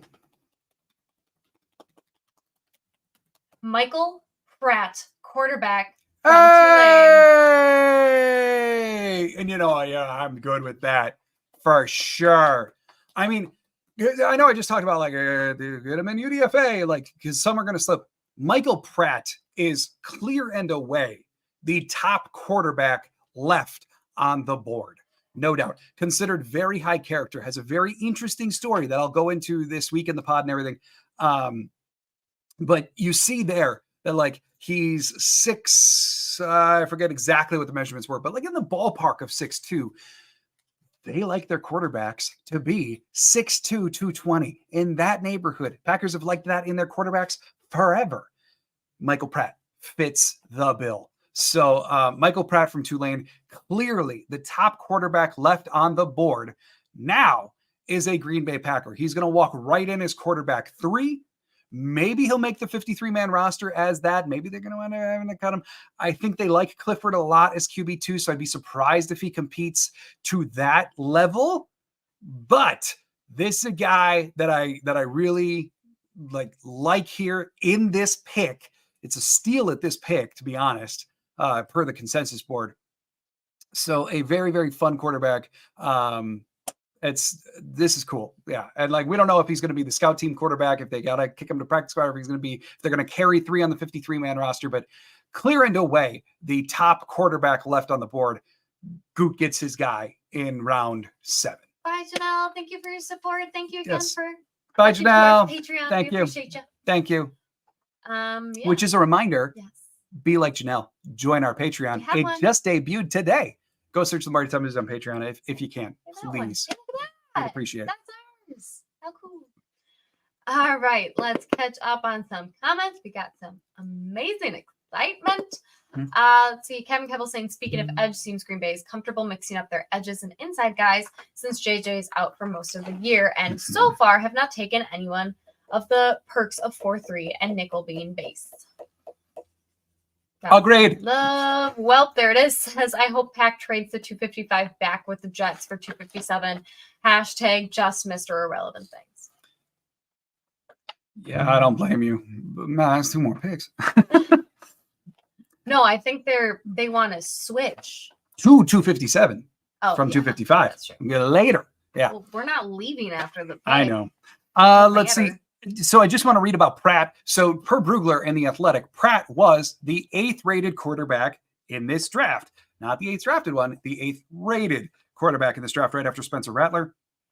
The summary from Brugler here, I'm pulling it up so I can read it to you verbatim. Rocket, and he's saying maybe in a few years Michael Pratt will start his own YouTube channel and play Madden.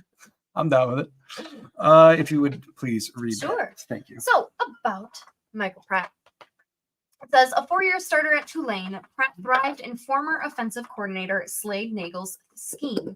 After not playing football until high school, he showed steady improvements each season with the Green Wave, throwing a touchdown pass in 44 of his 45 games and breaking Patrick Ramsey's school record for passing yards and passing touchdowns. Pratt is very clean in his setup and delivers a quick, accurate stroke, showing the ability to feather passes in between levels of the defense. Though he operates with rhythm from the pocket, he needs to continue developing his feel to spot the rush and hasten his process when needed. Overall, Pratt might not have the high-level physical traits to carry an NFL offense, but you don't see panic in his game, and he has a natural sense for where to go with the football. He projects as a as a quality NFL backup with starting upside in the right role. I'm down with it. Right? For sure. So there you go. Sounds great. There's the read through on Michael Pratt from Dan Brugler's The Beast, which he writes for The Athletic, a 350-page draft guide. So like I was saying before we read that, for QB3 this year, at this point, very clearly the best quarterback on the board. Done.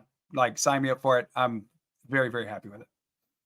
Let's see. We got Sam Bryn saying, to me, this is a very successful draft unless Mitchell or Arnold develop into elite cornerbacks. That happens and Morgan just ends up being a solid starter. Goot F this draft up. He follows that saying, that being said, in Goot I trust because I've been wrong a lot. I do see what you mean, Sam. All right. And there's good possibility that Mitchell and Arnold could develop into being top tier corners.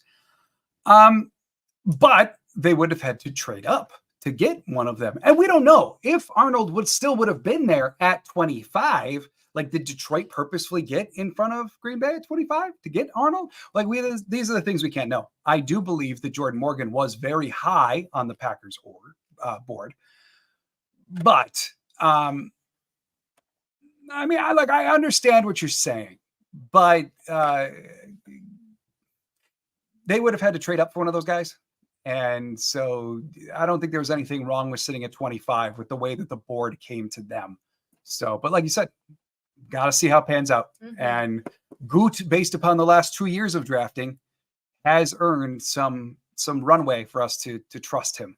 I would go with that for sure. Poor Anna. She goes, and again, they went to freaking commercial and didn't Man, show the pick. Anna, like every pick. I'm so sorry, She goes, Anna. I hope next you go to commercials on every Bears pick too. Right? We got JH saying, agree with that. Missing the move up on Mitchell and Arnold could turn out to be a huge blunder, even accounting for the trades. I get it. I don't completely disagree. It's just, yeah, like trading up would have hurt. And maybe Detroit knew Green Bay was going to take Arnold. And that's why they pulled off the trade. And Goot couldn't do what he wanted. Like, these are just things we just can't know. We just got to hope Jordan Morgan pans out. Mm-hmm. Justin saying, who's had the best draft so far in your opinion? Eagles and Lions stand out for me. I agree with the Lions. I would also throw in Washington. Washington's has some pretty great picks. I like that. Those are probably the top three. To be completely honest, it is really hard for me to follow other teams while I'm talking constantly. So, but the names that I've seen flash across, those are probably the top three. Washington, Eagles, who have done some stealing from Green Bay, not just a Gene, and then Lions. I could absolutely get with those three. Scott Joseph saying cannot judge a 7-round draft based on a singular round 1 pick. Yeah, I agree in principle. However, Jordan Love has saved the 2020 draft because the 2020 draft is not great. But you found your quarterback, so who cares? Like on some level. So like in extreme circumstances, I agree in principle, but in extreme circumstances, yeah, you might be able to. Yeah. Namni is saying Arizona has had a good early draft. Okay. Yeah, no, I can go with that. Yep. Rocket Knee's also telling Anna that you're here, Anna. You got us breaking it down for you. We got you, Anna. We got you. Darius Henderson, the tackle from Michigan, going to the Texans, which brings us to pick 250 with Baltimore, Yes. which means we're only 5 picks away from picking again. We're getting there. We're getting there.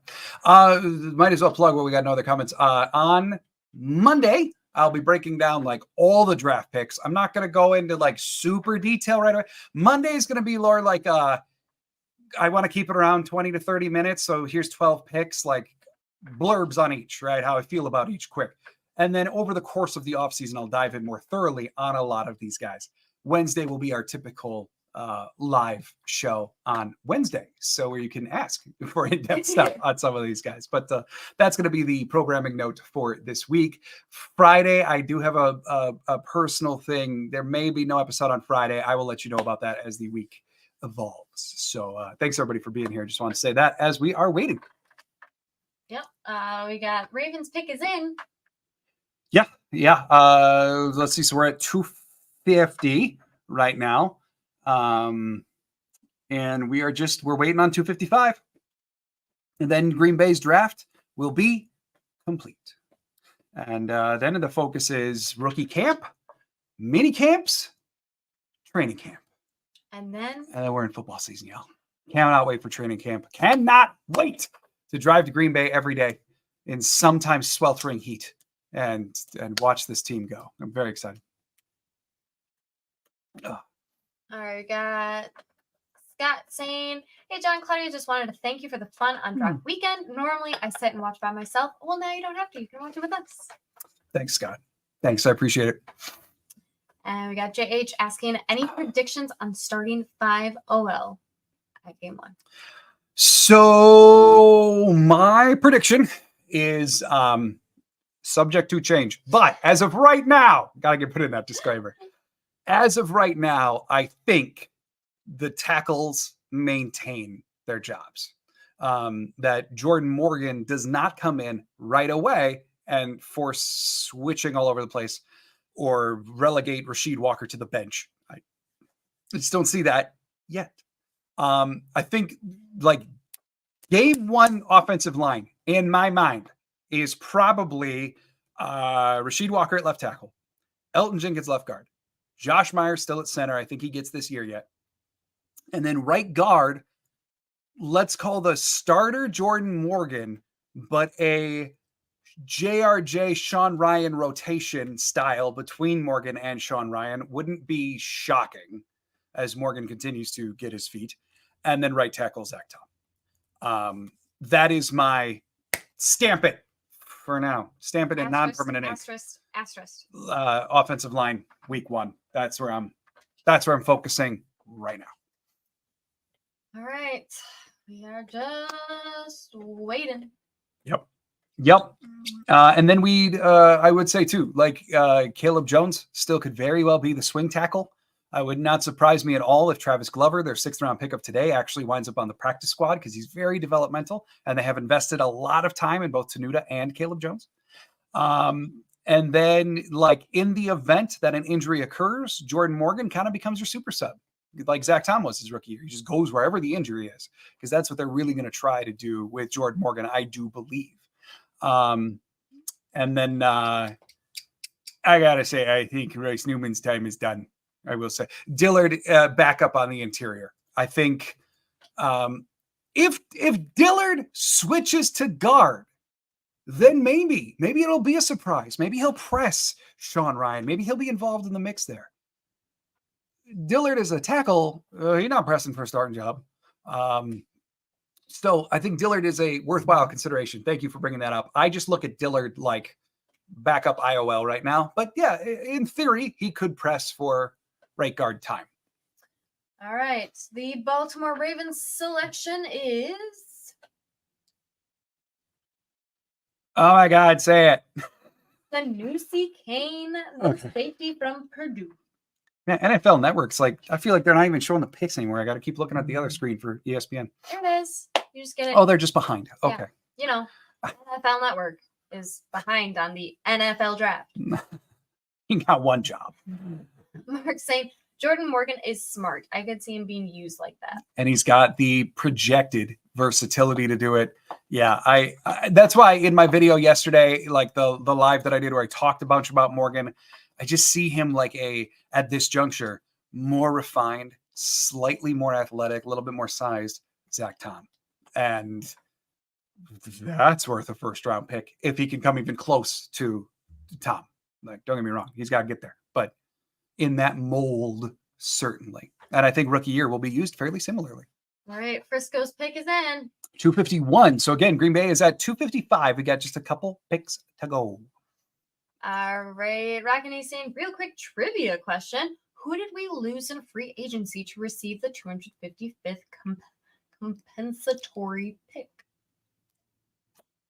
Cobb? Was it Randall? I could see that being the case because he wasn't cut. He was just not signed. And then the Jets signed him to not a large contract and he didn't play a lot. I'm going to go with Randall. I do not know for sure, but I'm going to go with that. Tatum Bouthane, linebacker from Florida State, is going to Frisco. That is not who we lost in free agency. But yeah, he's going to the Niners. We're on pick 252 now. Joseph saying, which site do you like to use to track the UDFAs that the Packers sign? Oh, it was Dean Lowry. Okay. That makes sense. Yeah. All right. Predominantly just Twitter. Like I just follow that and just kind of build my own list off of what I'm seeing. And then in like a month, I'll revisit it against the Packers roster once that finally gets updated, which they are not the quickest to always do. So yeah. And then I might like over the next like 2-3 weeks, because I'm not going to lie. It's not that I'm going to do less stuff. It's just the content like takes more of a long view approach. There's stuff still our regular schedule, but all right, Jalen Harrell, edge from Michigan, for the 252nd pick of the draft goes to the Titans. So which means just 2 away. But I will say like there might like if they do get a good number of UDFAs in, maybe I'll do a video concentrated on just them, giving a UDFA rundown, maybe like the week after we get through draft picks, stuff like that. So Joe saying, so we draft a quarterback. We did. We did indeed. We don't need another one, but we did. We got the one. And I'm totally good with it because we got by far the best quarterback left in this phase of the draft. Like Pratt was expected. Pratt was talked about before the TV coverage began today with Rattler of like a dude. Well, we could see him in round 4, round 5. To get him at 245 is great. Commercial. Poor Anna. Oh, no. All right, the Chargers take us in. All right. And NFL Network's still sitting on 252. My goodness. Oh, yeah, they are totally out of sync. There's a difference right now. So, yeah, and Leonard Taylor. What is going on with Leonard Taylor? Joe, what's his details? You read off the summary. You want to just summarize it? Yeah. So he's quick, accurate, works well in the pocket. Trying to think of known for deep ball accuracy. Yes, yep. Also has Packers prototypical size at about 6'2", 220, roughly. Yeah. just one line from it quick. He says, though he operates with rhythm from the pocket, he needs to continue developing his feel to spot the rush and hasten his process. So good. Needs development. Without getting overly detailed, know that at this juncture, he was by far the best quarterback. I think he was ranked left. 8th. On Brugler's listings, he's the 8th best quarterback in this draft. Right. So, wide receiver Cornelius Johnson from Michigan goes to the Chargers. there he goes. That would have been my wide receiver pick if they were going to do that. But Joe's wondering that if makes he sense would for the beat out Chargers. Clifford. I don't think so. Not this year. I think he's like, Magoo? I think he's, I don't want to say going to boot out Magoo, but probably. And then be number 3 quarterback if they carry 53. Otherwise, scout team quarterback on the practice squad for, hopefully the Packers will just have to protect him or something like, or keep him on the 53. Like, I could see other teams being interested in Pratt though, if the Packers just relegate him to practice squad. But I don't think he competes with Clifford yet. So, all right. So 253 is in. It was Cornelius Johnson, my top wide receiver pick. Now we're moving on to 254 and then 255. Mm-hmm. And that is the Green Bay Packers. So we are closing in on the Packers' final pick. Thank you, everybody, for being here, really. Because probably after Mr. Irrelevant is picked, we're probably going to dip real soon to get out to dinner and do something that's not this for a little while. So I'll say the thank you now, really, genuinely. Thank you, everybody, for being here. It's been a lot of fun. We appreciate you. Joe saying, I hear buzz on Clifford being better than most of us realize. Yeah. Yes, the Packers are very high on Clifford from what I understand, and it makes sense. And that's why I've kind of been saying, like, this year, because if Clifford balls out in the preseason again, then maybe next year we're talking about, you know, moving Clifford for some capital or like something, and then Pratt takes over in 2 there. But they love Clifford, the human, a lot. And it's very easy to see why. On the sideline, he's the team's biggest cheerleader. He was a like 6-time captain in his life before getting drafted in the NFL. Mm-hmm. Like, the dude is off the charts character. Yeah. And it's easy to see why Green Bay fell in love. Rams pick is in, which means Green Bay is on. Here we go. It's tired. You could be a jazz singer. Da-da-da-da. Joseph saying, there we go again, John. We talked another team into drafting our guys, Cornelius Johnson. I know. I'll let you talk more next year. Joe says, I have rookie cards on him, and I have people asking for them. He is a popular, and he's been in some really nice products. Like he was in Panini Immaculate this year as well. That's when the Wisco Fanatics guys kept talking about immaculate vibes. All I can think of was the immaculate the card. cards. Yeah.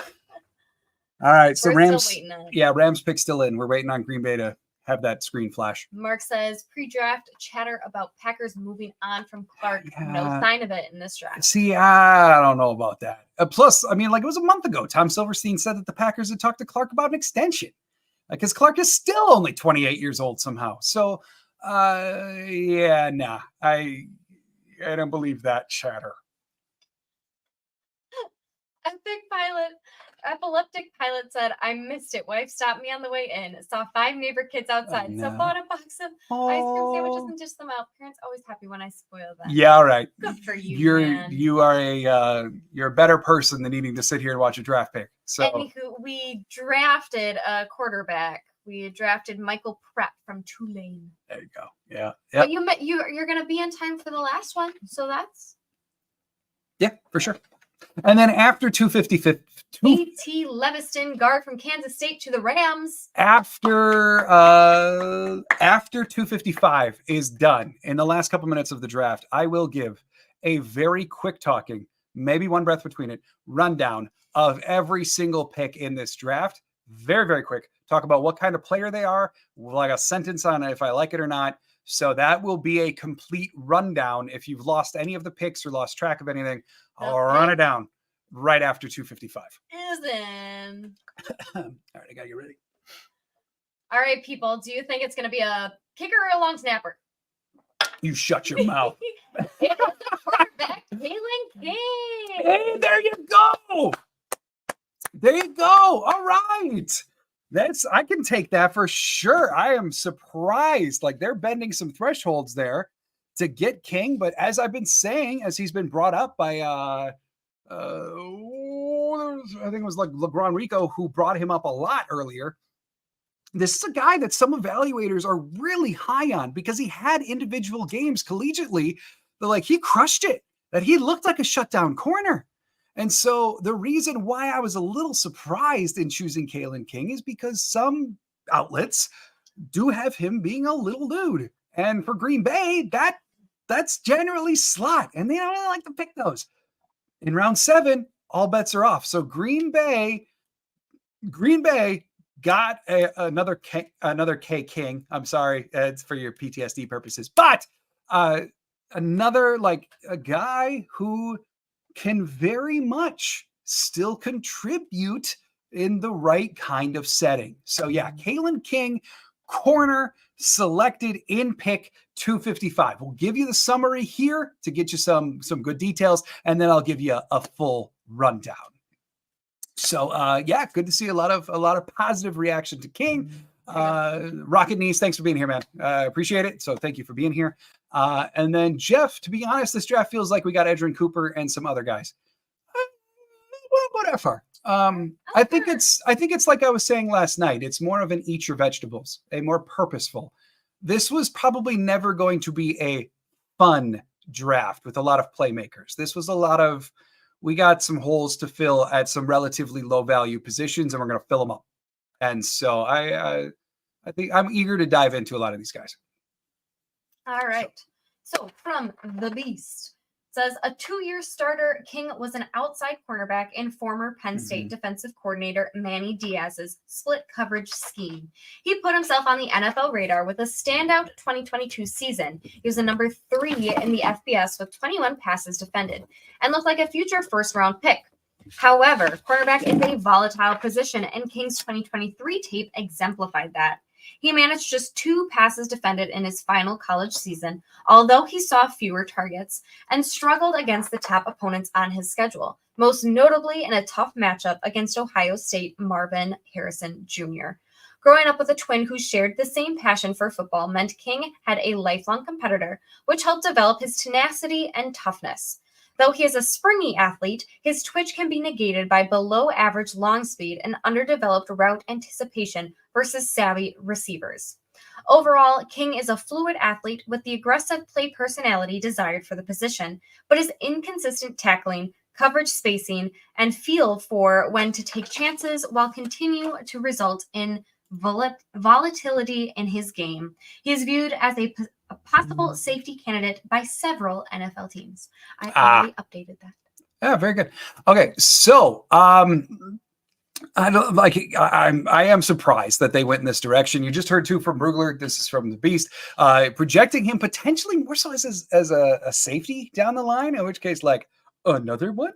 But this is a guy that does have some good movement skills for sure. He's another one from what I've read. I was doing other things, so I don't know if that one specifically mentioned it, but he's another guy who's like, he's not afraid to mix it up at all. So Green Bay is developing a type in their secondary, and it's good human who's a jerk to the right people. Like that's becoming their type, which is kind of perfect. So I can get with this for sure. And it is a little bit, I was talking earlier about how cornerback realistically is one of the more fragile positions on the team because yeah, you've got Jair, but Jair's got an injury history. Stokes, talk about an injury history. Valentine, a 7th round pick, are you banking on doing it again? And then Valentine, a former like bottom of the roster practice squad guy who did some nice things last year, but he was only on a 1-year deal. Like, so corner could be great. It could collapse quick. So it's one of those. And so like adding King to it, I don't mind that in the least, especially when you're talking like they obviously wanted to get him before he gets into the UDFA scramble. So they prioritized getting this guy over somebody else, including an edge. And I will say too, I think that this pick is very indicative of they have an added edge.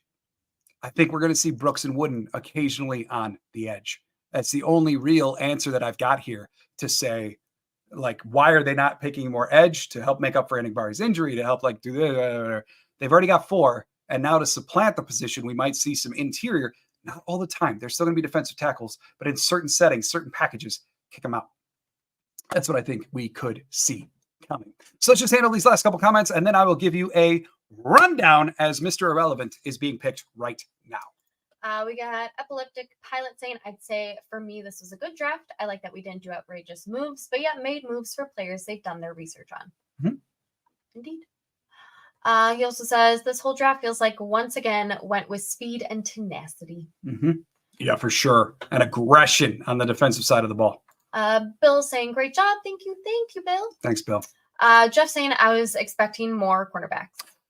I was too. Don't be shocked just to supplant the position, just kind of like some guys kicking out. I would not be shocked if Anthony Johnson Jr. switches rooms now and heads over to the cornerback room instead of the safety room. Again, I don't know. It's just speculation based on numbers, but he spent 4 of his 5 collegiate years at corner, so it's very possible. Then we got Naomi saying Bullard might be my favorite pick along with Keaton. Yeah, certainly the most fun. And then Joseph's asking, so is that 11 or 12 total picks after all was said and done for DePack? 11. All right. Anna got to see one with no commercial. Good for you, Anna. Very good. I'm happy for you. The name King at defensive back makes me shiver. I said, I'm sorry for those of you with PTSD. I get it.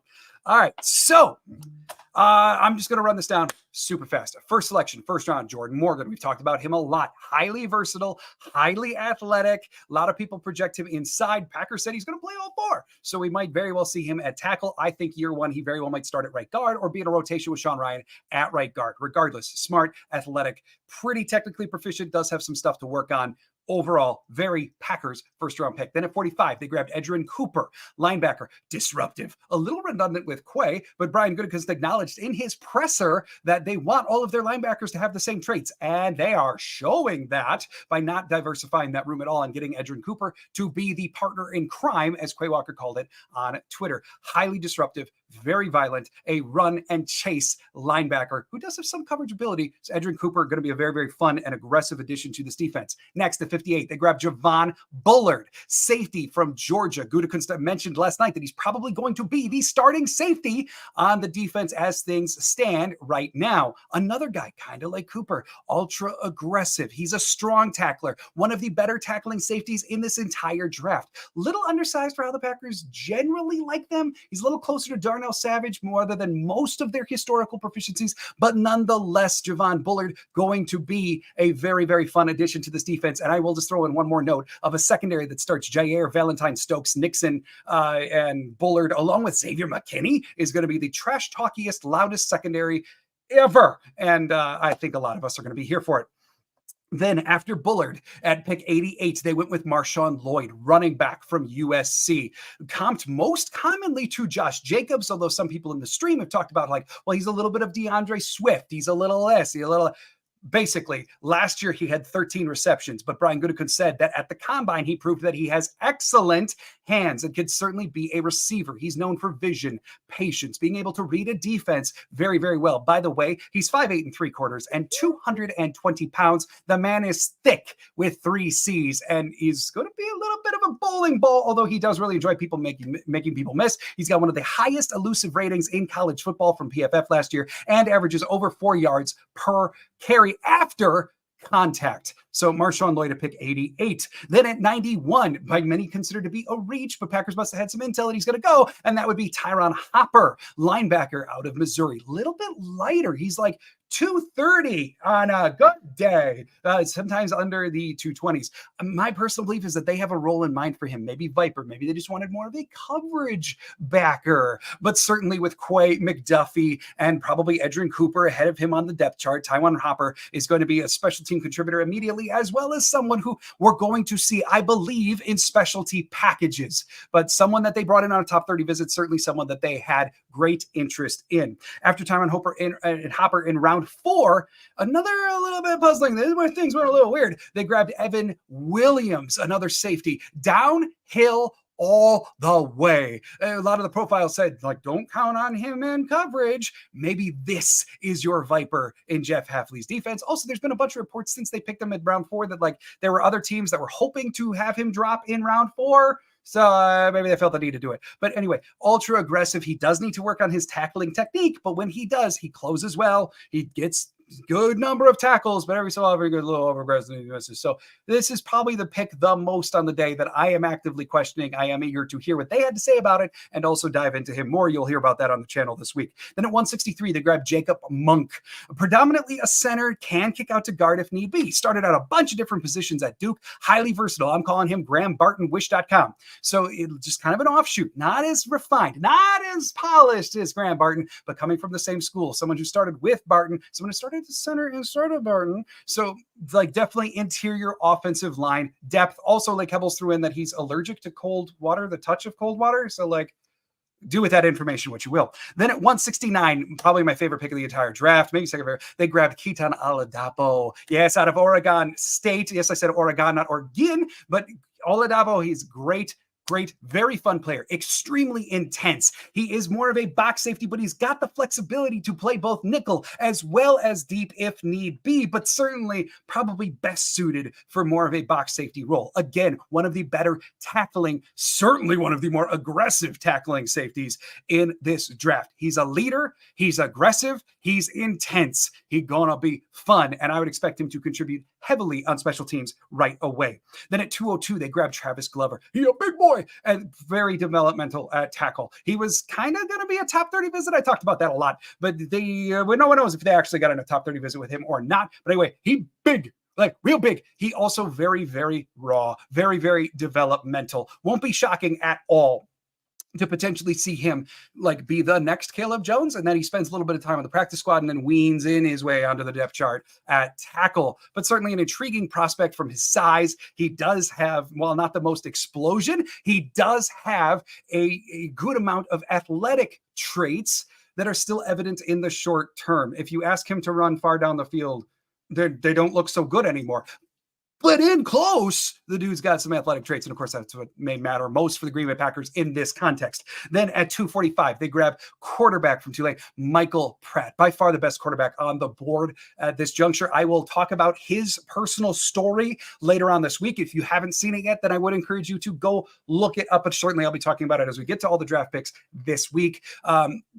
Definitely a leader type. He's been productive every year that he's had the chance to be so. He's known as accurate, and he's also renowned for his deep ball accuracy. By the way, depending on which site you look at, he's like 6'2", 220, which is literally the ideal Packers sizing at quarterback for how they like them. And then the last pick, 255, Kalen King, cornerback from Penn State. I thought he was going to be small. I thought he was going to play the slot. Green Bay said, don't care. And they drafted him anyway at 255. He's got some games collegiately where he was a shut down corner. And then he's got other games collegiately where like he was beat. There's a reason he was in round 7. Obviously, the Packers are hoping to get something there to get him up closer to his ceiling. But still, for the state of the cornerback position, it's a very worthwhile insurance policy for someone who's played a lot.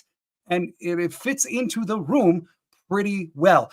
Brugler projects him potentially more as a safety rather than corner. I'm not sure I've seen a lot of people agreeing with that, so it's going to be interesting to see how that plays out. It'll be very surprising if they grabbed another safety, but maybe at both safety if they're going to switch Anthony Johnson Jr. to corner. Ultimately, I don't know, but we will find out soon. There it is, your 11 draft picks. I will be back on Monday to give you a little bit more in depth for every single one of these. So, y'all, we're going to go eat some dinner now. Don't forget to like, subscribe to both our channel and our friends over at Wisco Fanatics. We really enjoyed having them over. Like their Patreon. We have a new Patreon. If you feel like contributing, we appreciate it. If you don't have the means, please don't. It's just a way that you can help support us. Certainly. We appreciate you all for being here. We thank you so much for helping us grow as a channel. So we are going to go. It's time for dinner. We're going to go. But sincerely, thank you everyone out there. It's we love doing this every year. We look forward to the draft. This is our second year doing it, and we anticipate in the future doing this forever. Being here for every single pick for you to answer as many questions and comments as we humanly can. So thank you. Sincerely, thank you. It is now time to go. I will see you on Monday for another episode of Lombardi Time Brews. And as always, go Pack, go.